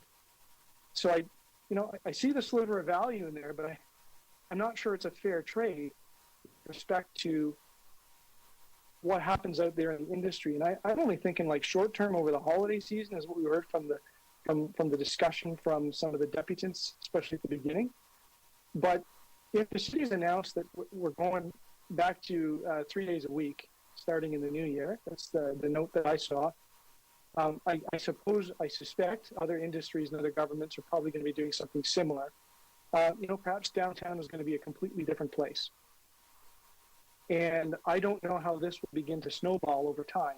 But if we're going to reset the clock again on the training, and we're looking at the end of next year before people get trained up, I wonder if we've got the ingredients for a problem. And who's going to lose on this? The people that are standing at the side of the road with a package from a store, or the people standing at the side of the road trying to go home after being out enjoying some entertainment, maybe having a beverage or two. And that doesn't help. That does not help the citizens of the city. And I'm very, very leery about this. I've been critical of council's decision to put a pause on that. And I'm even more critical because I don't see an easy endpoint. I see that decimal point sliding. So I think if people are upset about how long they have to wait for any type of vehicle for hire, or how much it costs, you should phone a local councillor and let them know what they think. And that councillor can explain all of the reasons why they've done this. And I get public safety, and I get wanting to train people, and I get having a minimum bar to get into the industry. But for gosh sakes, can we just get through the first proposal before we go on to version 2.0? Thank you. Deputy Mayor Holliday, other speakers on this item? Nope, seeing none. Okay, I will be the last speaker. I do have a motion that I'm moving on behalf of Councillor Wong Tam, which was advance circulated. So I hope that everybody has had a chance to read it. It is quite lengthy, so if you haven't had a chance to read it, please do so now while I speak.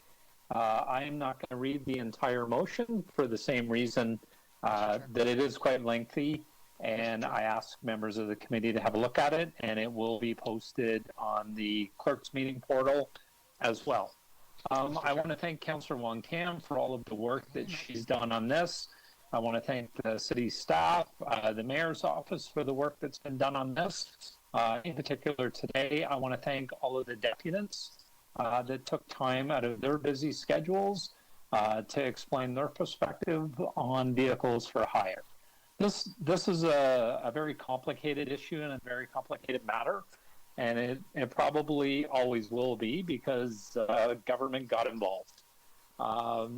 Just last night at dinner, one of our sons who's studying city planning at University of Toronto asked about, what is a taxi medallion? And we had a discussion around what a taxi medallion was, the economics around it, how people at one time considered, it was buying a business. And, the outlook on buying a taxi medallion was, this was your retirement fund, that you would be able to sell it and successfully retire.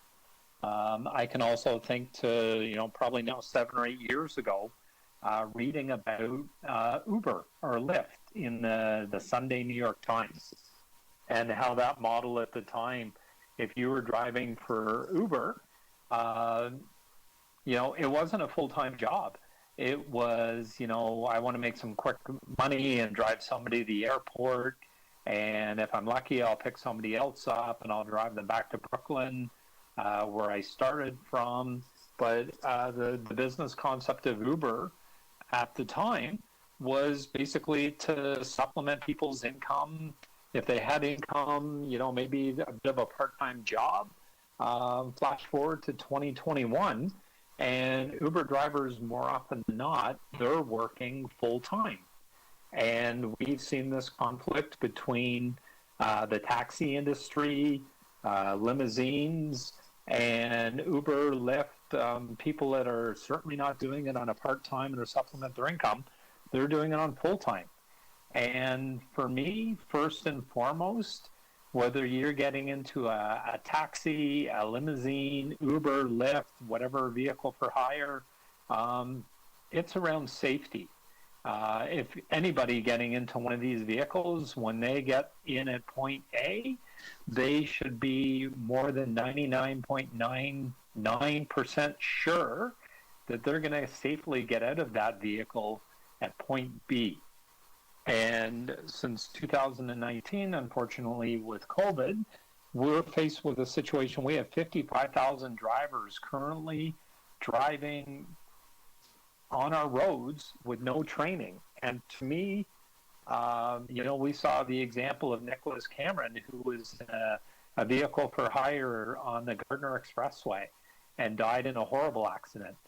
I'm not prepared to see any resident in the city of Toronto have that happen to them. Certainly no resident in my ward and no member of my family. So I'm hoping that the request for proposal, whatever you want to call it, will get the proper institutions or organizations in place that we can have our drivers trained. Because it's first and foremost, it is one of safety to me. I hope we can, start dealing with some of the dynamics around this, and that's why I'm supporting this motion that Councillor Wong Tam has asked me to put forward. Thank you. Mr. Chair. Mr. Green. Thank you. I apologize. I had been trying to get your attention at the beginning of your speaking remarks. We have 2 motions that we had for you, and I was. Oh, sorry. Yes, and I have a second one. I would also like to move that Councillor Layton asked me to move around some of the environmental aspects. Yeah. So I have 2 motions I would like to put forward. Yeah, let's display that now so that the committee has both of those. Thank you. Matthew, could you just scroll those very slowly, because I couldn't see them on the portal, so I've seen some of this for the first time. Absolutely, yeah. We'll take our time here. We'll put it on the portal as well if you want to read it there. Understanding that we didn't get this up certain time. Thank you for the reminder, Matthew.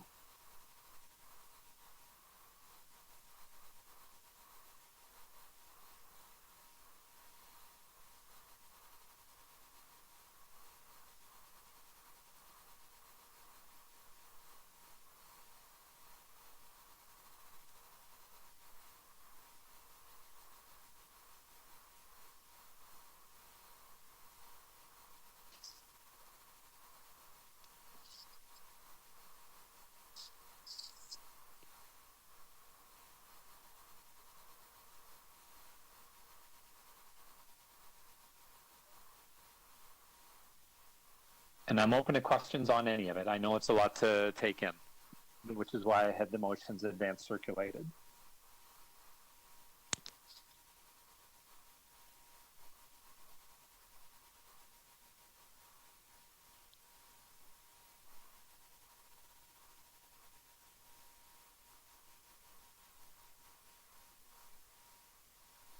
Sorry, Mr. Chair, through you to the clerk, could we see the long motion?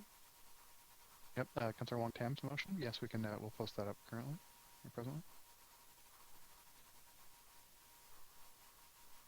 You should be able to see the text of both on CMP as well.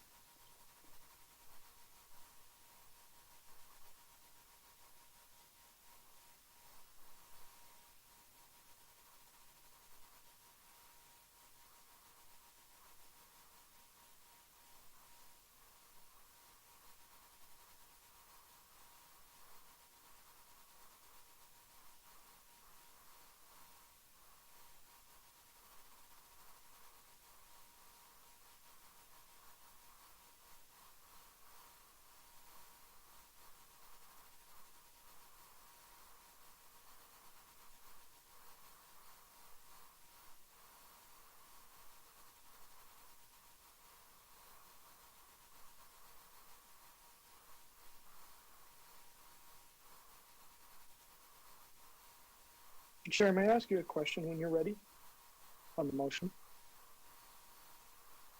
Mayor Holiday? I do. For item number 3, it says City Council direct the Executive Director MLS to review the feasibility. Excuse me. For item number 4, my apologies. Right, number 4. City Council. Yeah, it's item number 4. City Council direct the Executive Director, Municipal Licensing and Standards to require all vehicle for hire companies to submit comprehensive fare information. I just wondered if this has been discussed with staff as to whether or not it is our ability to do this.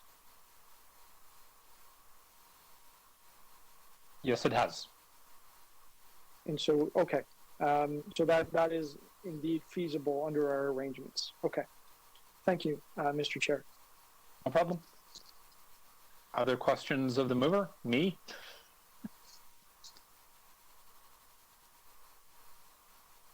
Seeing none. May I raise a point of order? Deputy Mayor Holiday, point of order. May I vote on items number 2, 4, 5, 6 separately? 2, 4, 5, and 6 of motion number 1. Of the second motion, the longer, well, I don't know which one it is, but it's the longer motion that goes from numbers 1 to 9.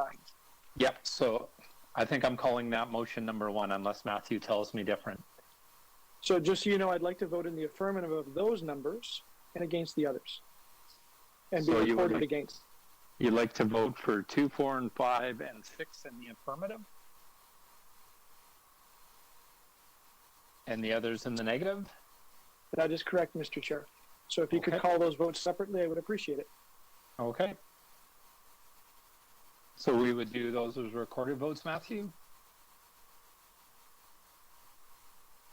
Yes, Mr. Chair. So what I've done here is I've noted the first motion that you placed, which you're moving on behalf of Councillor Wong Tam.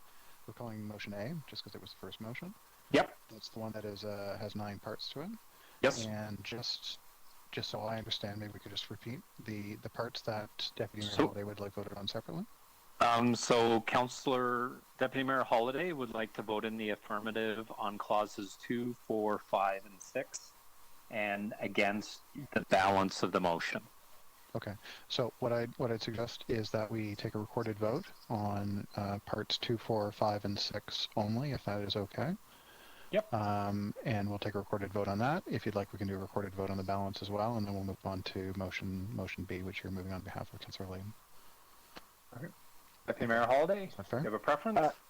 Yeah, as long as we have a recorded vote on the balance, that's the most important to me. Okay. Okay. All right. So our first vote, we will vote on motion A, clauses 2, 4, 5, and 6. All in favor? Those carry unanimously. Yeah. So, sorry, Mr. Chair, that is a recorded vote, so that would be. Oh, okay. Yeah. All right. So all in favor? It was unanimous. So it was. Unanimous. Deputy Mayor Holliday, Chair Ainsley, and Speaker Nunziata. On that is on parts 2, 4, 5, and 6 only. And now a recorded vote, Mr. Chair, on the balance of part of the motion A. So 1, 3, 7, 8, and 9.